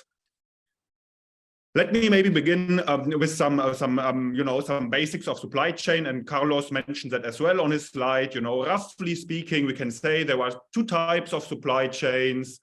One is more this just-in-time supply chain, this cost-efficient supply chain, where you really focus on cost reduction to create supply chain value. In this supply chain, you want to reduce costs by all means. The products that you produce are often, staple products, functional products, where there are different versions on the market, and firms really compete on price. So if you can offer this product at a lower price, you might gain market share. And so reducing the costs in the supply chain is all what matters in these supply chains, because eventually you can increase your market share. And nice examples would be grocery retailer Aldi or Lidl. They have become very successful in the UK, but also in the US and in other markets, because they are able to offer their products at low cost. And that's what many customers look for, particularly in times when there is an economic challenge like we have now in the UK. This is to be contrasted with these just-in-case supply chains. Maybe you can also say, more responsive supply chains. From a risk management perspective, you really want to focus on reducing the likelihood of supply chain breakdown. And these supply chains are really more relevant for when you have innovative products, right? Where you do not really compete on price. And the best example that I have is here from the pharmaceutical industry. If you take a company like Roche that produces life-saving patented drugs, there is no competition on price. The operating margin is very high because there is a patent. And so reducing the costs of supply chain doesn't really add much value because, you will not increase your market share. You gain a little bit, but it's relatively little compared to what you would gain when you have a just-in-time supply chain. And so in these just-in-case supply chains, the managers aim to build resilience often by using buffers, and buffers could be inventory in the supply chain, so excess production output, maybe some slack capacity, doing some nearshoring to have some more reliable supply. And what I want to highlight on this slide really is there is a difference between supply chain efficiency, which is really directed at improving a company's financial performance, and supply chain resilience, whose goal is risk reduction. So these are two different things that are both very important. We want to look at both of them in this presentation. So let's go more into supply chain risk management. I don't want to give examples that have already been shared by my colleagues why we do care about resilience and risk management. We have had all these disruptions discussed already. And so companies have started to build resilience. I just want to give some examples about how firms build resilience in the supply chain, and I'm aware that my previous presenters have also covered them to some degree. So one example would be to keep risk mitigation inventory, building more inventory that is used only in the event of a disruption, right? And so this is something, that comes really at a high cost, because you have to carry inventory on an ongoing period of time and use it only in the event of a disruption. So this is really something that builds resilience, but comes at a very high cost, and might be useful for pharmaceutical companies, when they have really a patented product with a high margin. Other companies tend to keep some reserve capacity so that they can build products in case of shortages. So this can be more cost efficient when you have different products that use the same production capacity maybe. And so companies like Cisco providing telecommunication equipment, they have some excess capacity to deal with product shortages. Other option could be to do nearshoring. This is what Zara does, actually, the fashion company Zara. They have production in the Far East, but they are nowadays they are so global, but before they were so global, they had their main market in Europe maybe, and maybe in the US, but the main market in Europe. And so they still had some local production, mainly for the reason to become more responsive, to respond more quickly to changes in customer taste. Fast fashion is a dynamic market, but it also provides some resilience to Zara, because if they have some issue with delivery from Far East, well, maybe they can recover a little bit by production from local suppliers. Other companies use several suppliers. So, for example, Toyota sometimes sources some components from different suppliers. This gives different benefits, such as, when one supplier defaults, maybe you can use another one, maybe provides them also some negotiation power to negotiate prices, but also has some issues. If you have to manage different suppliers, there's some complexity in the supply chain and so on. What I want to tell you here with this slide is, instead of going into a detailed discussion of the levers, is that actually they provide some resilience, but they also come at the cost of reduced supply chain efficiency. And this is a problem for some companies. And let's discuss this a bit more. Why is this a problem? What I would argue is that many firms need cost-efficient risk mitigation levers, because firms are often reluctant to implement resilience-enhancing measures. And what are the reasons? Let's go a bit more into detail. I think there were 3 reasons why firms are reluctant to build the resilience that everyone is asking these firms to build. The first one is that we discussed already. Buffers cost money, so there is a loss of efficiency. This is the straightforward one. But then there was a second aspect here on the slide, which is, creating shareholder value. Firms are often focused on creating shareholder value on the short term. So they want to make a profit on the short term to pay a dividend to their shareholders. And building resilience is often a long game. So you make an investment now, but it might pay off only over the next maybe decade or a couple of years. And so many firms are reluctant to make this commitment because they want to create short-term shareholder value. Likewise, managers obviously want to create, short-term performance because they want to get promoted. And then the third aspect is that firms often struggle to estimate the likelihood of these disruptions to occur. We all know we couldn't predict how long COVID-19 lasts. We still cannot really predict that. So there is a lot of uncertainty about these disruptions, about how long they are, when they will occur. And firms tend to be reluctant to make investments when they have very uncertain outcome. Right? So these are reasons why firms are less willing to make these significant investments to build resilience. And what I argue is that we need to classify resilience-enhancing measures according to the costs and according to the resilience they provide. And so I believe that if we classify these resilience levers according to these two dimensions, maybe we can help firms to get a more tailored approach. You know, what has been said before, a one-size-fits-all approach doesn't work out. So we need to go more into detail, try to figure out what works in what context. So one classification of resilience levers is what I call dedicated resilience levers. What are dedicated resilience levers? These are levers, or we could also say resources, that are only used for the purpose of building resilience, right? So these are levers, they have only one purpose, not only this one, and build resilience. I give you some examples. You source from, instead of sourcing from an unreliable supplier, maybe a very small company, you source from a more reliable supplier, right? This is a measure that will cost you money, and it enhances only resilience, right? So no other benefit. You know, assuming that, you know, maybe the suppliers are at a similar location, same price, and so on. Another approach would be, you know, protecting production sites or manufacturing plants from external threats or hazards, you know, where you have maybe the risk of flooding or earthquakes and so on. So you can invest in infrastructure. This costs money and offers only the benefit of resilience.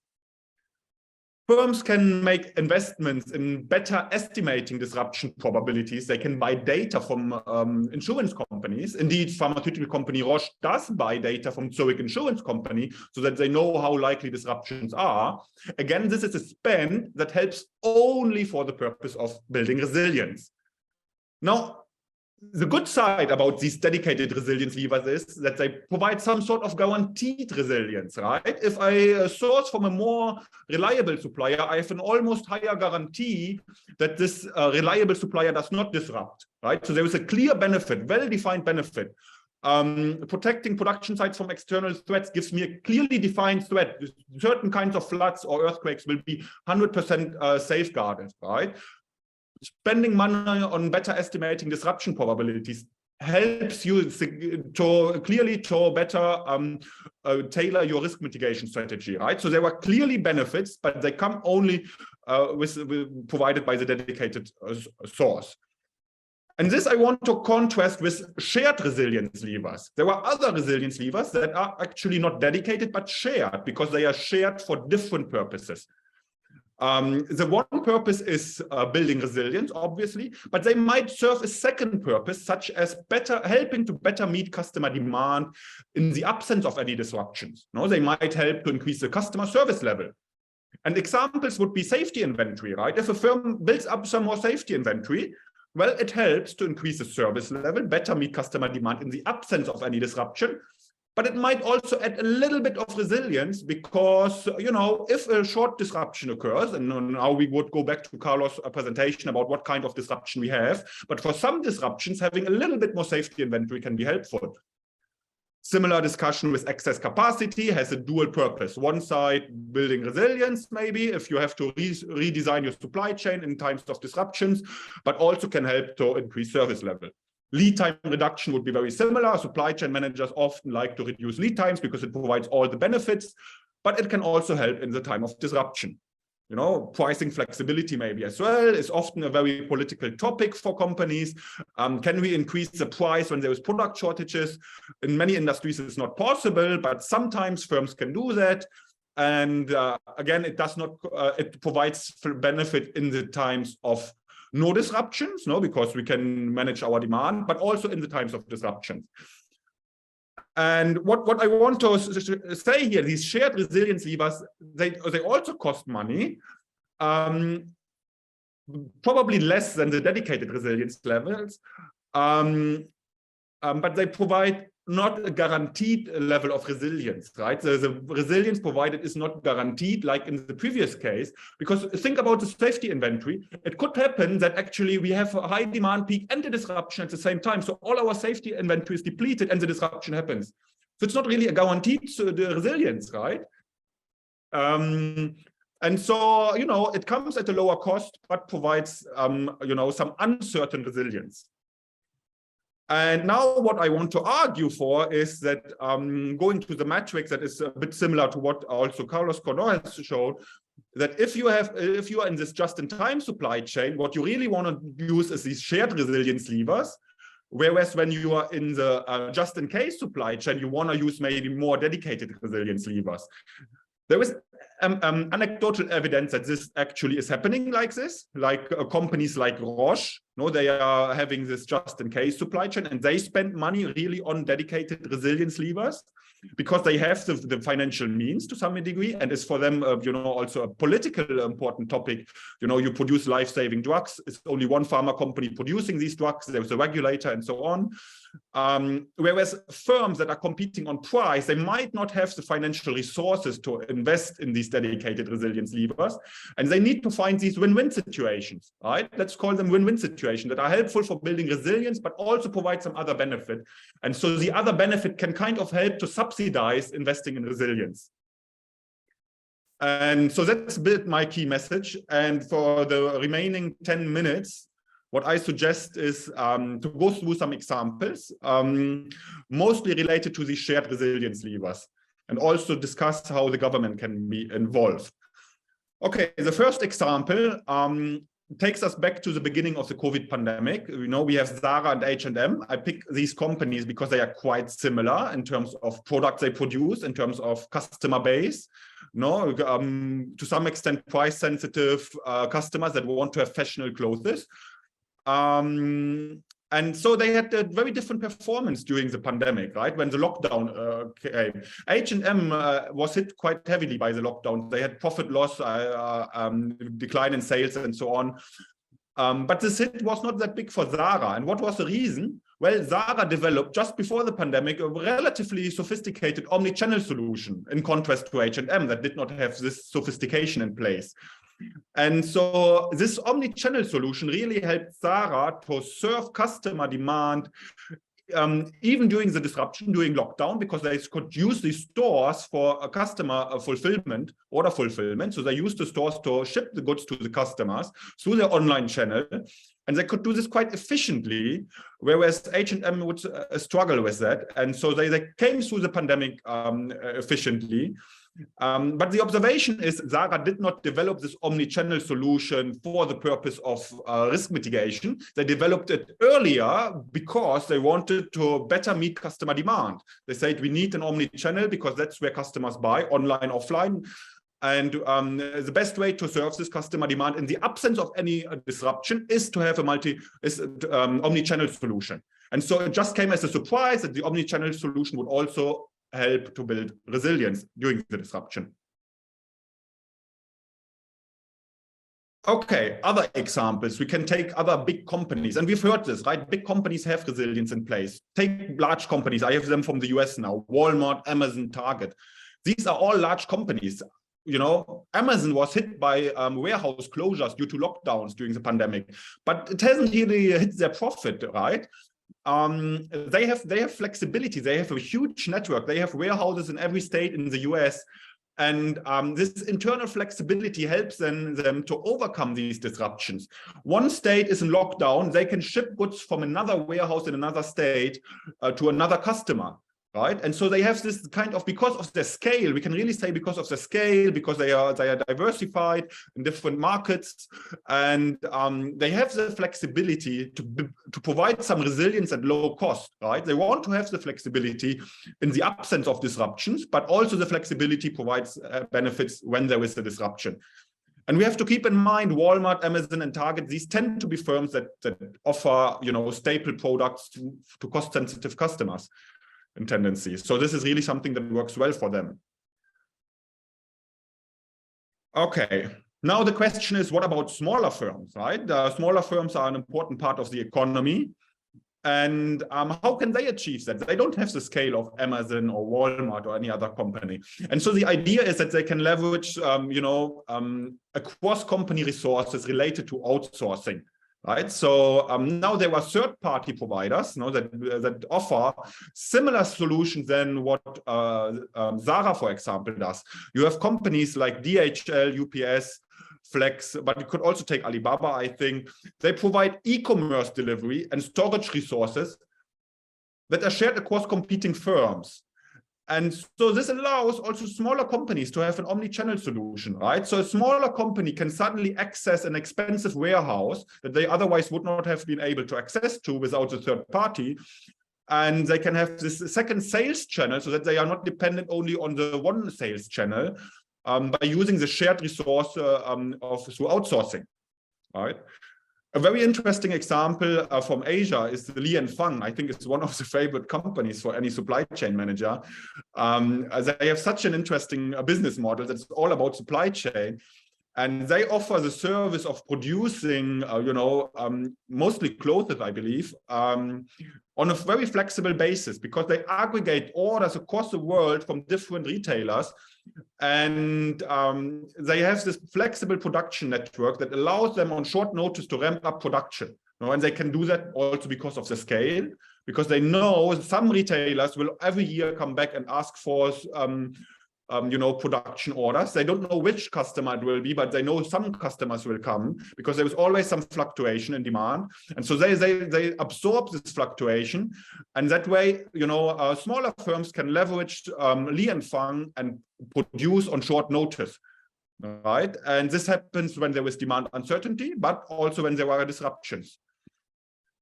And then the third point, maybe more up for discussion, is more early stage, is about the 3D printing. The idea is that 3D printing can facilitate also production of components that are not there yet, but I acknowledge that the technology is not yet very mature for different reasons, including that the products have lower quality often when they produce through 3D printing. But so this is an idea that this is an activity that can be outsourced and as such also provide some resilience. We always have to keep in mind we talk about some resilience, right? It's not the dedicated resource that we talked before.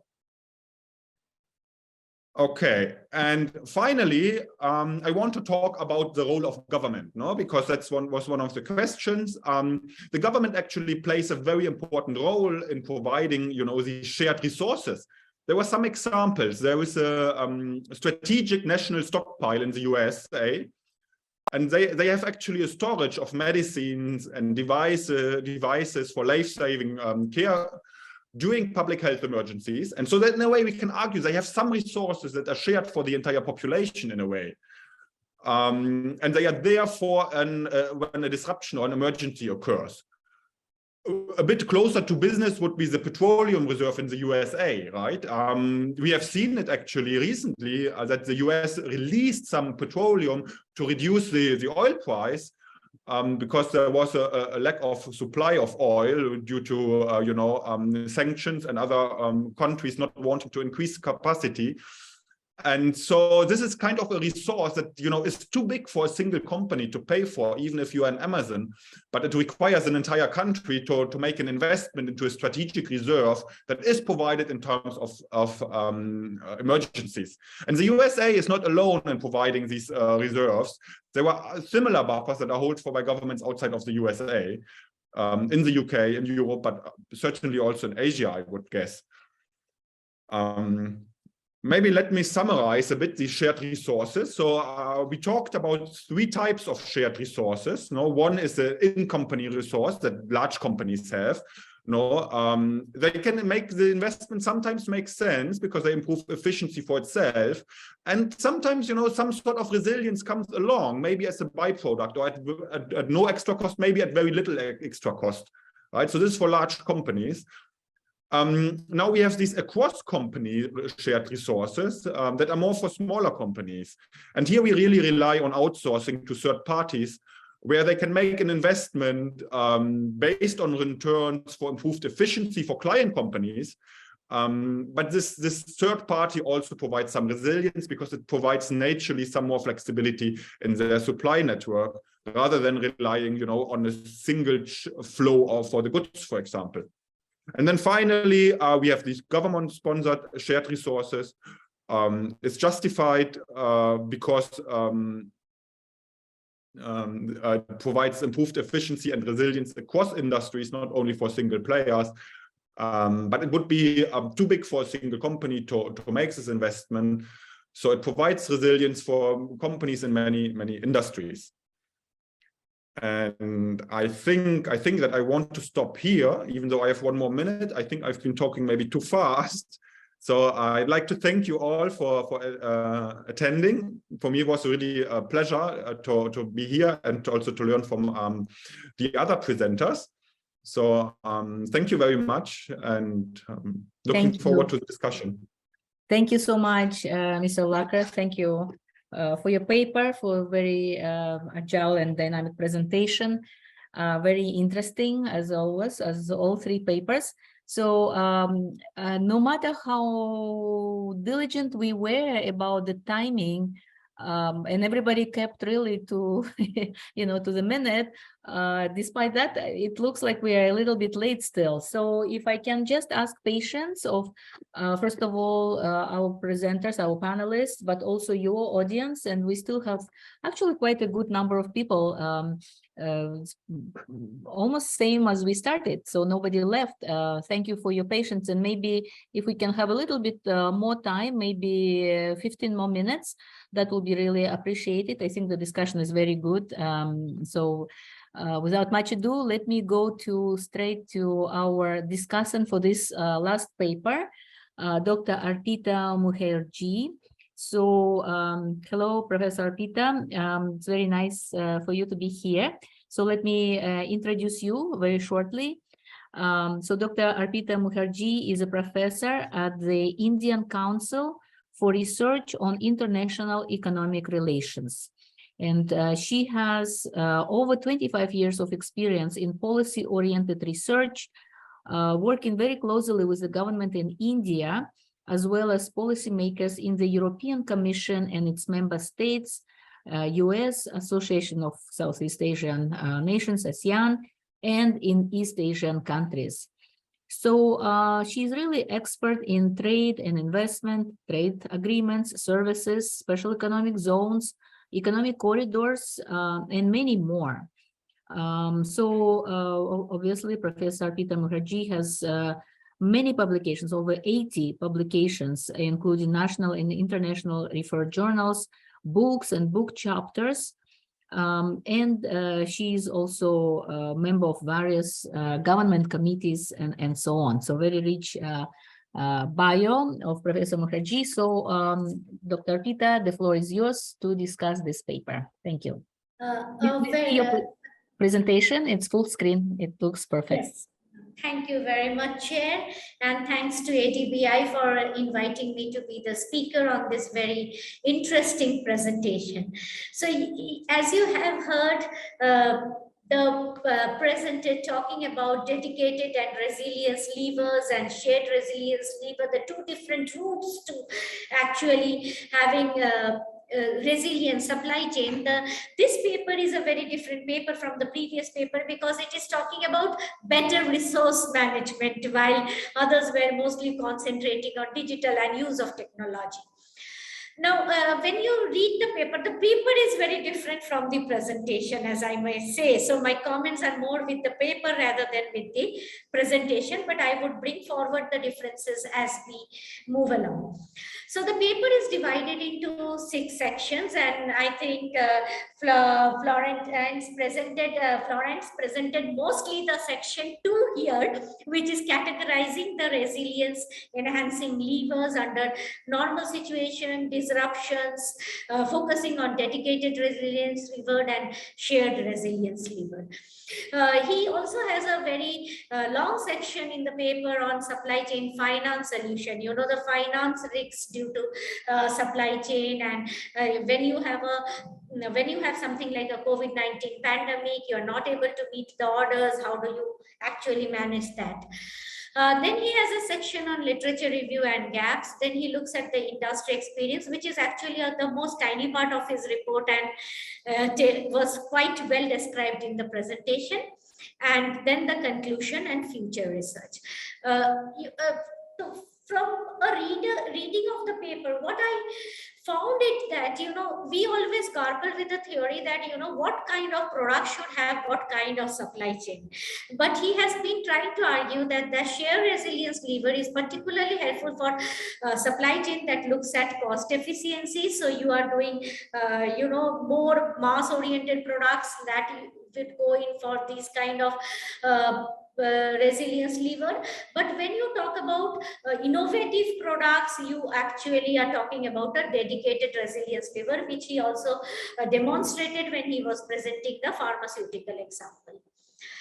Now, then he also talked about that, how you use the supply chain finance solutions, and that is very important because, you don't even need resource certainty, you also need financial certainty, and what can be considered in building a more resilient supply chain, how you make a resilience and efficient and have financial solutions. So this is kind of quite an innovative thing that he spoke about in the report, and he talked about where there are areas of more research, right? And when you do research, you are talking about efficient supply chain, you are talking about resilient supply chain, but most of the existing literature today don't talk about resilience and efficiency together, and that's probably the gap that has been identified in this paper, and rightly so. Now, let me put away some of my queries and some of the key questions and suggestions. Like, see, this is a very interesting paper, which is written like a book chapter. So it begins with by saying a chapter. So I would not argue or counter argue into, because when you write a book chapter, it has to have some kind of the flow with the other chapters. So that may be a purpose why this chapter is written in certain way. But what is the objective behind thinking about this is something that that needs to be a little bit more. It came out in the presentation, but it does not come out with the paper, because what happens is generally when we read a paper of any book chapter or any article, we read it with a mindset that we will, the objective of the study, we will see some literature review, we will see the gaps in the literature, and we come to the value addition. This begins in the other way around. It begins with more definitional context. Now, when we also talk about giving industry anecdotal evidence, one point that I was thinking is, what is the methodology? Like, what methodology has been used in this paper has not at all been told. Of course, there are anecdotal evidences, but when you say this company has done well, that company has not done well, it is always good to give some references. It can be secondary data, secondary information, company case studies, or you talking to the farm. Otherwise, they may, somebody can counter these allegations saying that what is the basis of the allegation. So some kind of a data or references, especially when information about the farms are mentioned. It can be their annual report, their performance, their profits, and data to substantiate the thought process. Some data and to substantiate maybe the profit figure. When somebody is doing well, somebody has loss, somebody has profit is there in the report, but how much is the loss in 2021? Something to substantiate, which makes it more, that we have really gone into the details to present it. There is not much mention about the anecdotal evidence. Actually, the anecdotal evidence section is it's very small. It's kind of a paragraph, and it doesn't also mention where and how and what is the methodology used to collect those evidences. And but the presentation does show the best practices. This is the difference between the presentation and the paper, because when I listened to the presentation, I could really relate to the best practices of the farms, and I think that can be something which can be inserted to the paper from the presentation. And when you build a story, it will be always interesting to build a case that leads to the supply chain disruption. And for example, the supply chain disruptions can be even government led. Like suppose suddenly the government puts a ban on sourcing from Russia and Ukraine. What happens to the supply chain of the company? So when we are linking policies and how the policy implication of the of this kind of supply chain disruption occurs, and what happens to the resources, government take many decisions, and one of these decisions, which is shared resource, which you mentioned in your presentation. Of course, the shared resource part is not mentioned in the paper. There is no policy recommendation in the paper about how this research is impacting, what government should do, or countries in Asia and Pacific should do. This is one of the guidelines which we were given to evaluate the paper. So this is not there. But if you are mentioning the policies, if you look at Asia and Pacific and a country like Japan, immediately after the COVID-19 pandemic, Japan told its firms to relocate into Japan, and the government gave an incentive. So does that kind of an incentive works in a supply chain resilient infrastructure where government support a part of your cost, finance, and resources? And here the cost, why I'm talking about the cost part a lot more, is because the paper has quite a bit of line on the cost part of the paper. Two things, data and a bit of secondary data would help to strengthen along with the literature review. Otherwise, in terms of concept, this was a very, very unique concept, and I loved reading the paper. Over to you, Chair. Thank you so much, Dr. Arpita. This is very constructive, very interesting, enjoyable to listen. Comments and feedback. I hope the author, Florian, will like and appreciate that. Maybe I'll give Florian just a couple of minutes to reflect on these recommendations, suggestions. Perhaps you want to respond to some, and I think we need to move to a closure of this session. I will conclude after that. Thank you. Florian, over to you. Yeah, thank you so much, Professor Arpita Mukherjee. I think these are extremely valuable comments, and the paper is always a development process, from writing the first time, then getting feedback, presenting, getting feedback, and I think the comments are extremely valuable. I fully agree with you that this policy implication has only been on the slide, so this needs to go onto the paper for sure. I also need to talk more about methodology and find more empirical evidence, let's say. This is generally a challenge, particularly when you have a short time horizon to write a paper, and generally in business it's a challenge because not all the companies like to share information, have this publicly published. But as a researcher, we need to make a better effort, let's say, to say where this information comes from, and also maybe to highlight potential biases and so on. So I think and also you are completely right, the literature review can be expanded. Maybe it can be put into the normal structure, having the literature review at the front with a gap in the literature and so on. So I think these are very valuable comments, and I'm happy to take them over for the revision that is due in 2 months. Thank you, Florian.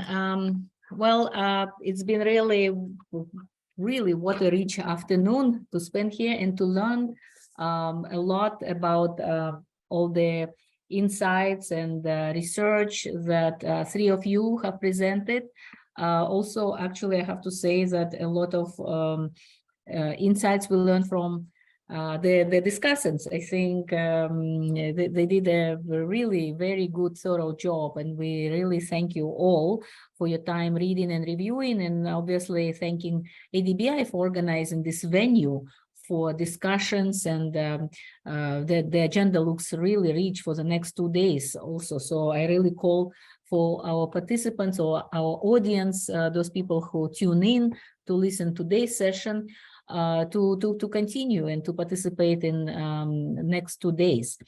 So it will be really, I think, fertile and quite challenging to summarize everything and to discuss all points. I'll just maybe voice now a couple of things and issues that really related closely to me.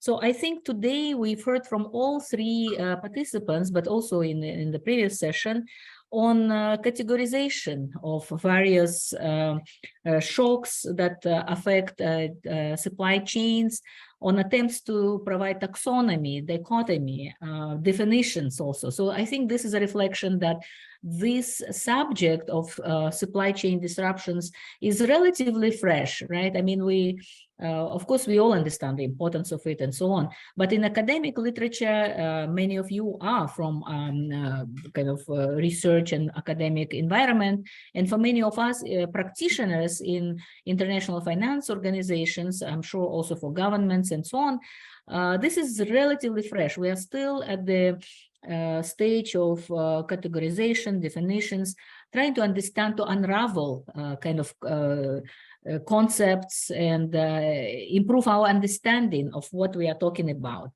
Another thing that was common, I thought, among all panelists is that no size fits all kind of story. There are different shocks, different disruptions, and there are different policy tools which are suited for each one of these shocks.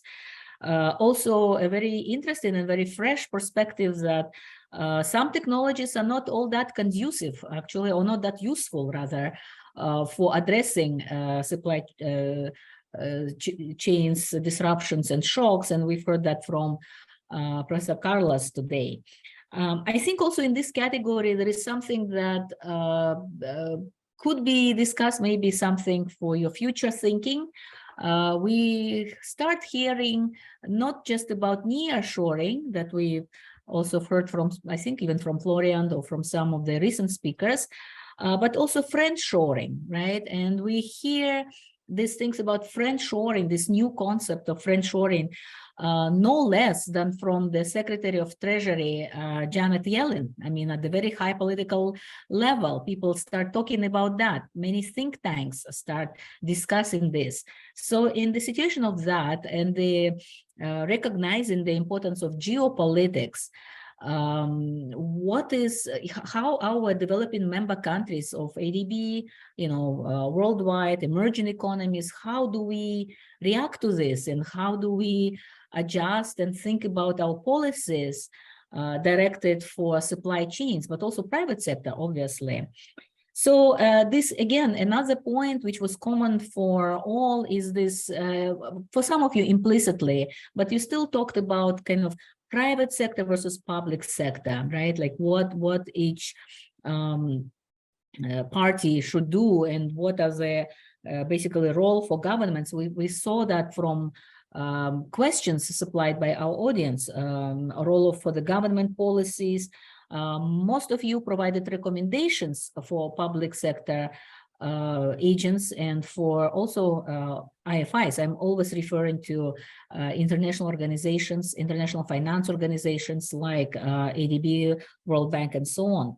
Obviously, your presentations kind of triggered this thinking about what are the low-hanging fruits, what is it that we can do already to start addressing these bottlenecks and so on, so that to create the best environment, the easiest, the most efficient environment within which private sector will figure it out themselves, what to do, where to invest money, resources, their time, and so on. Another point that I thought is still very relevant is, despite all this theoretical, academic, and very analytical, which I really, really appreciate, kind of underpinnings that you have and your time that you spend, still not to forget reality. Especially of low-income countries, even middle-income countries, but it's not a secret even for upper middle-income countries, which have a lot of rural areas. I mean, it's one thing to talk about Delhi or, I don't know, Almaty or Tashkent, Tbilisi, in our part of the world. And it's another thing if we're talking about really rural and remote areas, especially in some very challenging environment like mountainous areas and so on. So people don't have internet, and what to do about supply chains, and digital technology to address them in that type of environment. I think this is very practical issue, and I really urge you as researchers to not forget about that. It's very appealing and interesting to talk about Internet of Things, and we saw that a lot of people concerned about that, AIs, digital twins, and so on. But please don't forget about the needs of emerging and developing countries, very basic needs. So what to do about supply chain disruptions and tools to address them in that environment. And finally, I had division that deals with regional cooperation, and I alluded earlier in the session about regional cooperation aspects. So I think in terms of policy recommendations, this regional look can have really economies of scale aspect of it. So maybe it's really good for us to start thinking about that. And also, if I can just take a minute and inform you about the CAREC program. This is Central Asia Regional Economic Cooperation Program, and ADB is a secretariat for that program. We have 11 countries who are members, and actually last year, this program adopted a correct digital strategy. So for those of you, the panelists, and also in the audience who are interested in working on the CAREC region. This is all Central Asia, all South Caucasus, and Pakistan and Afghanistan. We very much will welcome your views. You can contact me personally, or we can, you can look it up at the CAREC website. So there is a lot of information there on digital strategy. So all of your suggestions, recommendations on supply chains, disruptions, and digital tools to address them can be applied under the CAREC program. So with all that, I'd like to close this session, and again to thank all our panelists for very interesting papers, for all your analytical work that you do. I'd like to thank our discussant who made this session very interesting and interactive. And last but not least, of course, I'd like to thank our audience for being with us, staying with us.